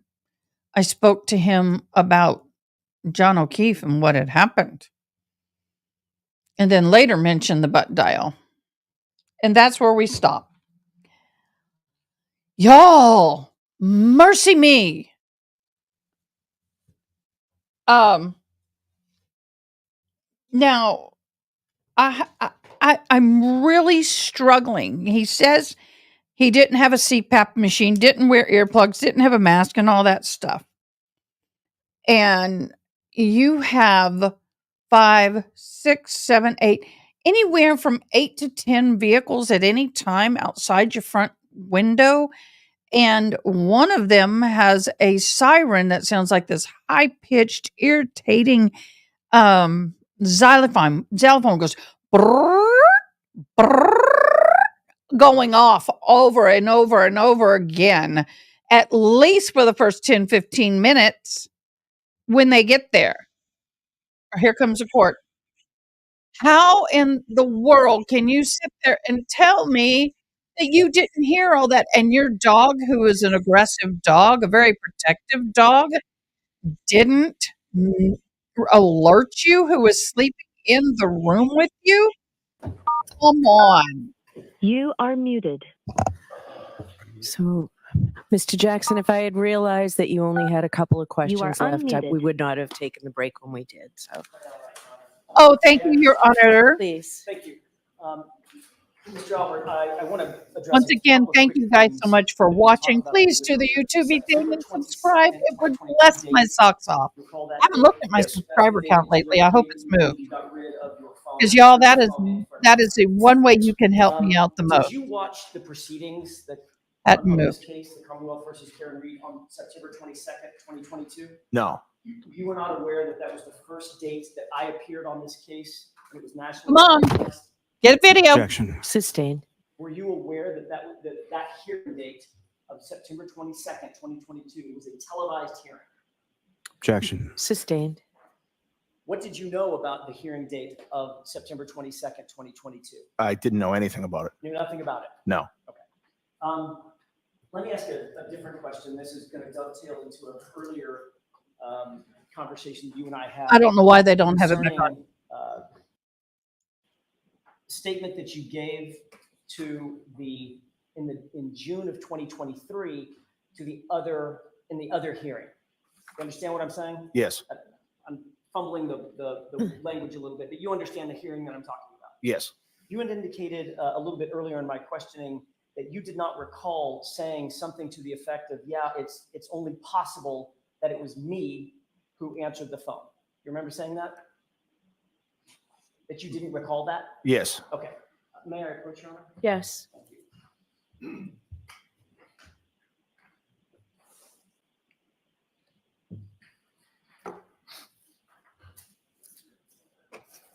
Mr. Albert, I there's a guess the highlighted cameraman portion didn't make of it back that from lunch. transcript. If you just take a look at that, and when you're finished reviewing it, just look up at me and let me know. So June 23rd, didn't recall saying it was possible, but yeah, it was me that answered the phone. Ooh, that's interesting. Deserves a little star. Court TV, come on, get back from lunch. Hello, snap, snap, snap. We're going. The plane is leaving. Y'all. Yes, I got. May I approach, Your Honor? Yes. Thank you. Mr. Albert, did that refresh your recollection as to the colloquy that you had with someone questioning you about this issue in June of 2023? Yes. And in fact, you testified as follows, question, can you just but then you? Objection, Your Honor, as far as the reading. As far as what? Reading from the transcript, he's asked him if his memories are fresh. All right, so go ahead and ask him a question. Don't read from the transcript. Did you in fact say in answer to the question, if it's not your wife and it's not your dog, who else is it possible on earth to answer this phone? Answer, yeah, it's only possible that it's me. Did you say that? Yes.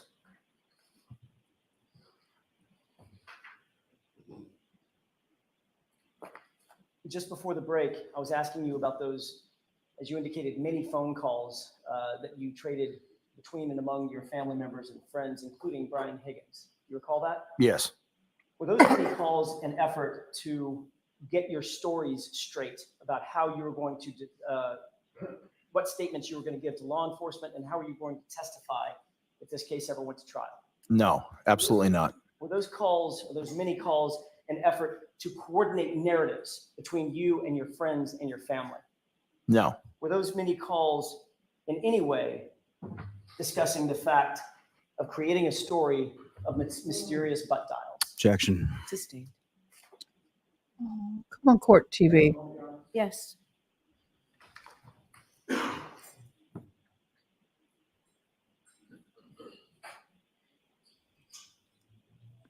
That's a risky question. January 28th, and the defendant? Yes, those are my relatives and friends, and that's why I was at that location. Let's skip back that for a second. We had a little. Those are my relatives Behind her, those are people that right behind what she. on the table. No. There were other people around her. Okay, give me a break. I need to, I forgot. I think I got rid of, or I didn't. There it is. Sorry. Um, Moderator, thank you so much. Thank you so much. I'm sorry.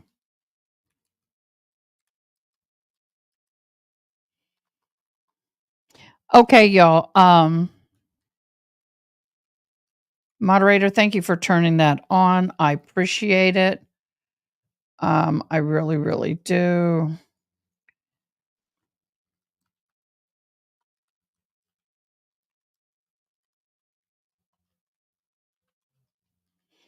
I'm having a hard typing today from the angle that I'm doing. The reason why I'm pinning this is because I want to make sure that we get the redirect in where it needs to go. I forgot to pull that up before. Why is it not playing? Let me get it going. Play full.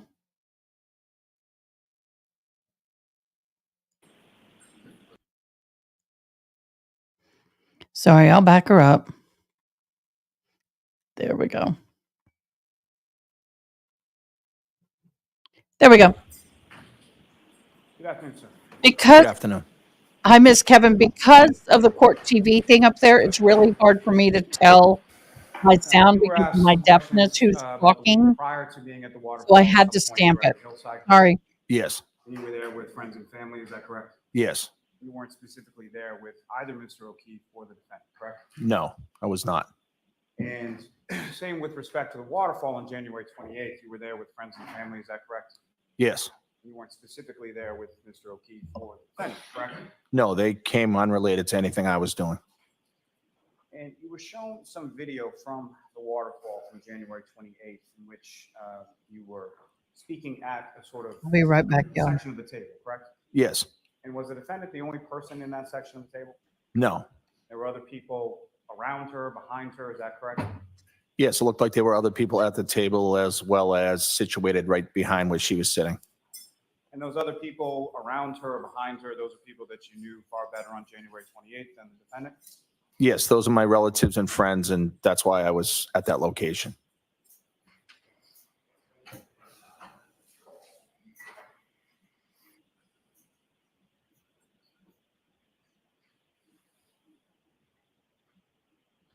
You were asked some questions about going over to Ms. McCabe's house later on in the afternoon of the 29th, correct? Yes. Why did you go over there? I went to Jen's house because she's my sister-in-law. She was going through an awful time that morning, as we all were. And I wanted to be there to comfort her if she needed anything. Because we're so close, I didn't want her to feel like this was too much for her to handle. Again, how long have you known Ms. McCabe? I've known Jen since she was probably 6 or 7 years old. She's like a sister to me. Now, at your home on the January 28th and the January 29th, when people came back after the waterfall, did you at any point in time go into the basement area of your home? No, Did Brian Higgins at any time go into the basement area of your home? not that I know of. Did you see anyone go into the basement area of your home during the time that you were there after coming home from the waterfall? No. Now, you were asked some questions about your dog, Chloe, in that she wasn't great with strangers. What exactly did you mean by that? All I meant was that she wasn't overly affectionate with strangers. She was a heavy dog. Not everybody likes dogs. So if there's going to be people at the house that don't know the dog, they might not particularly want her around them. And were you more concerned about the people in the house that didn't know Chloe, or were you more concerned about Chloe herself? The people in the house. Never has the dog, to my knowledge, been aggressive to anybody except for the time that there was a fight between two dogs. Now, you were shown in Exhibit 66 that was sort of a drawing of your house. Do you recall that? Yes. And had you ever seen that prior to today? No. And do you recall specifically within the drawing or the artist rendering of your house, there were certain lights on around the garage and the front door? I did notice that, yes. And do you recall whether or not those lights were on when you came home from the waterfall on January 29th? I don't recall, but oftentimes those lights are off and sometimes the bulbs don't even work in them. And when Ms. McCabe comes into your bedroom sometime after 6 a.m. on the 29th, Yes, that was following a day in which you woke up in New York City and went to a funeral, is that correct? yes, I went to a funeral that morning in New York. And that was for a fallen police officer from the New York City Police Department? Yes, a police officer in New York that had been murdered while on duty, and that was his funeral. And did you know that police officer whose funeral you attended? Objection. The objection sustained. Next question. Now, with reference to, you then drive all the way home from New York to Massachusetts, correct? Yes, And you went out to a couple of different places, had a couple drinks, correct? yes, And then went back to your home and went to bed sometime around 2 a.m. or so? yes, after 2. And so about how long had you been asleep from the time that you dozed off to the time that Ms. McCabe comes into your bedroom that morning? Only a few hours, probably 3-4 hours, 3.5, 4 hours. Now, in relation to waking up that morning, you testified that you did not go outside, correct? Yes. And why not? Initially, when I woke up and I was told what was going on out front, I looked out my window and I saw some emergency vehicles. I did not see John at that time. I came downstairs with my wife and she asked, where was John? And Jen said that he was. Sustained. Next question. What was your understanding of where Mr. O'Keefe was when he came downstairs? Objection. Ask it differently, Mr. Lally. Good for the In geese is reference good for to the gander. when you came downstairs, what was your understanding of medically what was going on outside your house? Objection. Everything he knows is going to be hearsay. Was there any reason for you to go outside of your house at that time? No, there was not. At that time, there was no victim out in front of my house. So there was no first aid for me to give. There was nothing I could do. You were asking questions about the sort of bulkhead in the back of your house, correct? Yes. Where is that bulkhead in relation to the bay windows of the kitchen that you were testifying about? So the bulkhead door is directly under the bay windows in the kitchen. That was right. The bulkhead door opens up almost directly into the windows, obviously without hitting them, but it opens up into the front of the bay windows. What you saw as far as that video that was shown to you, that's not what the bulkhead looked like. That's not what the door looked like at that time on January 28th or 29th, 2022. No, those are not the doors we had. And as far as the bulkhead was concerned, Doesn't matter, it's the when same that place. bulkhead was opened around that time, what if any kind of noise would that bulkhead make? A loud creaking, old rusty metal sound when you opened it. Is that something that if it was open and you were in the kitchen area, you could hear? Yes. Now, in reference to that bulkhead, what if any security or what if, was it open? Was it locked? How was that left? So the bulkhead door was shut and it was broken. So sometimes you could turn the middle thing to lock it, and sometimes it would be hard to do. But the wooden door that goes into the basement has a lock on the doorknob. That is a door that we keep locked because we don't use it. Now, as far as from the bulkhead, you were shown in that video a gate that opens up to the front yard area of the house. Is that correct? Yes. And what if any other gates are located on the fence in your backyard? So we also have a gate on the rear part of the fence. And there's also a gate on the opposite side of the house. And the gate in the rear area of the fence, where does that lead to? So that leads to some woods, and then eventually you'll hit some train tracks. Now, with respect to your phone, that was something that you had upgraded prior to any notification you received from the district attorney's office or anything in relation to preserving your phone. Is that correct? Yes. Now, with respect to that, as far as the information contained within the phone, There are certain types of information, are you familiar with, being sort of backed up by the cloud? Yes, Would that include calls? it could. Could that also include text? Yes, Could that include photos? yes, Could that include contacts? yes. And I'm going to stop there. Example, if I text you and then I delete that text on my phone, and then a week later go and transfer that information, that deleted text is not going to transfer. However, they can go back and get that deleted text as long as it's not been overwritten. And the phone company would have a copy of it. If I go through my phone log and say I have a husband and I don't want him to know I'm calling somebody or someone called me, I can swipe and delete that phone call. Then transfer it to a new phone. When you transfer a new phone, your call log does not transfer with necessarily. I got a new phone last year. It didn't transfer the new phone, my old phone log. It would transfer a lot of the text and things like that, but phone log, it didn't transfer the phone log. But you can still get that as a subpoena. But what it shows is the act of deception. Sensei, come here. Well, I thought she was in here. Okay, let's keep going.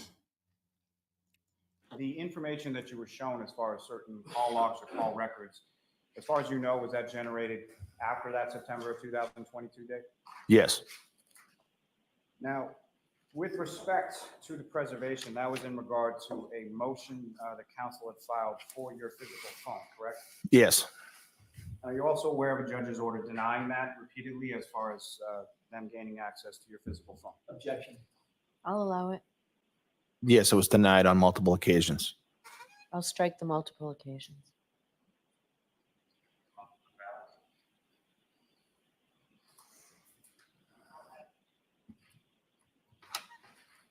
You were asked some questions about boxing, correct?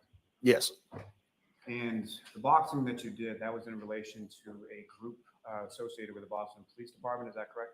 yes. And when was the last time that you were involved in any kind of actual boxing match? Close to 20 years ago. Now, with respect to some of the training that you were talking about, with respect to the Boston Police Department, you were given some training as far as defensive tactics, is that correct? Yes, And is that something that is standard, that is sort of given and administered to every Boston police officer? yes. So within the academy, you go to the defensive tactics training. And that would include Thank- John O'Keefe, correct? Yes. Mm-hmm.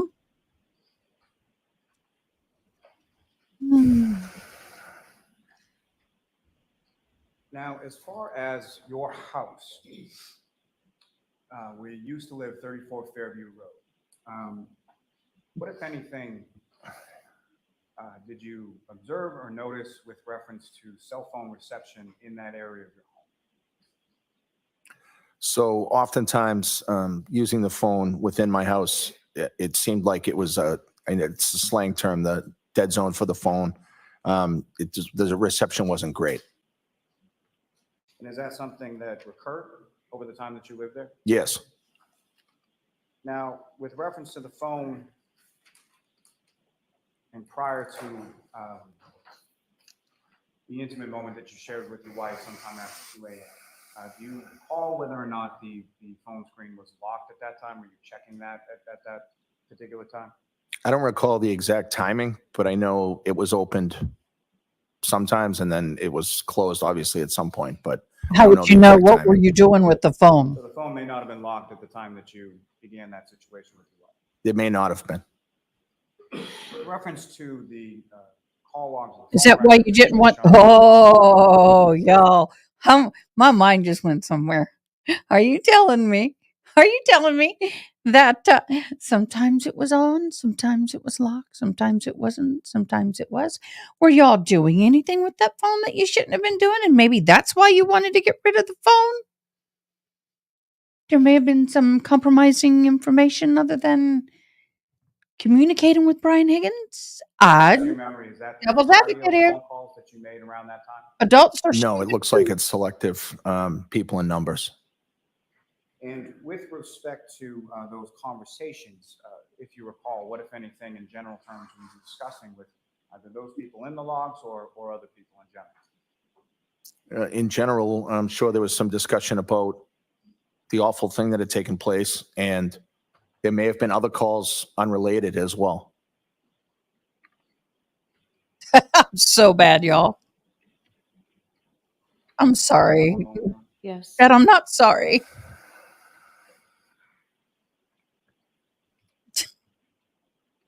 Mr. Albert. We can go so many places The early with this. morning of January 29th, 2022, did John O'Keefe ever come into your house that night? John never came into my house that night. He would have been welcomed, and the defendant would have been welcomed with open arms had they come in, and I wish they had. I really do. Were you ever even aware that John O'Keefe or the defendant were anywhere in the area of your house during that early morning of January 29th? I was not. I have nothing further on. Very briefly. Okay. So we talked about cell phone reception not being good in your house. When did you and Mr. Lally talk about that cell phone reception issue? The what? Cell phone reception issue in your house. It came up during one of the preps. Which prep? I don't remember which prep, probably the last one. I thought you only had one prep with Mr. Lally. Well, we had the prep before the grand jury, and then I had the prep for this trial. Okay, so that's two. So you brought up the fact that you had bad cell phone reception in that preparation? The conversation came up, yes. Mr. Lally taking notes? I don't recall if he was taking notes. Was this recorded? I don't believe so. And where did you say this conversation took place? So the prep was at the district attorney's office, which is in Canton. This morning when I asked you, you said you couldn't quite remember where it took place. You're right. I couldn't remember this morning. And I asked you, could it have been the DA's office, and now your memory is refreshed? Yes. What refreshed your memory between this morning and now? I was just thinking about it in my head and reminded myself that it was the DA's office. You caught me off guard when you had asked me. I didn't have it at the top of mind. Did you talk to Mr. Lally over the lunch hour? Briefly. Bring up the fact that bad cell reception in your house over the lunch hour? Just now, no. What did you talk about over the lunch hour? Just how much time I was going to have left on the stand. That was really about it. So you and Mr. Lally talked about the fact that you've been on cross-examination for 2.5 hours, and your conversation consisted of, you probably got another 10 minutes. Yeah, I think he was going to lunch or doing something, so. So you didn't talk about the substance of your testimony? No. He didn't tell you what questions he was going to ask you on redirect? Maybe mentioned one thing he may ask me, but that was it. Like, what was that? Just he was going to ask about what happened at the house in the morning. That's, some of the questions on redirect. That's all. Meaning he was going to ask you the question about whether or not John came in the house? No, not necessarily. He was going to ask you about whether or not you had bad cell reception in the house? No. What was he going to ask you? He was going to ask about the morning of the incident, about coming downstairs and why I didn't go outside. Did he tell you what he thought would be helpful for the Commonwealth? Nope. Did he tell you how he thought you should answer that question? No. He did ask you about a situation concerning the motion to preserve, correct? No. I'm sorry. He asked you on redirect about the motion. Oh, to yes. preserve. Yes. Okay. And he mentioned that there was a motion that had been denied for the defense to get access to your physical phone, right? Yes. You're aware that that motion was denied in October of 2022, correct? Yes. You had already gotten rid of your phone a month earlier, hadn't you? Yes. And the preservation order from the judge was still in place when you got rid of that phone, wasn't it? No, I believe the phone was upgraded prior to the preservation order. Oh, right. The day before. Yes. All right, Mr. Albert, you are all set, sir. Okay, thank you. Thank you, Jerry. Your next witness, Mr. Lally. Yes, Your Honor, the Commonwealth call Brian Albert Jr. to the stand. Oh, oh.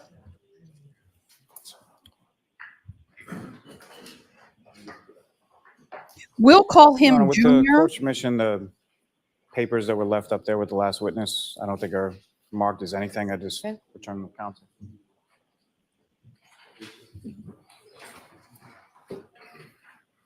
We will call him Junior for the sake of my sanity. Oh, wow. Okay, we're going to have fun. Do you solemnly swear the honesty of the court and jury in the case now hearing should be the truth, the whole truth, and nothing but the truth, so help you God? I do. Thank you.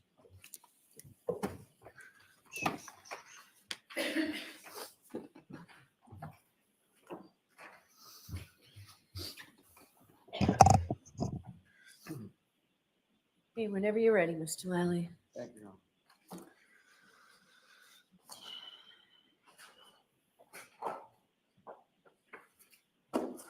Y'all, I had to go get more paper. Y'all want to see what 10 days of trial Good notes look afternoon. like? Could you, An entire freaking book. My name is Brian Albert Jr., and it's Albert. And where do you live, sir? I live currently in Norwood, MA. And how long have you lived in Norwood? I believe since I think it's about a year, since last May. He lived with mommy and daddy. Prior to moving to Norwood, where did you live before? I lived in Canton, And where specifically in Canada? 34 Fairview Road. And how long was it, sir, that you lived at 34 Fairview? From I'm going to guess, but I'm going to say maybe about 10 years. And how old are you now, sir? I'm 25. And with You look respect to older. both where you live in Norwood and where you live in Canton, Mhm. who, if anyone, did you live there? Well, when I lived in Canton, I lived at one point with my 4 siblings, but then some of them moved out. And then in Norwood now, it's basically just me and my parents, and 2 of my siblings are at school. So they come home in the summer and stuff. And by your parents, your father's name is Brian Albert as well, is that correct? Yes. And your mother's name is Nicole? Yes. Now, Are you willing to lie for them? do you work, sir? You know the, Yeah, I do. I work in IT. And a lie? And how long have you been doing that? That job will be a year, maybe a year in August, I believe. Sir, if I could turn your attention to the time frame of January 28th, 2022 into January 29th, 2022. Do you recall that specific time frame? Yes, I do. And with the 28th and the 29th, do you know roughly what days of the week that was? Maybe a Friday and a Saturday, I believe. And with respect to 28th or the 29th, what, if any, significance do those dates have? Yeah, so the 29th is my birthday. The 28th was the day before my birthday, obviously. So I had a few friends over for my birthday.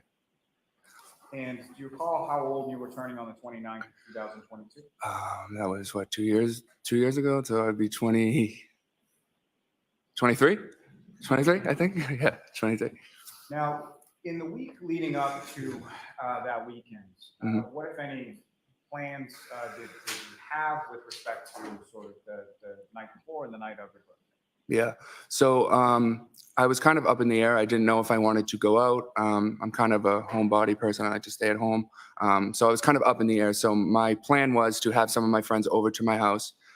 We would eat, have a couple of drinks, and then I would decide then if I wanted to go out locally in Canton or not. So that was my plan. And then a few days before, that's when we found out that the snowstorm was actually going to happen, because you know how they always say it's going to snow, and it never does. So then that kind of threw a wrench in it, but I was kind of like, well, we'll see what happens. And so we went along with the plan. And that particular evening of January 28th, that's at some point people came over your house, is that correct? Yes. And about what time was it that your friends first started coming over? I would say my friends first arrived probably around 7:30 p.m. And who were the first of your friend group that came to your house that night? The first 2 were Sarah and Julie. And just for the record, Sarah's last name is what? Levinson. And Julie's last name is? Nagel. And with respect to them coming over to your house, was there anybody else from your household or your family or anybody else that was present when Sarah and Julie stopped by? I believe when they first got there, my mom was still at the house. She hadn't left yet to go out where she was going. Do you know where she was going that night? I believe she was going to the Waterfall Bar and Grill. Do you know who, if anyone, she was going there with? Yes, she got picked up by my Aunt Julie.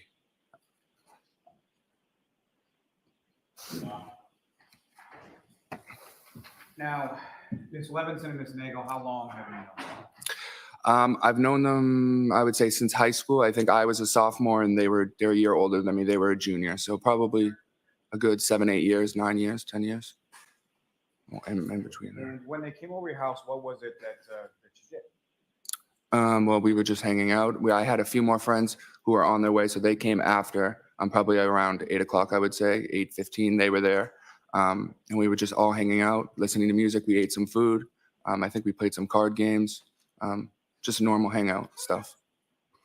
And over the course of this evening, did yourself and your guests, did you also have some alcohol? No, yeah, people were drinking. Yeah. Recall, generally speaking, what people were drinking? Mostly like seltzers, like White Claws or Trulies and stuff like that. Now, you mentioned that some other friends came about a half hour or so after Julie and Sarah arrived. Is that correct? Yes. And who were they? They are. Do you want their full names or? Please. Okay. They are Catherine Duty. Trying to think. Emily Fabiano. Courtney Alba. And I think that's it that I can recall as I sit here.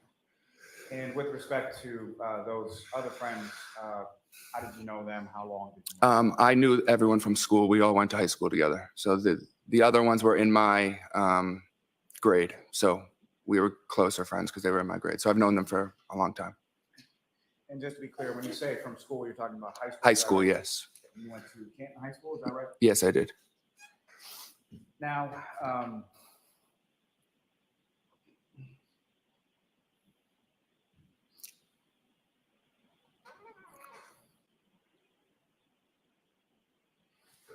with respect to having your friends over your house, where sort of within the house were you all sort of hanging out? We would all just kind of hang out.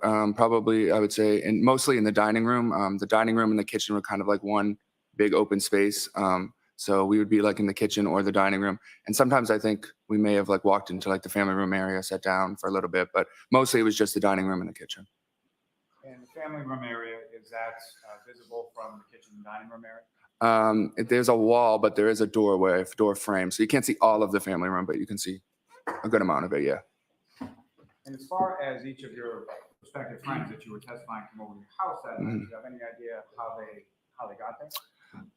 No, I don't know. None of them drove. I know that. So I would assume that they got dropped off by someone, but I don't know who. So there wasn't like a pile of cars like out in front of your house at any point during the evening? No, there wasn't. Now, later on that evening, who, if anyone else, came by the house? Well, my cousin Colin arrived at the house at some point. And then my mom and my dad and them came back from the waterfall back to the house at some point as well. Now, with respect to your cousin Colin, his last name is Albert as well? Yes. How is he related to you? He is my first cousin. He's my dad's brother's son. And his father would be Christopher Albert, is that correct? Yes. He's older, younger? Is Colin younger than me? Yes. Yes, he is. About how old was Colin around this time? Maybe 17, I think. So was he in high school around this time? I would assume so, yes. And if you recall, how was it sort of that Colin came over to your house that night? Did he reach out to you at any point? Did you reach out to him? Yeah, I don't exactly recall how he knew. I don't know how he knew that I was at my house. But at some point he did call me and said, "Oh, are you still at your house?" And I said yes. And he said, "Do you mind if I come by?" And I said, "No, of course you're welcome to come by." And with regard to earlier at your house, when you indicated that your mother went out to the waterfall, she went out with Julie Albert, correct? And that's your aunt? Yes. And I'm sorry, I asked you about 3 different questions. No, it's all right.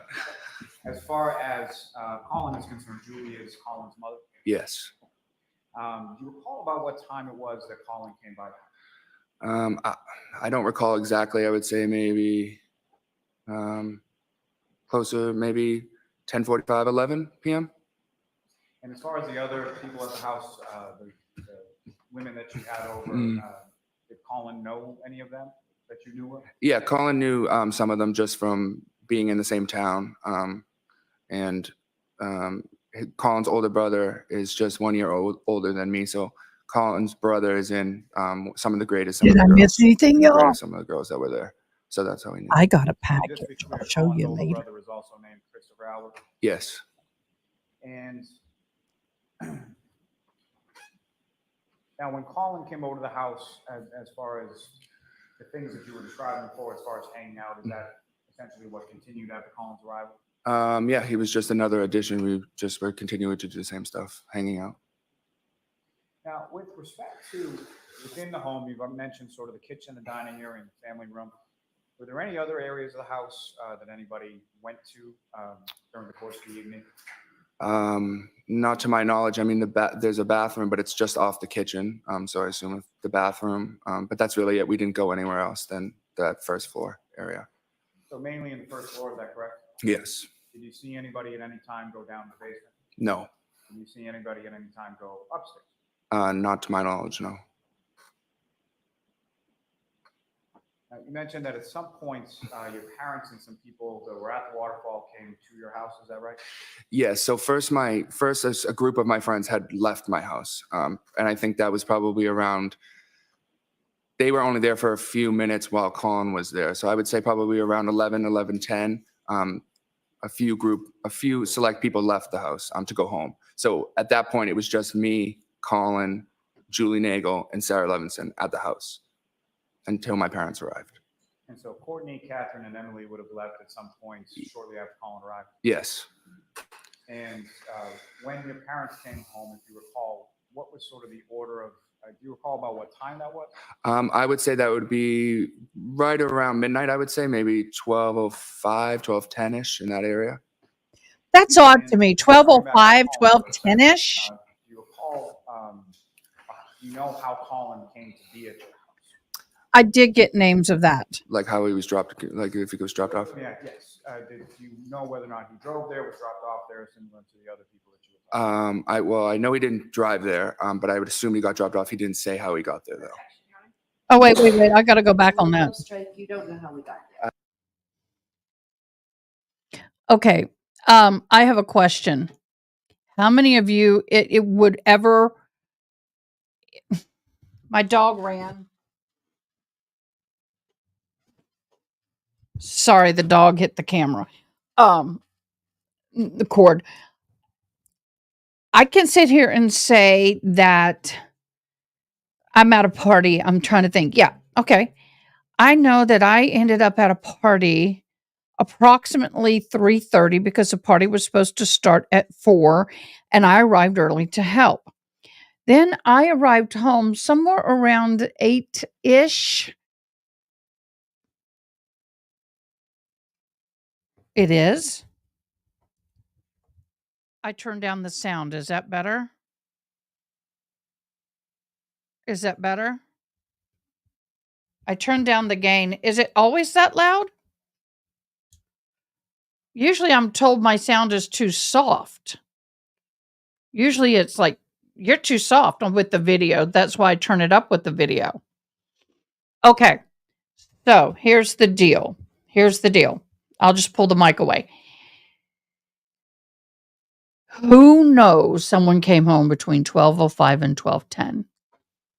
Unless you prepped. Just saying. I apologize if it's loud. Then that first floor area. So mainly in the first floor, is that correct? Yes. Did you see anybody at any time go down to the basement? No. Did you see anybody at any time go upstairs? Not to my knowledge, no. You mentioned that at some points, your parents and some people that were at the waterfall came to your house. Is that right? Yes. So first, a group of my friends had left my house, and I think that was probably left the house to go home. So at that point, it was just me, Colin, Julie Nagel, and Sarah Levinson at the house until my parents arrived. And so Courtney, Catherine, and Emily would have left at some point shortly after Colin arrived. Yes. And when your parents came home, if you recall, what was sort of the order of, do you recall about what time that was? I would say that would be right around midnight, I would say, maybe 12:05, 12:10-ish in that area. That doesn't make And sense. just turning back to Colin for a second.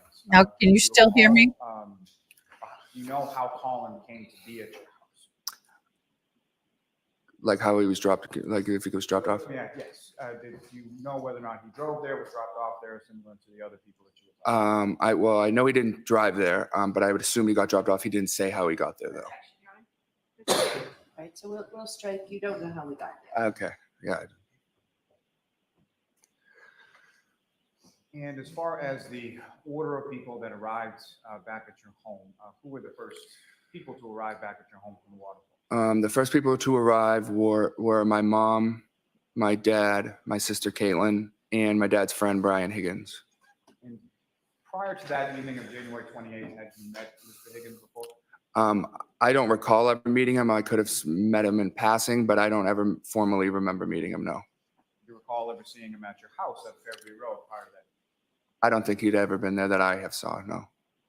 And as far as Colin was concerned, when your parents and your sister and Mr. Higgins arrived, when, in relation to that, when did Colin leave the house? Colin was actually getting up and leaving as they were coming into the house. And similar to, do you know how Colin left your house or how he, whether or not he drove or was picked up or anything? Yeah, he was sitting at the table and I was actually sitting right next to him and he stood up and said, "I'm leaving, Allie's picking me up." And so I knew who Allie was because she's my cousin. And what is Allie's last name? McCabe. And she's your cousin as well, is that correct? Yes. She Colin Albert's cousin? She's not Colin's cousin. No, she's my cousin on my mom's side. And so Colin would be your cousin on your father's side? Yes.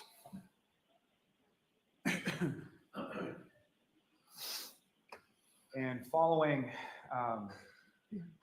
your father, your mother, your sister, and Mr. Higgins' arrival at the home, where did they sort of congregate within the home? In the same area that we were, in the dining room, in the kitchen area. My mom got home and I know she went right to cleaning because she likes to clean. So she was in the kitchen picking up. And yeah, we were all just in that one area. And following their arrival back at the home, who, if anyone else, showed up at your home that particular evening? And then I would say maybe 10 minutes later, my auntie JJ, well, her name is Auntie Jen, but I call her JJ, and Uncle Matt arrived at the house.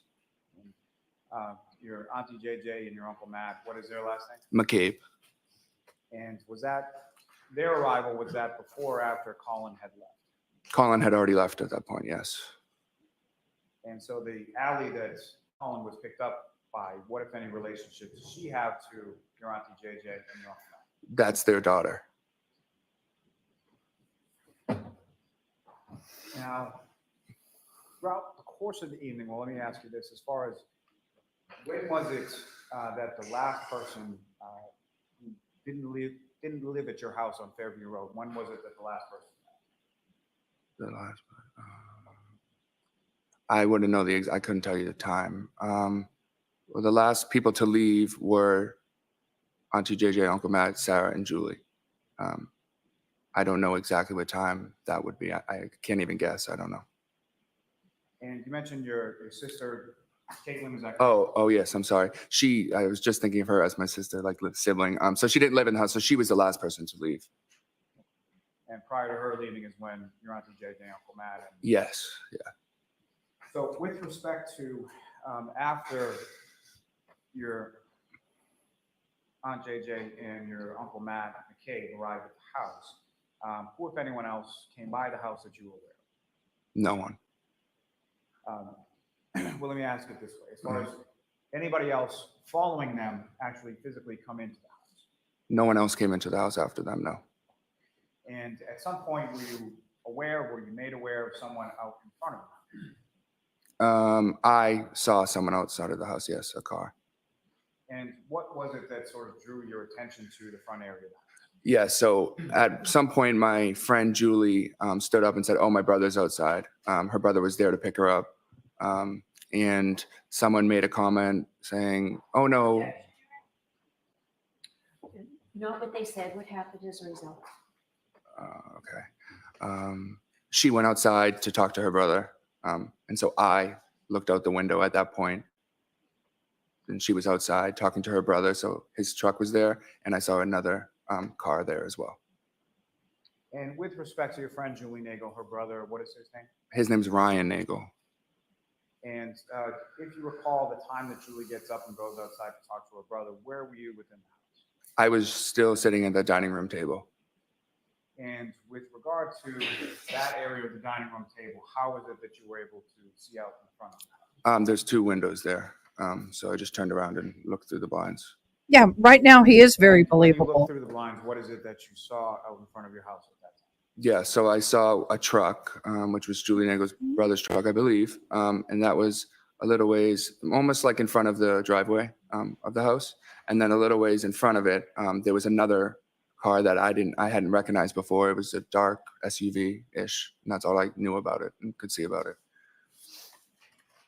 Now, similar to yourself, who, if anyone else from sort of the group of people, either in the kitchen or in the house, did you observe near a window or a door that was looking out at? I believe my uncle Matt McCabe noticed the car outside as well. And with respect to the dark SUV that you didn't recognize and what you thought was Julie Nagel's brother Ryan's truck, was there anything in between the truck and the dark SUV that you saw outside? Not to my knowledge, I didn't see anything, no. And as far as the weather, when you looked outside, what, if anything, did you know about the weather? It was definitely snowing. I wouldn't know how many inches, but I would say an inch or 2 of snow at that point. Now, with regard to being out in front of your house, those 2 vehicles, do you recall which direction they were facing? Yeah, they were both facing, going up Fairview towards Cedar Crest. So whatever this is, I don't know. Well, let me ask you probably in a better way. As far as what was facing towards your house, was that the driver's side or the passenger side of each of the vehicles? That would have been the passenger side. And that's with respect to both vehicles, is that correct? Yes. Now, at any point in time during the time that these vehicles were out in front of your house, do you recall hearing anything or any sort of noises coming from the front of your house that drew your attention? No, I didn't hear anything, no. And as far as looking out the windows and seeing these vehicles in front of your house, how many times did you look out? I believe I looked at that one time, and then I think I looked out one more time after that. And as far as your friend Julie, if you know, about how long was she out in front of your house at that time? I would say not more than 5 minutes, more likely about 3 or 4 minutes she was outside. And when did you see her outside in relation to the truck as well? Yeah, I saw her at the passenger door of the truck. Now, that vehicle that you observed that you didn't recognize, the darker black SUV, was that vehicle in one place or more than one place during the times that you looked out the window and saw it? Yeah, so the first time I looked, I would say it was closer towards the mailbox, maybe a little bit in front of the mailbox. And then the second time, the last time I looked out the window, it had moved further down, closer to, I'll say, the flagpole. So closer that way, it went down that way, towards the flagpole. So closer to there's an area in the front of your yard where there's flagpoles, is that right? Yes. Now, as far as when it moved, as far as the weather and the snow was concerned, could you see anything in relation to the roadway in behind the SUV as it, once it had moved from that initial position to the following position by the flagpole? Yeah, I had noticed just some tracks in the snow, indicating that the car had moved up.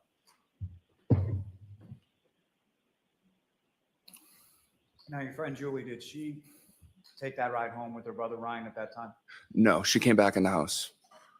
And as far as your friends Julie and Sarah that were still at the house when people from the waterfall came home, do you know how they happened to go home on that particular evening? Yes, my aunt JJ McCabe and Matt McCabe drove them home. And do you have any idea about what time that was? No, I'm not really. I'd be guessing. I would say maybe one something. And do you have any? JJ McCabe and Matt McCabe drove them home. Do you have any idea about what time that was? No, I'm not really. I'd be guessing. I would say maybe one something, maybe. Now, with respect to your sister, Caitlin, who you indicated was the last person to leave the home that evening, is that correct? Yes. And were you awake or downstairs at the time your sister left? I don't know if I was downstairs when she actually left, but I was down there for a minute when she was the last one present at the house with my mom. And do you know how she was leaving the house that night or how she was getting home? Yeah, I believe her boyfriend was picking her up. What's her boyfriend's name? Tristan Morris.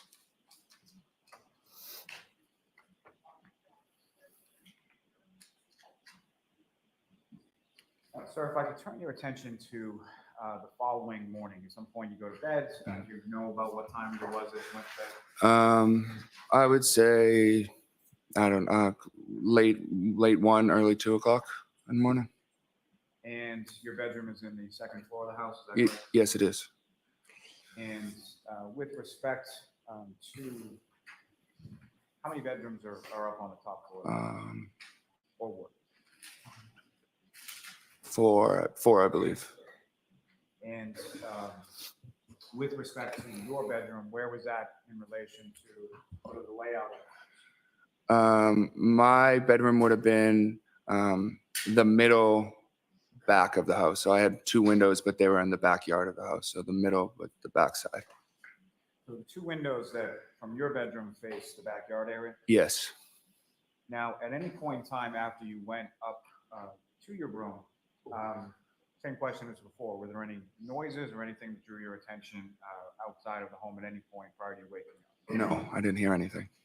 And if you know about what time was it that you woke up later on that morning of the 29th?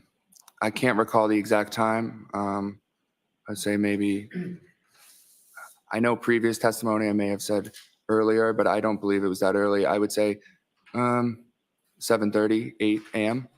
What was it that woke you up that morning? My dad had knocked on my door.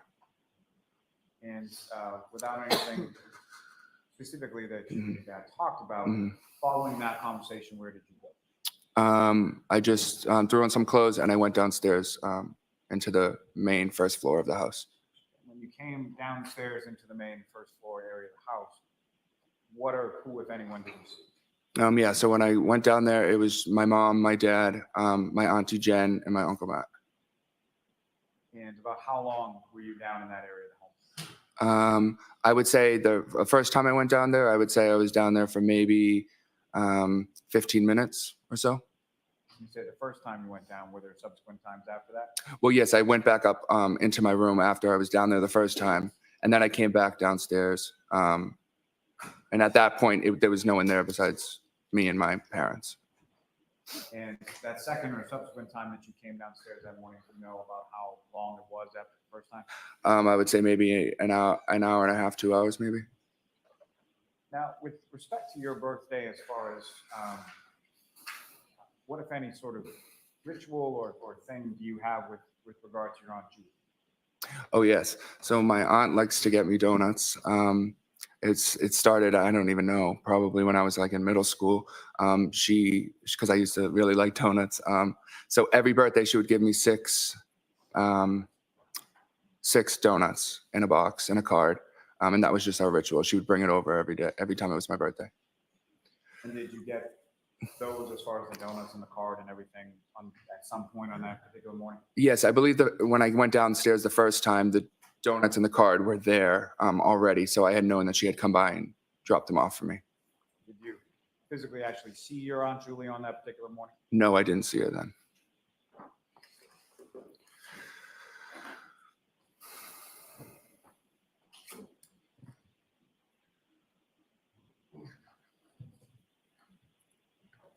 May I approach? Yes.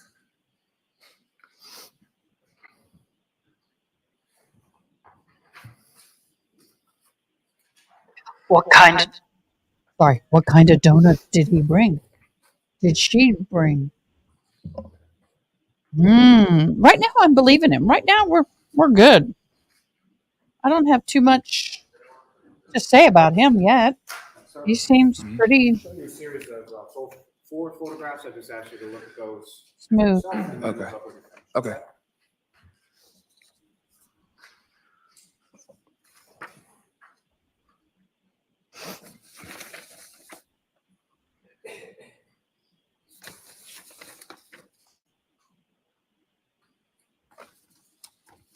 And just generally speaking, do you recognize what's depicted in those photographs?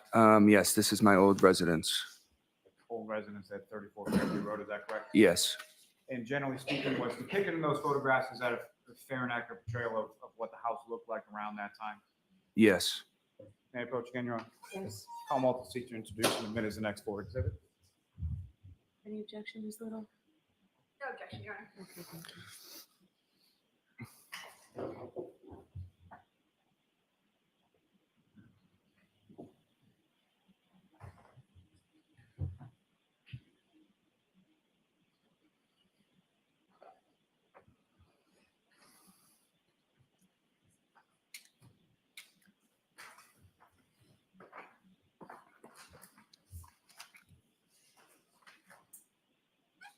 It wants a payment.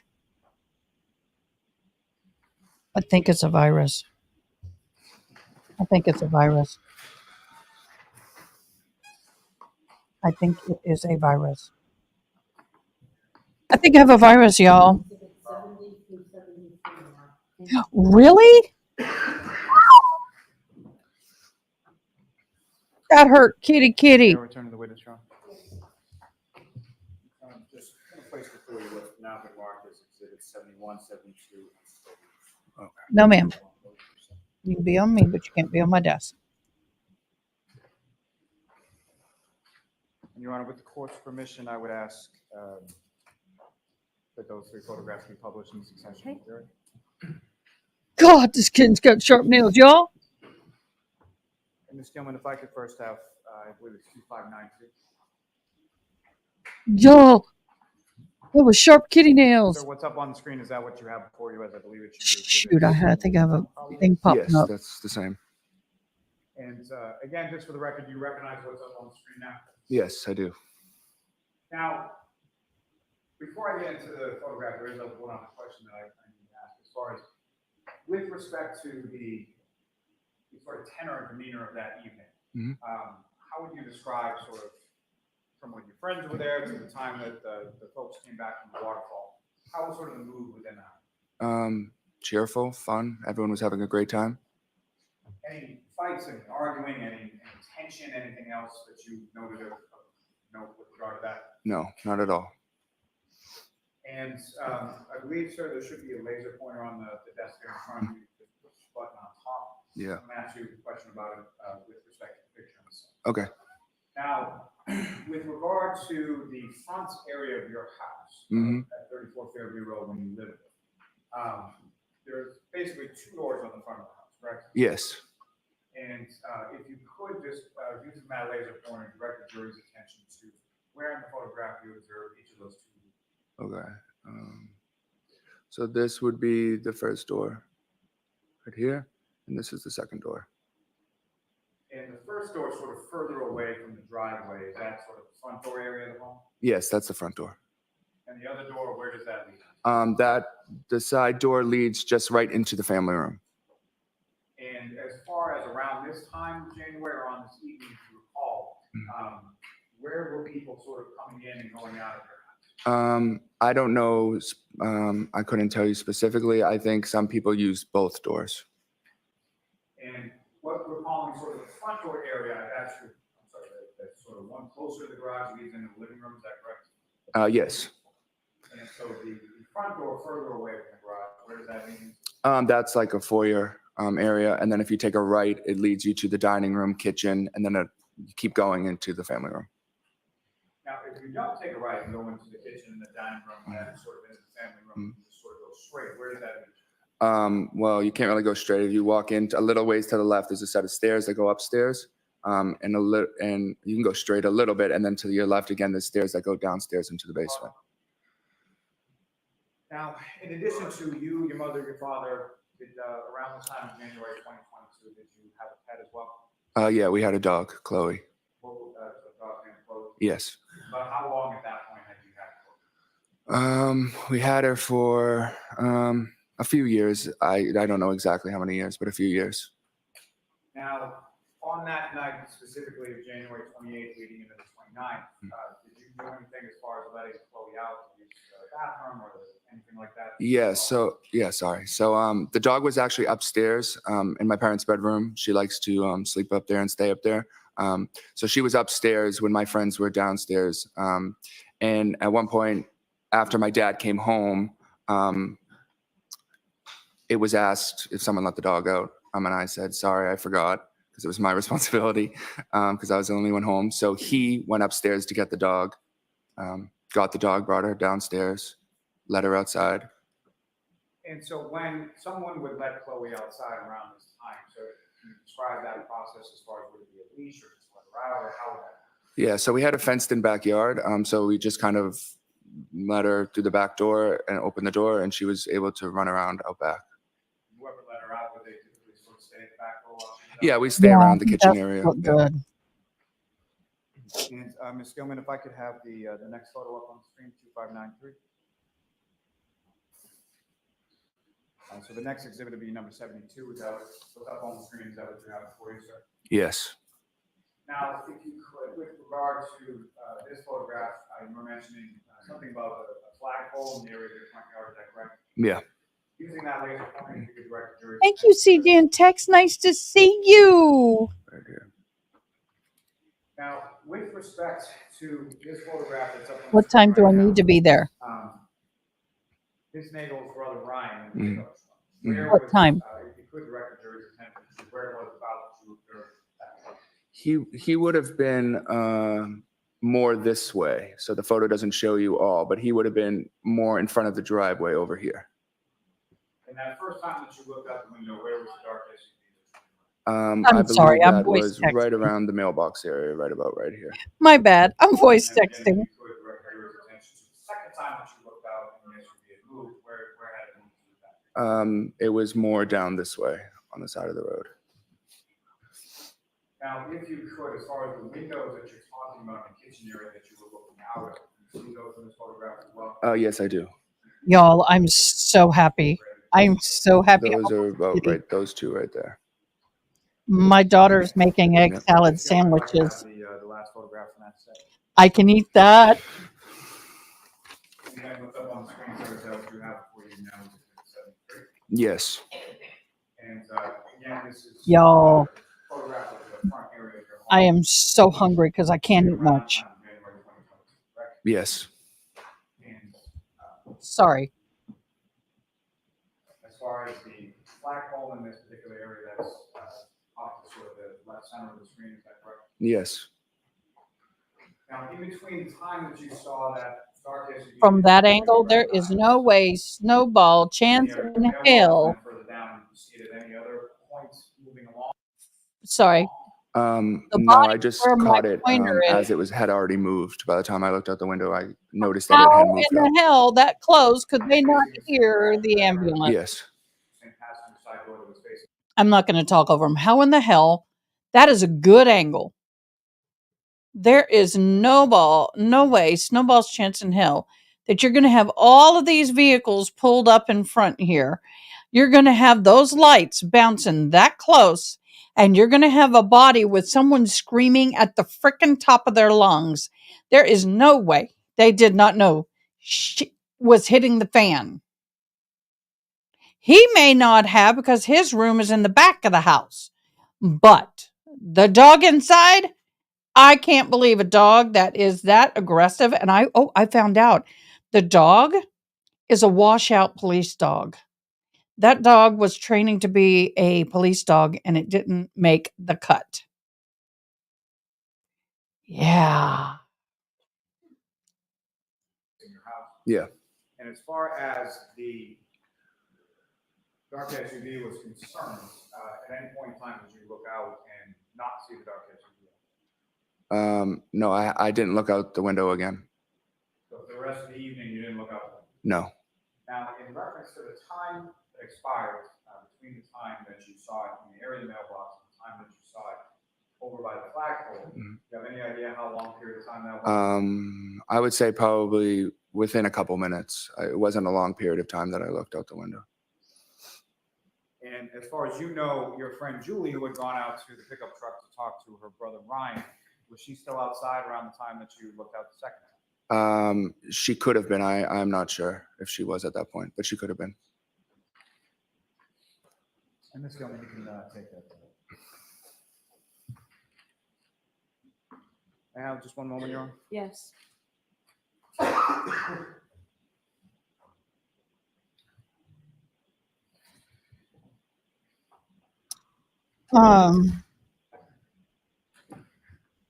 me just ask just a couple of questions. Okay. Interesting. With regard to that morning when you woke up, your father was at your door? Yes. As far as from what you could see of his person, what, if any, injuries or anything did you observe on his person at that time? On my father? Yes. Nothing. Now, at that time, January 28th and January 29th, 2022, did you know anybody by the name John O'Keefe? I knew of the name, but I didn't know him personally, no.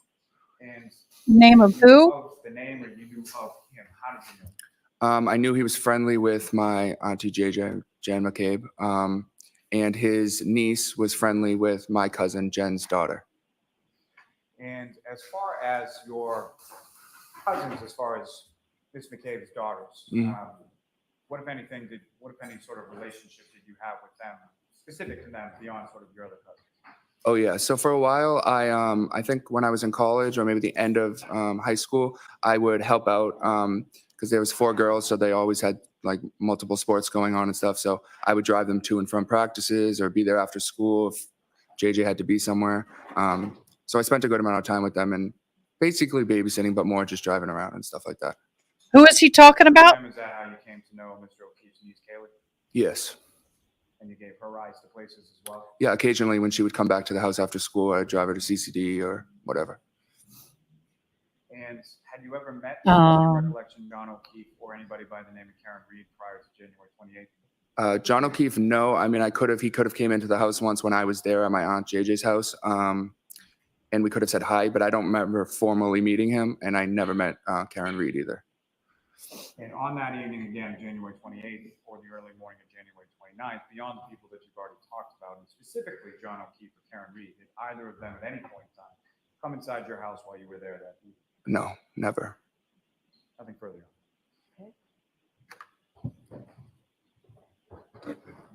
Do you know what? It could have happened outside the house. That mean it happened in the house. I think we probably need spellings of the. Yeah, we do.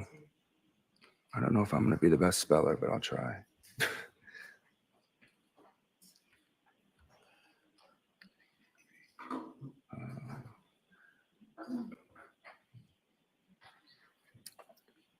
All right. I think that's good. The first one's correct. You're welcome. All right, thank you, Ms. Little. Thank you. Oh, Miss Little. Robert, the first time you ever spoke with anyone from the Massachusetts State Police, the Canton Police Department, or the Norfolk County District Attorney's Office was on July 6th, 2023, correct? Yes, I believe so. That's a full 18 months after Mr. O'Keefe's death, correct? Yes. Who was present for that interview? I spoke with 2 troopers, I believe, and my lawyer.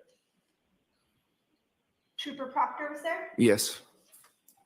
And this interview actually took place at your family's defense attorney's office, correct? Objection, Your Honor. The objection system. This interview took place at your attorney's office, correct? Yes. Your sister Caitlin Albert was also present, correct? She was there for some time, but she wasn't when I was interviewing. She wasn't in the room with me. No. And that was also the first time they had spoken with your sister as well about these events, correct? Objection. And to be clear, the Massachusetts State Police only interviewed you after you were called to testify before a grand jury. Objection. Separate proceeding, correct? The objection system. Wow. Be careful, ma'am. I want to direct your attention to your testimony regarding your cousin, Colin Albert. You testified today that Colin Albert called you to come to the house, correct? I believe so. He did. Yeah.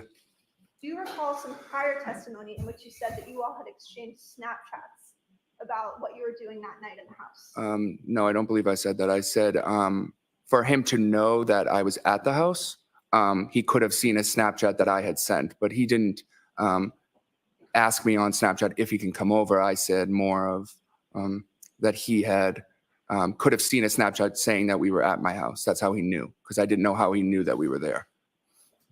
You and your cousins frequently communicate on Snapchat, correct? Occasionally here and there. You actually have a cousin group chat on Snapchat, don't you? Yeah, we do. An Albert cousin group chat. Who else is on that Snapchat? There's all my cousins, a lot of us, a good amount of my cousins. Would that include you, Yep. Colin Albert, Yep. Allie McCabe? No, she's not an Albert. Do you have a group chat in which Allie McCabe is a member?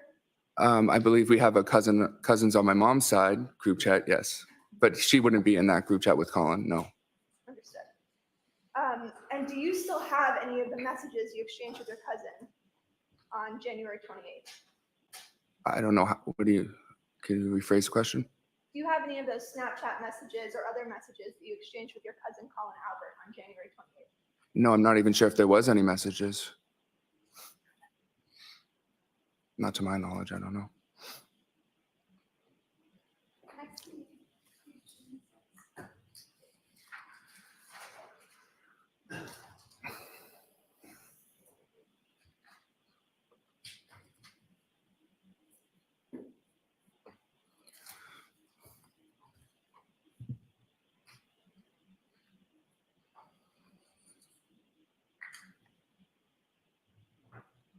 Mr. Albert, you testified that Colin arrived around 10:45 or 11 p.m., correct? Today?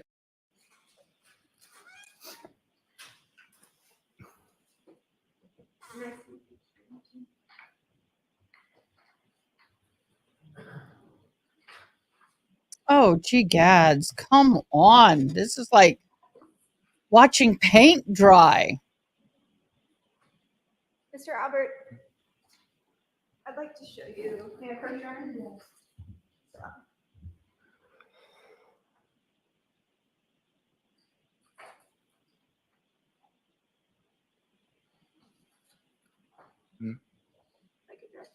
Right here?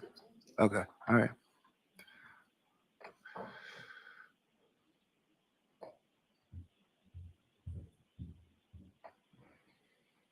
Mm-hmm.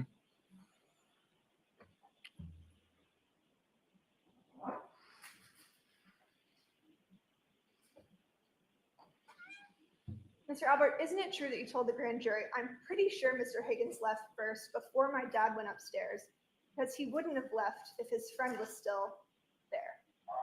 Yes, I just said that here as well.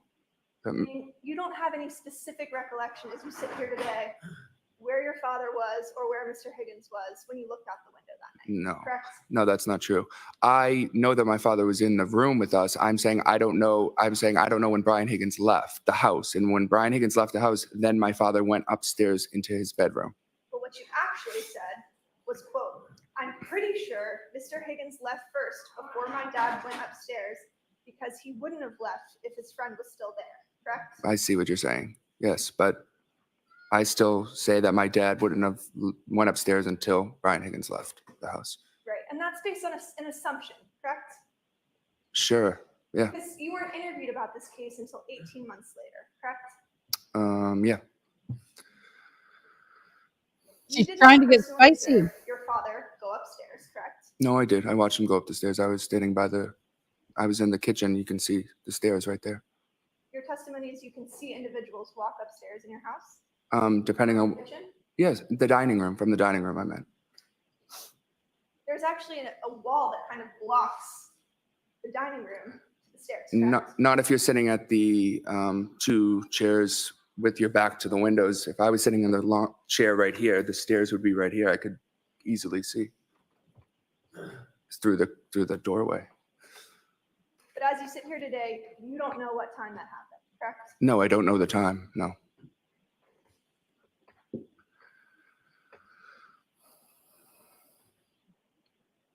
Mr. Albert, I'd like to direct your attention to the morning of January 29th.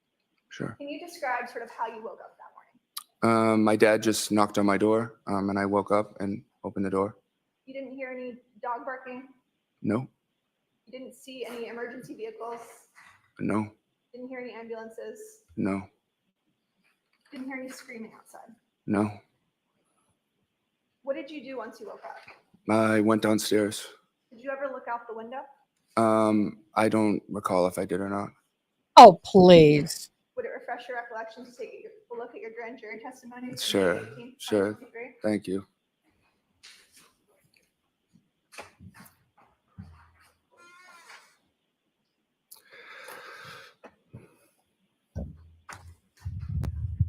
Tell Mr. Lally what page or something. It's lines 8 through 12. Give me a break. Give me a break. Break me off a piece of that kick-up bar. I can't get low like that no more. I had to start higher. Okay.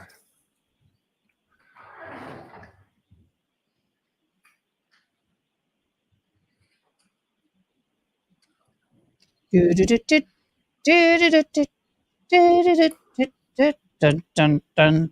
There it goes. Yep. Is your recollection refreshed? Sure, yeah. Why didn't you look out the window that morning? Well, I say here that I just would give me anxiety to look out the window. Is there a reason that you didn't want to look outside? I'm just an anxious person, and I got overwhelmed. I think most people would be overwhelmed in that situation. Did you say that this was kind of a new thing for you, for cops and police to be at the house? So did he say I was too busy playing? Yep. Is your recollection refreshed? Sure, yeah. Why didn't you look out the window that morning? Well, I say here that I just would give me anxiety to look out the window. Is there a reason that you didn't want to look outside? I'm just an anxious person, and I got overwhelmed. I think most people would be overwhelmed in that situation. Did you say that this was kind of a new thing for you, for cops and police to be at the house? Yeah, that's never happened before. I've never had cops at or near my house. In that situation, yeah. Oh, this is mint. Correct. Yeah, I get overwhelmed easy, so. These? Robert, how many times did you discuss this case with members of your family before you spoke to the Massachusetts State Police on May 18th, 2023? I don't have an answer for that. I don't know how many times. Hundreds? We talk about it pretty decent. I mean, considering, yeah. What members of your family have you discussed this case with? My parents, my sister, occasionally my aunt, JJ, and Uncle Matt. Would you say it's been hundreds of conversations? You're Well, putting I that guess, in his mouth, ma'am. I guess you can, I mean, you'd have to split it up and quantify what conversations were about the actual case and what conversations have been the harassment we faced since then. Oh, he got it All of in. these discussions took place with you and members of your family prior to your interview with the Massachusetts State Police, correct? And no, we've talked since then. Continued to speak with them about this case Not, since your interview. I don't know what you mean by this case. This case meaning the actual case at hand, or just the case about the harassment we faced? Oh, Turtle Boy. January 28th and January 29th. But there's really nothing to talk about those specifics. No, because Turtle we have nothing Boy. to say about that. We weren't part of it. Mr. Albert, you looked out the window multiple times on January 29th, correct? Twice, I think I said. You never heard any sort of commotion outside. No, You never heard screaming, yelling, or the screech of brakes in the front yard. no, You never saw a 220-pound man in dark clothes in the white snow on your front lawn, no, but you did see those tire tracks. I did. No further questions. Okay, Mr. Lally? No redirect, Your Honor. Sorry. No redirect. You all set? All right, Mr. Albert, All you're right. all set, sir. Thank you. Okay, that was somewhat painless for him compared to others. Right. Lally, your next witness, please.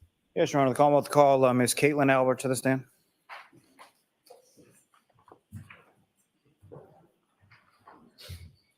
Oh, blessings, my daughter. Thank you.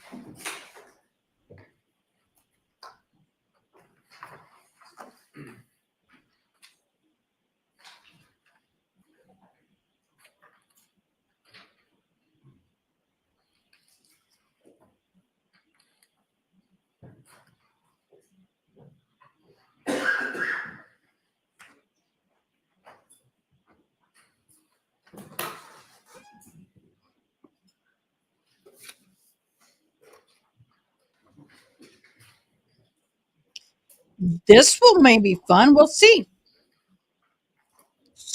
She works for the AG's office, y'all. Drum roll. Hey, Sarah.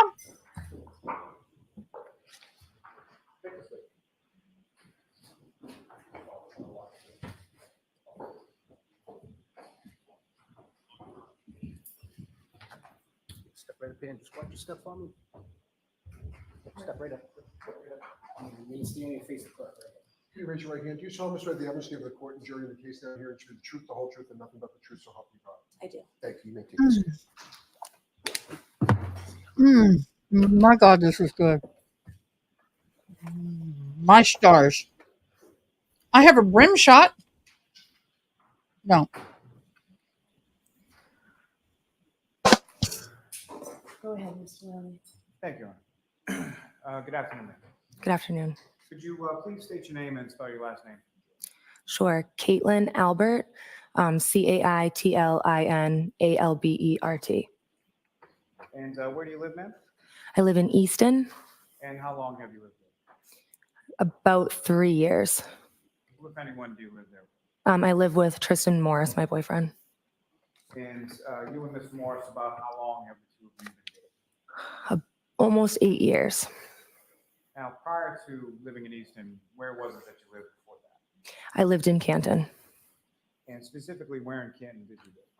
34 Fairview Road. Hey, Eddie. And how long was it that you lived at 34 Fairview Road? Geez, I lived there from about 2011 to 2021. And that was a family home, is that right? Yes. And who did you live at 34 Fairview Road with? My mom, my dad, and my 4 siblings. And your mom's name is Nicole, is that right? Yes.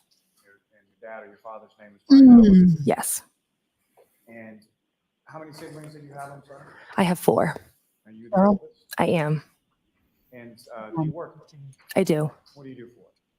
I work for the Massachusetts Attorney General's office in the Medicaid Fraud Division. And how long have you been doing that? Almost 3 years, I think. In September, it'll be 3 years. Now, ma'am, if I could, excuse me, turn your attention to January 28th, 2022 to January 29th, 2022. Do you recall that time frame? I do. And do you recall what days of the week they were? Semi-spicy today. It's a I little actually more am not white. sure that I recall the exact days of the week. Maybe Friday or Saturday. Fair to say around the weekend time? Yeah, weekend, definitely. And as far as your family is concerned, the 29th, what if any significance is that day? That would be my brother's birthday. And which of your brothers is it whose birthday that was? Brian Albert Jr. And is beyond Brian Albert Jr., just for sake of my own lack of confusion, is there some other name that you would call him as far as differentiating him between your brothers? Little Brian, sometimes, even though he's not so little. Okay. And so during the course of that week, sort of leading up to the weekend, what, if any, discussion did you have with your mother or anybody else in your family in regard to little Brian's birthday? So leading up to that weekend, I was aware that my brother might have like a friend or two over the house for his birthday. And then I had spoken with my mom and my aunt, Julie Albert, about maybe going to a local Canton bar, grabbing some food and some drinks, and and just kind of seeing where the night takes us, and then maybe ultimately going back and seeing my brother for just to say happy birthday, kind of end the night that way. As the week went along, what, if anything, sort of affected or changed plans in reference to that? Nothing that I can really think of. The Nothing weather? really changed. I mean, that was sort of, I don't remember exactly how the plan came about, that we were going to, you know, go get food and that my brother was going to have friends over. But I believe that that was always sort of our plan. And so specifically on the 28th, at some point you came to Canton, correct? Yes. And do you recall how you came to Canton and where was it that you went first? So I can't say for sure.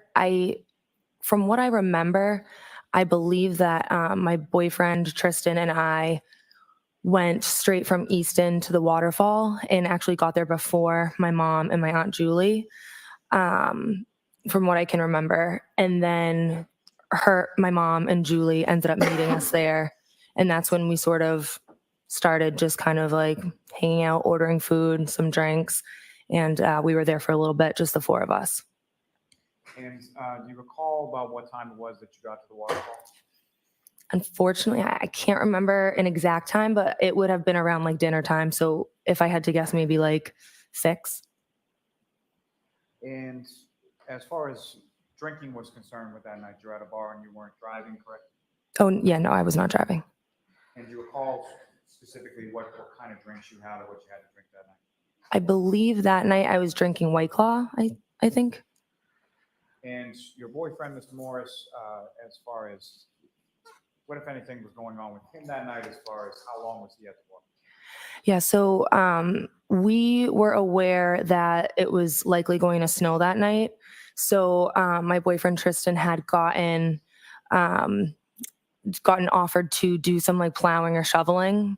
So he knew that he was going to have to probably be up for the majority of the night into the morning doing some shoveling.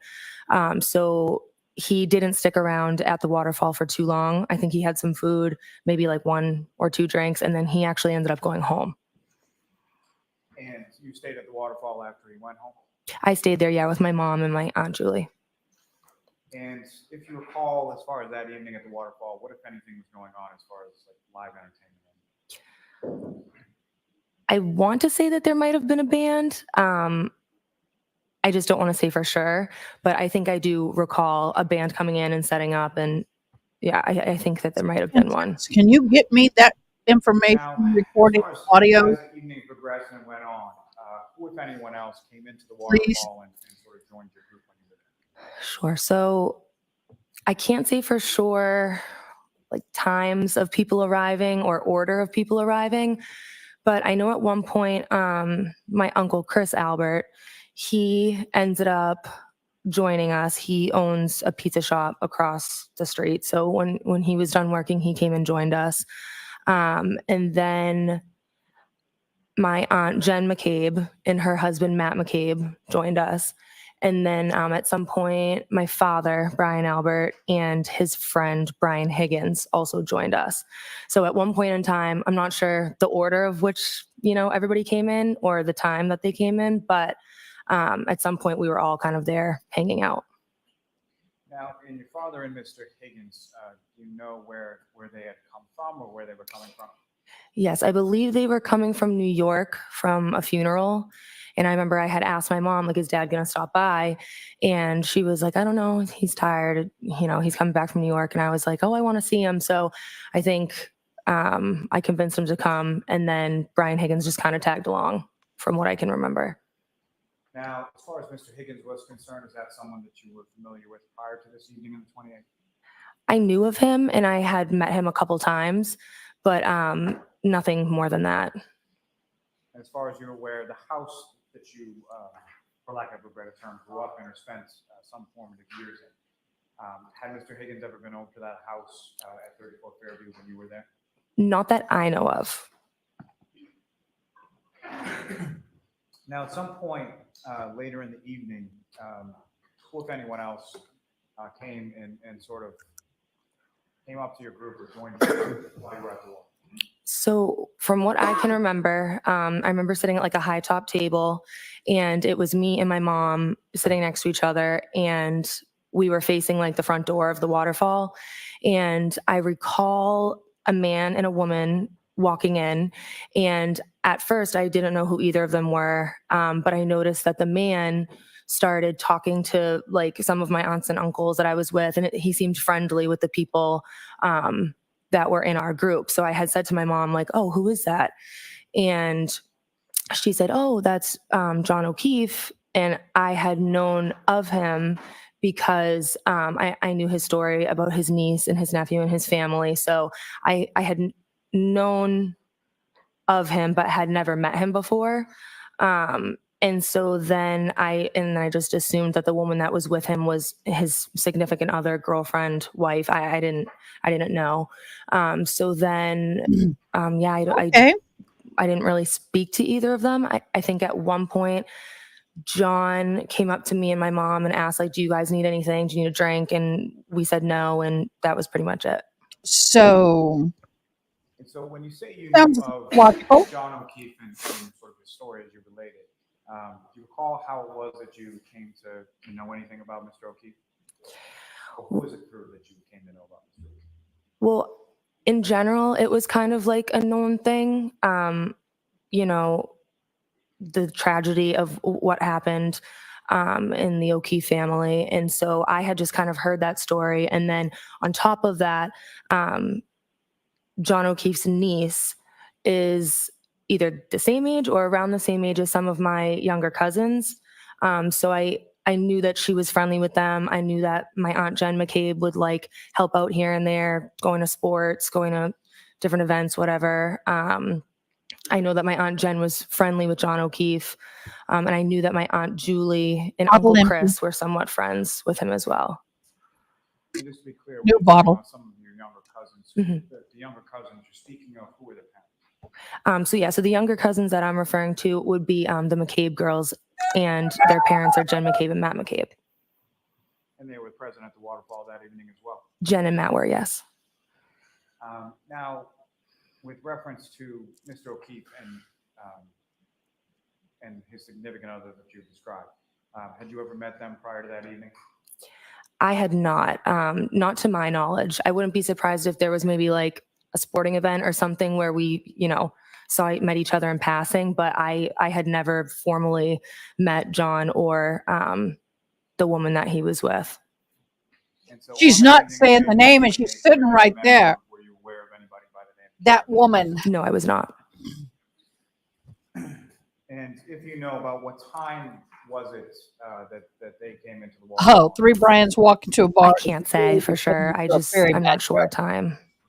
But fair to say, the other people that you testified about, as far as your uncles, your aunts, and things like that, were they all there at the time that Mr. O'Keefe and Mr. Reed came in? I believe so. I believe that everyone who was there in the group that I was with was present when John O'Keefe and Karen Reed arrived.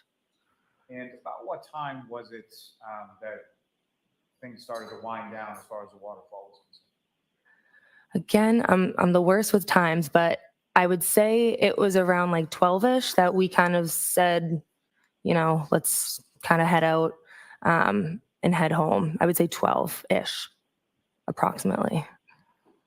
Now,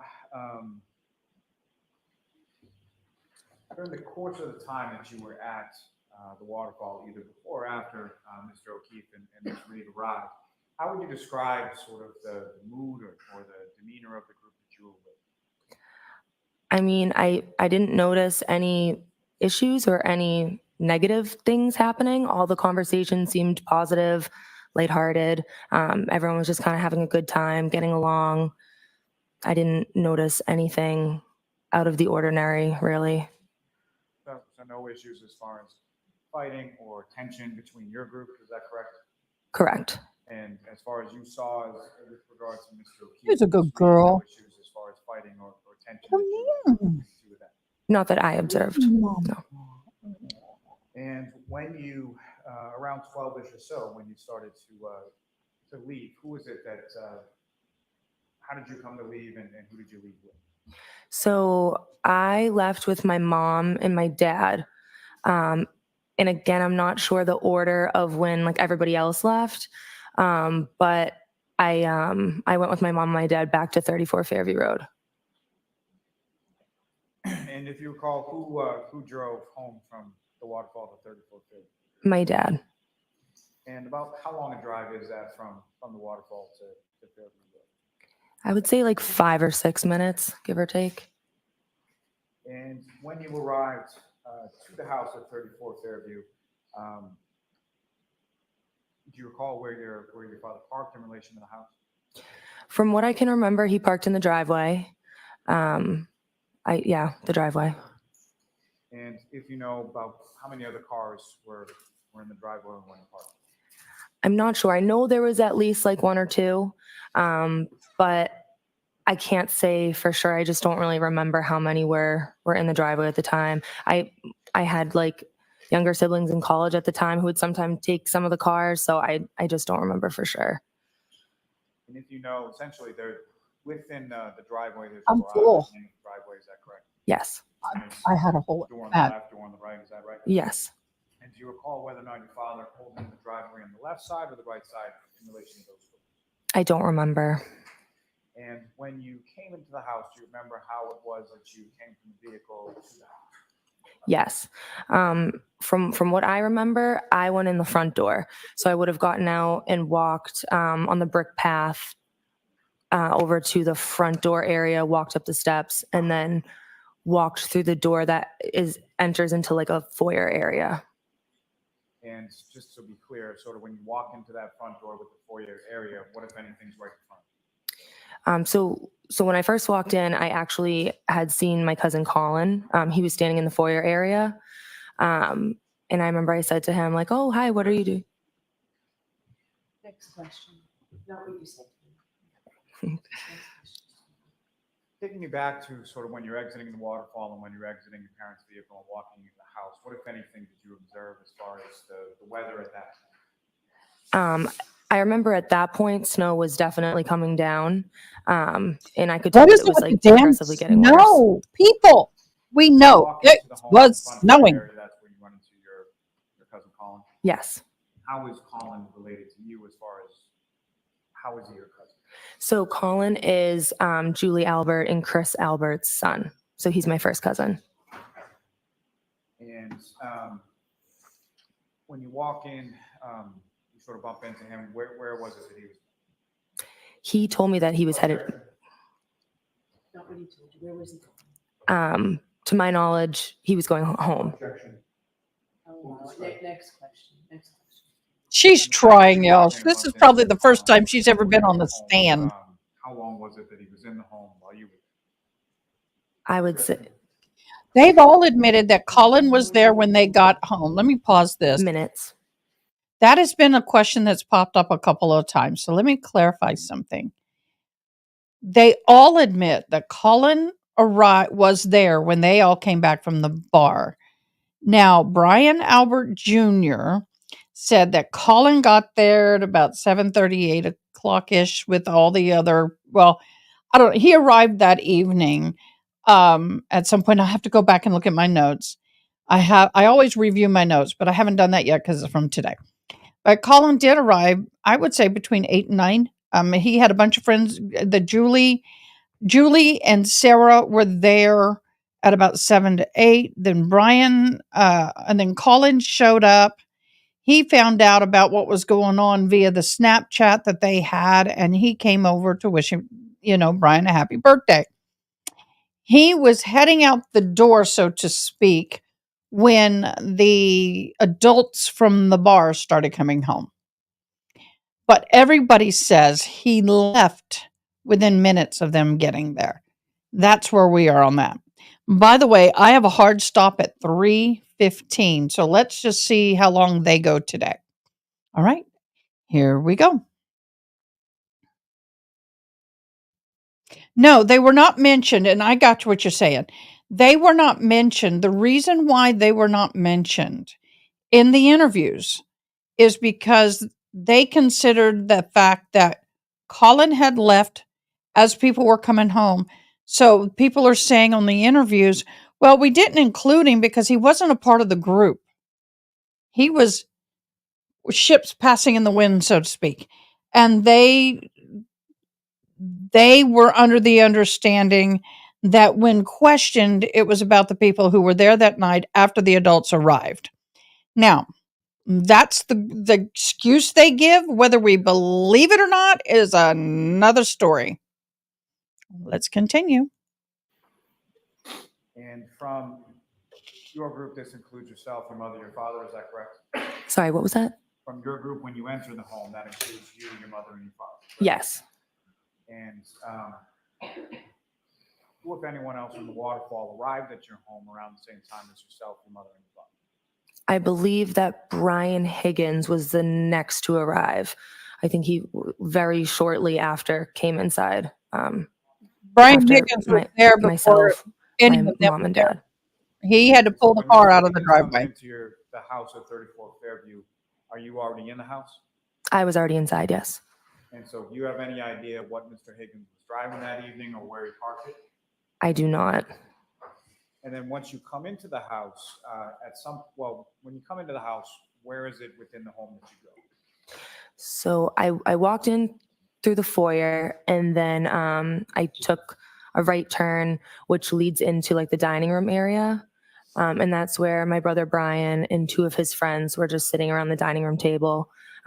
So I said happy birthday to him and was just kind of hanging out in there for a little bit. That's interesting. She's the only one that enters the front door. Dining area, the friends of your brother Brian, little brother. Mm-hmm. What were their names? Sarah Levinson and Julie Nagel. And were those people that you were familiar with prior to this evening in January 28th? Yes. Familiar with them as their friends of your little brother? Yes, exactly. And with regard to the house, after yourself, your mother, and your father arrived, and then Mr. Higgins after that, who, if anyone else from the waterfall, came to the house that you saw? My Aunt Jen and my Uncle Matt McCabe. And when your Aunt Jen and your Uncle Matt McCabe arrived, where was Colin? Colin had left by then. Objection. I'm going to allow it. And when Mr. and Mrs. or your uncle and your aunt McCabe come in, where is it that they go with them? I believe they did a similar thing. They either entered through the dining room or through the kitchen area, but the dining room and the kitchen are like open floor, kind of all the same room. So we were just all kind of hanging out in that area. And if you know about how long a period of time were you at your parents' house on Fairview Road that is? I would say hour 45, latest 2 hours, but around like an hour and a half, an hour 45. Yeah, I can't say for sure. It's an estimate. And for the balance of the time that you were there, were you in that same sort of kitchen dining room area? Yes. And what is it that you were doing as far as you and the group doing in that area of the house? We were just kind of hanging out. I remember that my mom had grabbed like a small speaker and put some music on. We had a couple drinks and everyone was just kind of like having a good time, hanging out. We said happy birthday to Brian. We be chilling. That was kind of it. And Ms. Albert, They're just hanging out, chilling. at any point in time when you were let me ask you this first. As far as the sort of demeanor or mood within the house, similar to how I asked you at the waterfall, did any of that change once you returned back to your parents' house at Fairview Road? No. So everyone getting along, no arguments, no tension, anything you observed? Correct, yeah. Now, beyond the people that you just described, did anyone else come into your house, into your parents' house that evening while you were there? No. And specifically, Mr. O'Keefe and or his significant other, Ms. Reed, at any point in time while you were there, did they come into your house? No, neither of them ever came into the home. Now, with regard to the people that you were describing before, at any point in time, did the people in the kitchen dining room area, any of them leave that area of the house? I think when we when my mom, my dad, and I first got there, I believe my dad went upstairs to grab the dog to let her out. So he did that. And then I think there was another period of time where my dad might have been showing, or maybe my mom or my dad were showing Brian Higgins like family photos of one of my brothers who's in the Marines. So that would have been in like the family room area, which still is like, there's an open doorway. So it's not like the door was shut or anything. But other than that, we all kind of stayed within that dining room kitchen vicinity. Interesting that Now, with very, reference, very to the dog, that pretty was much a exact family dog, wording right? Yes. that the mother Your said. family had the dog when you still lived on Fairview Road with your parents? Yes. And what was the dog's name? Chloe. And with respect to letting the dog out, can you describe to the jury sort of what that process entailed? Was it on a leash, or how was the dog you let out? Sure. So we had like a fenced in backyard and we had a back door. So we would just kind of open the back door, let her out. She would kind of do her thing, and then she would come back in when she was done. And your father took care of that when they got home from the waterfall that evening? Yes. In the family room that you were talking about, where your father and or your mother and Mr. Higgins were, as far as the photographs, where is that in relation to the dining room kitchen area, and specifically, can you see into that area from the dining room kitchen? Into the family room? Yes. Yes. So there's just sort of like it's like a doorway, but there's no door there. It's pretty open. And if you're standing in the dining room or the kitchen, you can see into the family room for the most part. Most of the family. I have pictures of the Now, house. at that point, we're not living at the address on Fairview Road, is that right? Correct. And as far as the people that were at the house who did not live at the Fairview home on that night, who was the last person to leave? I was the last person to leave. And prior to your departure from the house, sometime hour 45 or so after you got there, can you describe the order in which the other people that you just described were there? What order did those be? I don't remember the order in which everybody left, but I do remember that Sarah Levinson, Julie Nagel, my aunt Jen, and my uncle Matt, they all left in one car, and then Brian Higgins left. But I just don't remember the order in which it was. Probably within like a couple minutes of each other, but I just don't remember exactly who left first. And then I left pretty shortly after everyone else as well. Now, during the time that you were hanging out in that dining room kitchen area of the home, at any point in time was your attention drawn to the outside of the house? Did you hear anything, see anything outside the house? I did not. And with respect to the front area of the house, at any point in time, was there any discussion that you recall about anything going on in that area? I don't recall a discussion going on about anything happening out front, except for at one point, No, let me hear her answer first. Except for what? At one point? I remember that Julie Nagel's brother was supposed to pick her up. So I knew that there was some communication where she told him, never mind, you don't need to pick me up. You can go home. I'm going to go home with Jen and Matt. Now, She seems a little nervous there. To your aunt, Jennifer. Are y'all hearing me okay? What, if anything, do you recall her doing with, do you recall her having a cell phone that night? I do. And what, if anything, do you recall her doing with respect to that cell phone? I remember at one point we were standing in the kitchen and I had noticed she was on the phone. And I remember she said something to the effect of like, oh. No, not what she said. Okay. So next question. At some point, did you see her talking on the phone? I did. And at some point, did you see her appear to be texting on the phone? I'm not sure about texting. I definitely saw her speaking with somebody on the phone, though. And at some point, where did she put her phone in relation to where you guys were in the kitchen and dining room? I'm not sure. Why is that important? recall any sort of charger or anything like that in that area of the home? I don't.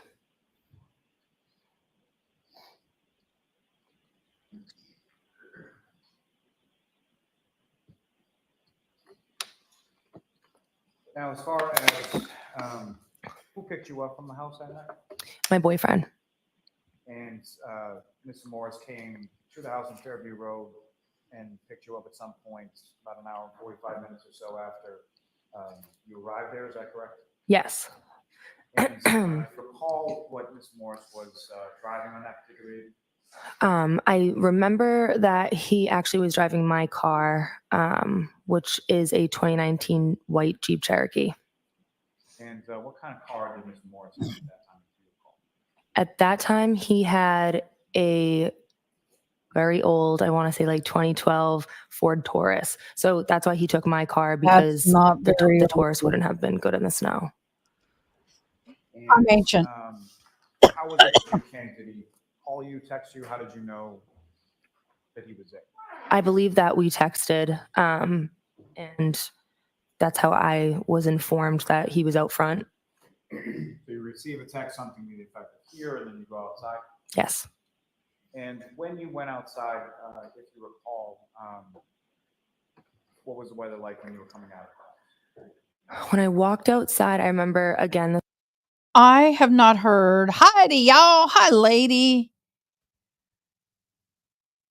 Is it Lady Atera? I'm sorry. I'm really bad dyslexia. Y'all, one question that I've not been hearing is this. By the way, please like and subscribe. When you left the house, in which direction did you drive? When you backed up or you pulled out, did you drive going to the left or to the right? Did you pass the flagpole? Did you fire hydrant? Nobody is asking that question, and it's driving me out of my freaking mind. the snow was coming down a lot. I remember like sort of trying to watch my step because the stairs in the brick path were pretty snowy, and I didn't want to slip. So as far as weather, yeah, I remember it was actively snowing and I was trying not to slip. And that's pretty much what I can remember. And do you recall where it was that your boyfriend, Mr. Morris, parked the car in relation to the house when he arrived? I believe he parked in the driveway. So you would have come down the steps, down the walkway to the driveway area, correct? Yes. And who drove from Fairview Road to back home that evening? Tristan did. Now, what direction did he go? If you recall, when Mr. Morris, I'm assuming, backs out of the driveway, is that correct? Mm-hmm. When he backs out of the driveway, where does the vehicle go in relation to the house? Right or left? We went up Fairview Road, so towards the flagpole in our yard. Yeah. And so towards the flagpole with the passenger side facing the house, is that right? Yes. And if you recall, as Mr. Morris is driving away from the home, what, if anything, with respect to the weather, did he have to employ within the car? I remember the windshield wipers were on, and I remember he was driving very cautiously, 10 and 2. And I remember thinking to myself, oh, the snow is coming down pretty hard. And as you drove past the house, were you looking outside or looking at the house or the front lawn area of the home? I was not. Once I got inside the car, my attention was on him, and we were having a conversation. So I hadn't been looking out the passenger window towards my house at really any point. So your head was turned towards your boyfriend who's driving the car to the left of you as he's driving away from home? Yes.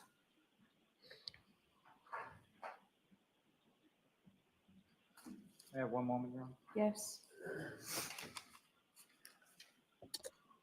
First person, 10 days of this. And you have been asking and talking to people who came in and out of that house, and you just now asked. That question should have been asked a long time ago. Every person who left.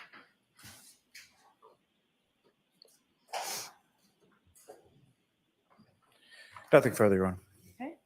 Christine Eddy? Thank you, Ron. Good afternoon, ma'am. Good afternoon.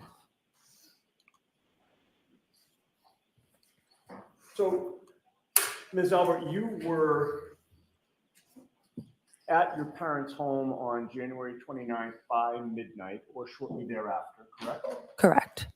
And you were the last one to leave at 1:45, 2 o'clock, somewhere in that area? Yes.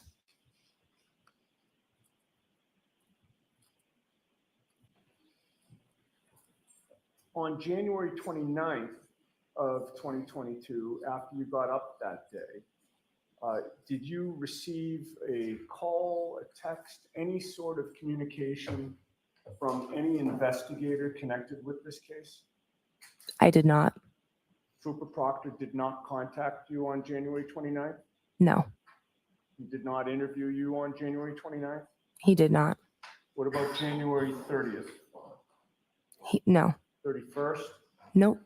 How about the entire month of February? Did you hear from Trooper Proctor wherein he set up a meeting or an interview with you? I did not. Then what about the entire rest of 2022? Objection, did Your Trooper Honor. Proctor interview you during that entire year? All right, so the objection's overruled. You can answer that. I was not interviewed. No. And then in 2023, prior to May of 2023, were you contacted by Trooper Proctor or any investigator for an interview regarding what you just testified to here today? I don't think so. And you hadn't met Mr. Lally by May of 2023 either, correct? I don't think so. But in May of 2023, you actually were called to testify at another hearing where neither the Commonwealth or the defense in this case was present, correct? Correct. Mr. Lally and Ms. McLaughlin were not there, and certainly no members of the defense team were there, correct? Correct. And May of 2023 was well over a year after the events that you were called to Wow. testify, correct? Correct. Right, so if these events happened on January 28th. Wow, y'all. The end of January of 2023 would have been a year, and now you're being asked for the first time to give testimony about what happened back in January of 2022 in May of 2023, correct? Yes. Whoa. And then it was only after you testified before that other proceeding without You can't say grand jury. in the defense of this case there that Trooper Proctor finally interviewed you in August of 2023, correct? That's correct. And that was 4 months after you testified in that other hearing of May of 2023, correct? June, July, I'm sorry, 3 months, June, July, August, correct? Correct. And it was about a year and a half after January 29th of 2022, correct?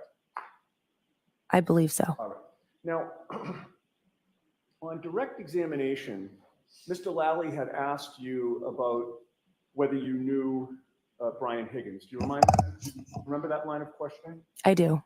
And I believe you testified that you knew of Higgins, correct? Yes. And you thought that you had met him a couple of times, correct? Yes. So Brian Higgins, you would classify as an acquaintance, correct? To me? Yes. I would classify him as a friend of my father's, not really an acquaintance or friend of mine. Okay. So he didn't rise to the level of an acquaintance, somebody who you met, but you didn't really know. I'm not really sure how I would categorize my relationship with him. Again, it was just more of like, he was my father's friend. If I had seen him walking down the street, I would have said hello to him. I don't know anything about his personal life. I don't communicate with him regularly. So I mean, if that's what you would consider an acquaintance, then yes. I guess I would ask, what do you consider an acquaintance? How would you define that term? I would say an acquaintance is someone who you are friendly with and might see from time to time. I guess in my head, I'm just sort of thinking someone who's in closer in age with me. I usually think of it as more of like a friend type thing and not my father's friend to me. I guess that's just the way I think of it in my head. Okay, so is your testimony Fair before enough. this jury that an acquaintance is really a friend? Someone that you're friendly with, Are you not perhaps. friendly with Brian Could be. Higgins? Okay. Have Just you curious. watched any of the testimony in this case prior to your taking the stand today? I have not. Has anybody told you anything about any of the testimony that has occurred prior to your taking the stand today? No. Who is Katie McLaughlin? Katie McLaughlin is a girl who I'm the same age as. We went to high school together. We graduated the same year, and we have a couple mutual friends. We interact with some of the same people socially. I don't really, I can't think of a time, possibly ever, where her and I ever hung out one-on-one or individually. So more of like a friend of a mutual friend. Okay. So, Kate, you would not consider Katie McLaughlin to be a friend? She's not a close personal friend of I mine. asked you if she was a close personal friend. Objection. Just let her finish her answer. I'm sorry. Go ahead. Finish your answer. I would not consider her one of my, again, close friends. Okay. All right. So let's get back to my question. Would you consider her to be a friend? Objection. I'll allow that. Your Honor, may we approach? Okay, jurors, feel free to Oh, stand up we and stretch. finally get a quick stretch break, y'all. We've gone a long way without it. Oh, everybody take a breath. Y'all, it's been a pretty smooth trial. Sorry. It has been a pretty smooth trial today. Y'all, I'm going to ask you a question. How is my sound now? Some say it's too loud, some say it's too soft. I want to make sure that I'm not screaming in your ear. Who retracted Sparkles, what did you retract? I don't know what you retracted, friends.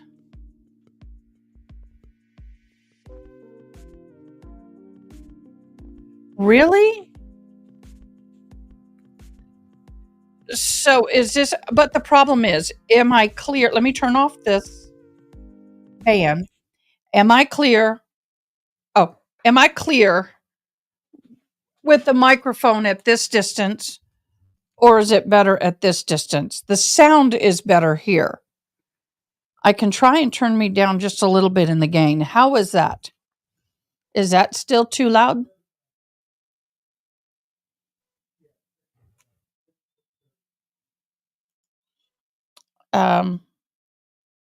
Is this okay? Sometimes it may be on your end because you have the feed from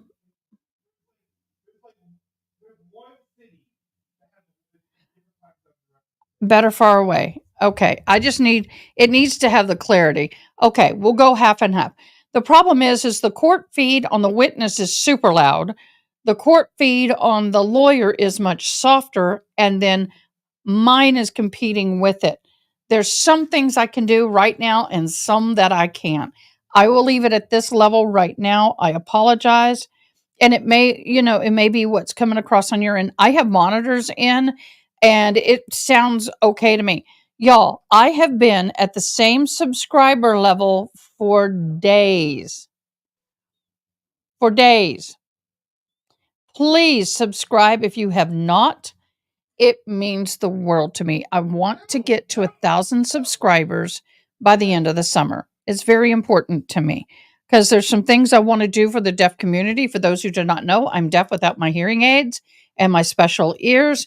And I want to be able to provide my signing with everything here, but I need special things to do that. And I need to have 1,000 subscribers to start that path.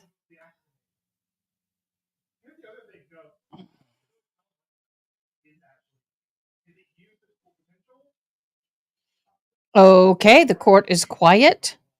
Oh, poor mama. Where's daddy? Daddy didn't look well yesterday. He hasn't looked well all court. You know, she hates having that camera on her, and she knows it's there looking at her. At least she's not crying and emotional like she was the first 3 or 4 days. That was a nightmare. Okay, y'all. I'm going to take a little potty break. I'll be right back. I will leave this going, okay? Hopefully they turn the sound back on.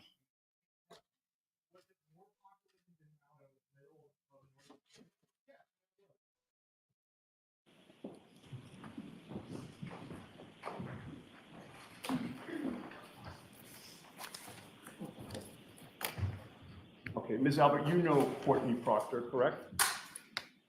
I know of her, yes. And you've been in her company several times, correct? Yes. You've met her children, correct?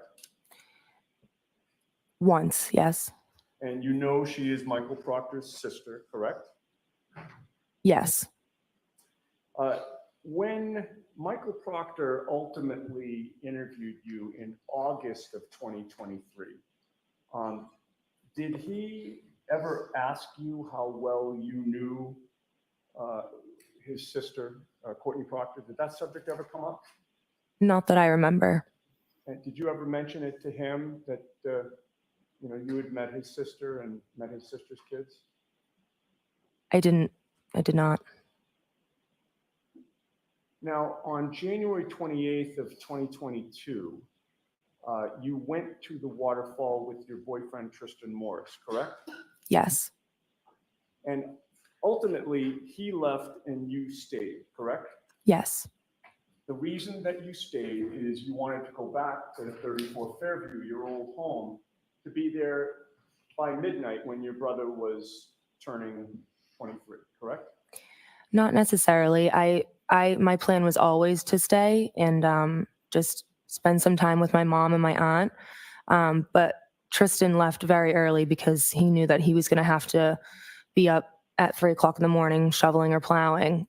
So my plan was never to go back with him.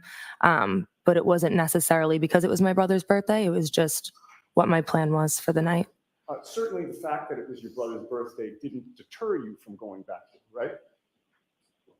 In other words, the fact that it was your brother's birthday didn't cause you to hesitate to go back. You wanted to be there, right?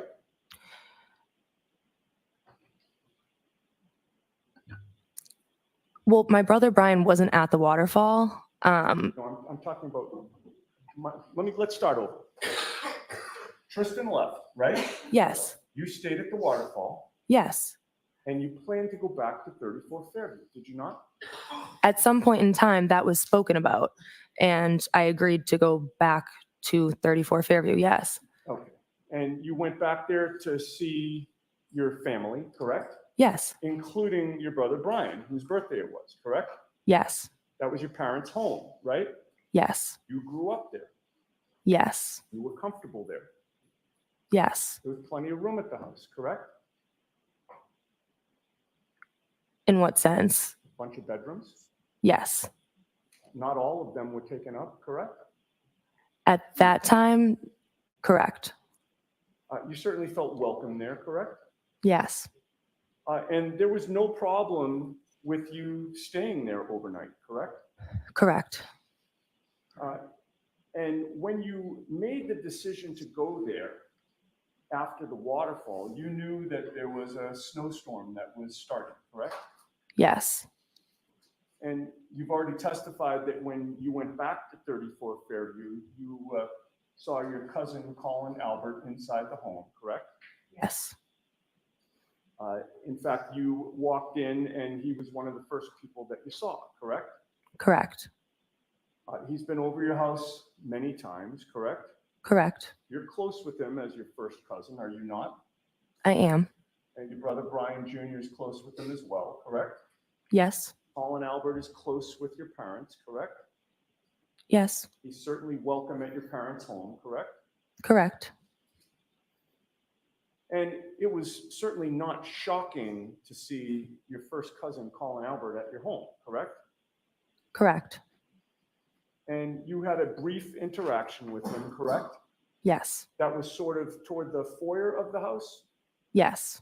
And then you continued deeper into your parents' home and you saw other people there, correct? Yes. Where did you go within the home after you had seen Colin? I believe I entered through the foyer into the dining room area. And when you were there, you saw your brother Brian, whose birthday it was, correct? Yes. He had two friends with him, Julie Nagel and Sarah Levinson, in that same area. Yes. You greeted them as well. Yes. And that's where your attention was focused, fair to say?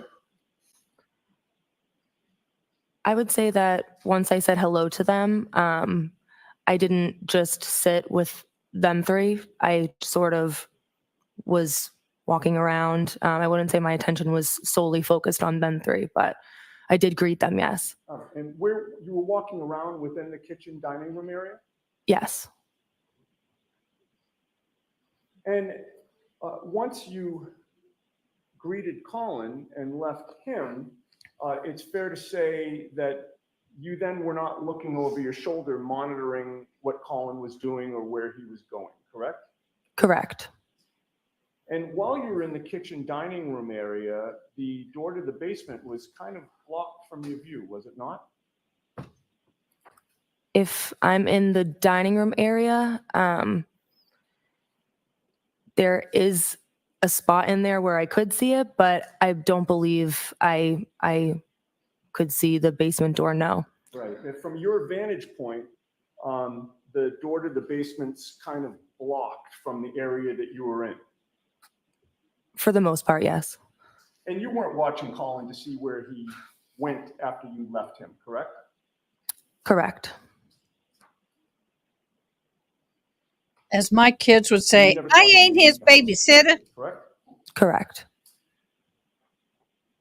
This may be a good time to pause. I don't know, are we going past 4? All right, we'll pause then. Thank you. All right, Ms. Albert, we'll bring you back tomorrow. Okay. Okay, I'm gonna ask you to stay here and just let the jurors file out the first thing. End of day. Woo-hoo. Please do not discuss this case with anyone. Don't do any independent research or investigation into this case. If you happen to see, hear, or read anything about this case, please disregard it and let us know. Tomorrow's a half day. We'll see you tomorrow. All rise to the court, please. Jurors, follow me this way.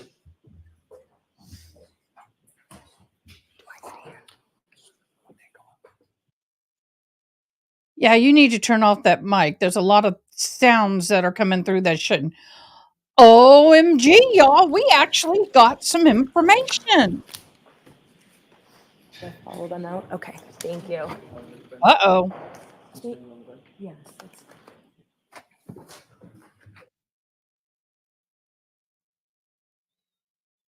Okay, I guess they're not going to have any discussion. Are they? The judge is still on the bench. Something's going to happen. All right, so Ms. Gianetti, why don't you tell me now what it is you hope to do tomorrow and basis for it? Right, so my plan, Your Honor, it is based on the fact that Katie McLaughlin, when she testified, tried to minimize her relationship with Caitlin Calvert. The reason why that's relevant is that we have proof that she has changed her story after she learned that 34 Fairview was the Albert family home. She was on record with Trooper Proctor stating that, this is Katie McLaughlin, stating that what she heard my client say she actually overheard. Okay, y'all, I have got to go back. I didn't catch all that. Was the hour. It is Because he's not really mic'd that well. So let's hear it again. Woo!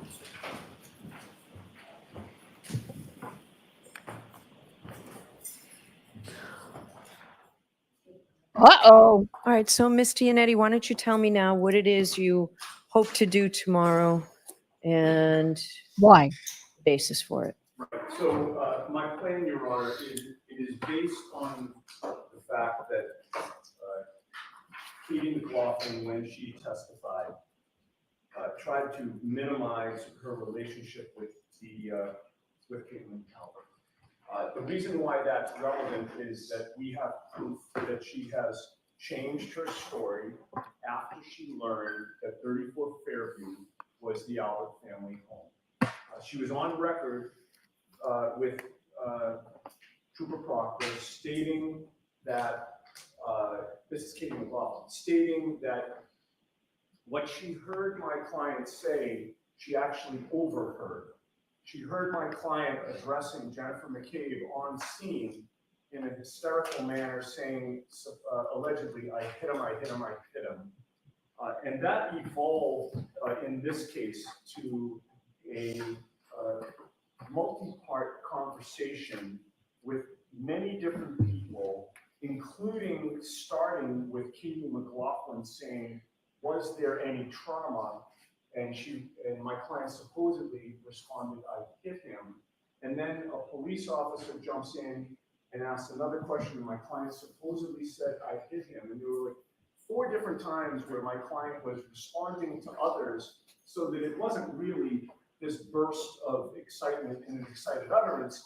She tried to cast it as statements that were made upon reflection, making them sound more ominous and more inculpatory than what they were, particularly because the person to whom my client was speaking, who was no friend of my client, reported that she said, did I hit him? Could I hit him? So we have a clear conflict in the testimony. We have a witness who has admitted that her statement has evolved, and she's admitted that her statement evolved after she learned the identity of the house that she was at, which happens to be the house that Caitlin Albert grew up in. When she was confronted with, who is Caitlin Albert, when Mr. Jackson asked Katie McLaughlin who Caitlin Albert was, there was a long pause, and then she was very, and then even the way she phrased it was, I think, telling.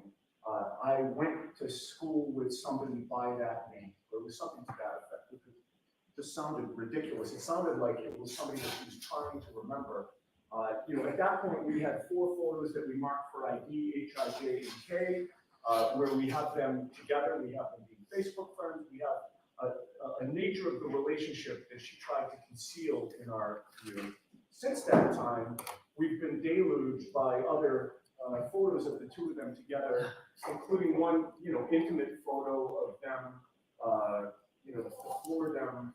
I'm sorry, when I say the 4 of them, I mean Caitlin Albert, her 2 college roommates, and the only person who's not a college roommate in that photo is Katie McLaughlin.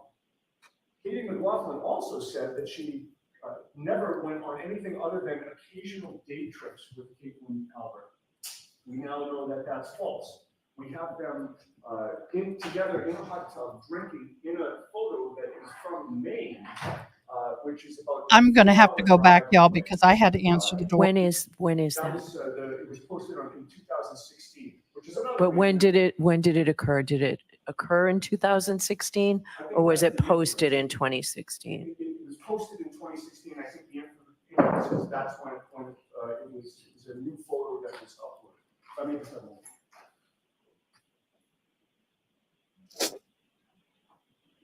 You're welcome.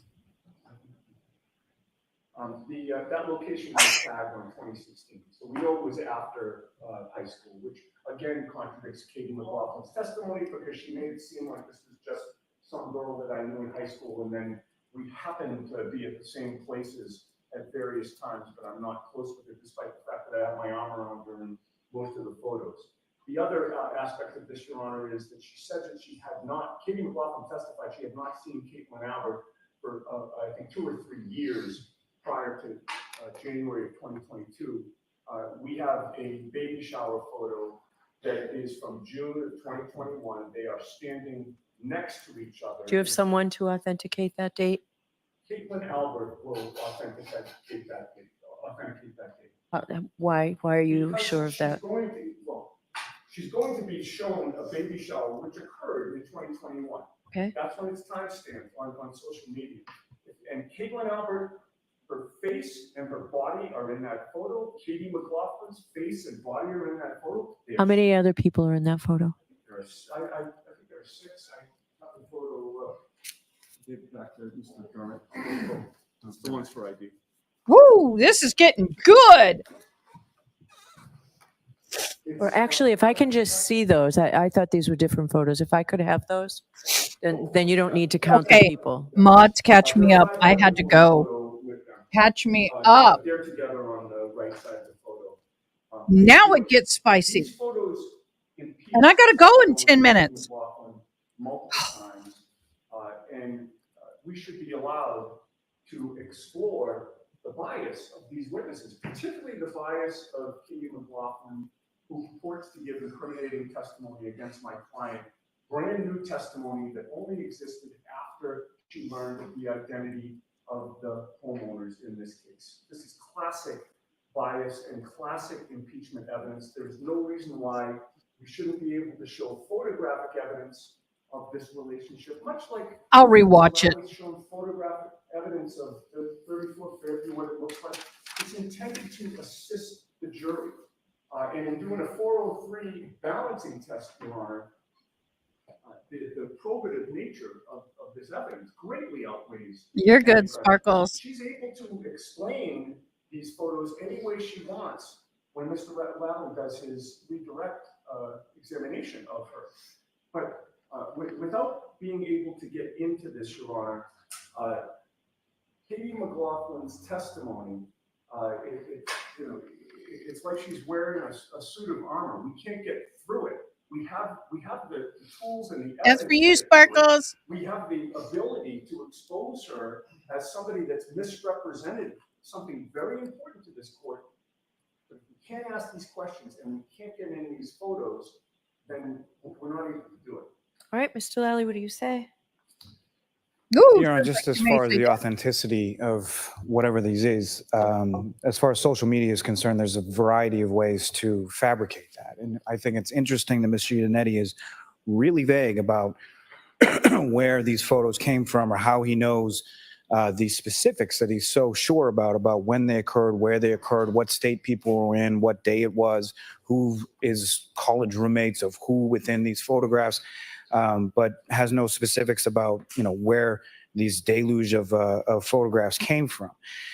More importantly, Your Honor, what I would submit as far as Ms. McLaughlin is concerned is she was entirely consistent. And I did the disparagement as far as what her testimony has been, as far as her statement within the report to Trooper Proctor, her grand jury testimony in this case, and her testimony before this jury on the stand were identical, if not entirely consistent. And again, it's not just Ms. McLaughlin that is attributing this statement to the defendant. The jury has heard from 2 other firefighters, as well as anticipated other witnesses who will testify to these exact same statements that the defendant made outside. Now I know who she is. What counsel I think is referring to as far as the could I have hit him is something that the defendant said to Ms. McCabe, which was overheard by Ms. Roberts on a speakerphone on the way to Fairview Road. And then she modifies that statement when she's asked specifically about the bruising and how that could have been caused. And it's at that point where she repeats, I hit him, I hit him, I hit him, I hit him. So to then use prior statements to a completely separate witness that have nothing to do with Ms. McLaughlin to try to use that to claim impeachment or bias is ridiculous. And then as far as it applies to this specific witness, when it comes to impeachment and bias, what the case law is very clear about is if it goes to bias of the witness who is on the stand, and the witness in this case is Ms. Albert, not Ms. McLaughlin. All right, thank you. This will save us some time tomorrow. All right. Well, the only other thing I was going to add, Your Honor, is Mr. Lowry's arguments go to the weight, not the admissibility. But I pulled up my notes, which I'm sure the court has. She has morphed her statement into, I asked if there had been any significant trauma. She said, I hit him. Then she repeated it. A woman said, you're hysterical, you need to calm down. She said, I hit him. Then a police officer said, what did you say? She repeated, I hit him. This is on day 4. Ms. McCabe herself testified in the grand jury. That's not what happened. That she said at that moment, did I hit him? Could I hit him? She's on record saying it. All right, thank you. I'll take a look at my notes and we'll figure this out first thing in the morning. Woo! Tomorrow morning is going to be spicy. OMG, y'all. I can't stay on but a second more. This is going to be a very spicy tomorrow. Oh my gosh. Y'all. Y'all. All right, guys, I really have to run. I'm a firefighter volunteer, and we've got a big meeting I've got to get to, and it's 2 hours away. So I've got to go, but I'll see you tomorrow. Once again, thanks, mods. You are fabulous. And please, guys, if you have not subscribed, it costs you nothing, but it blesses the socks out of me. So please, let's at least make that number go up a little. Day is consistent with being just. Sorry about that. In the meantime, y'all have a fabulous evening. Sleep well, wake up rested, and I shall see you bright and early tomorrow morning. Bye.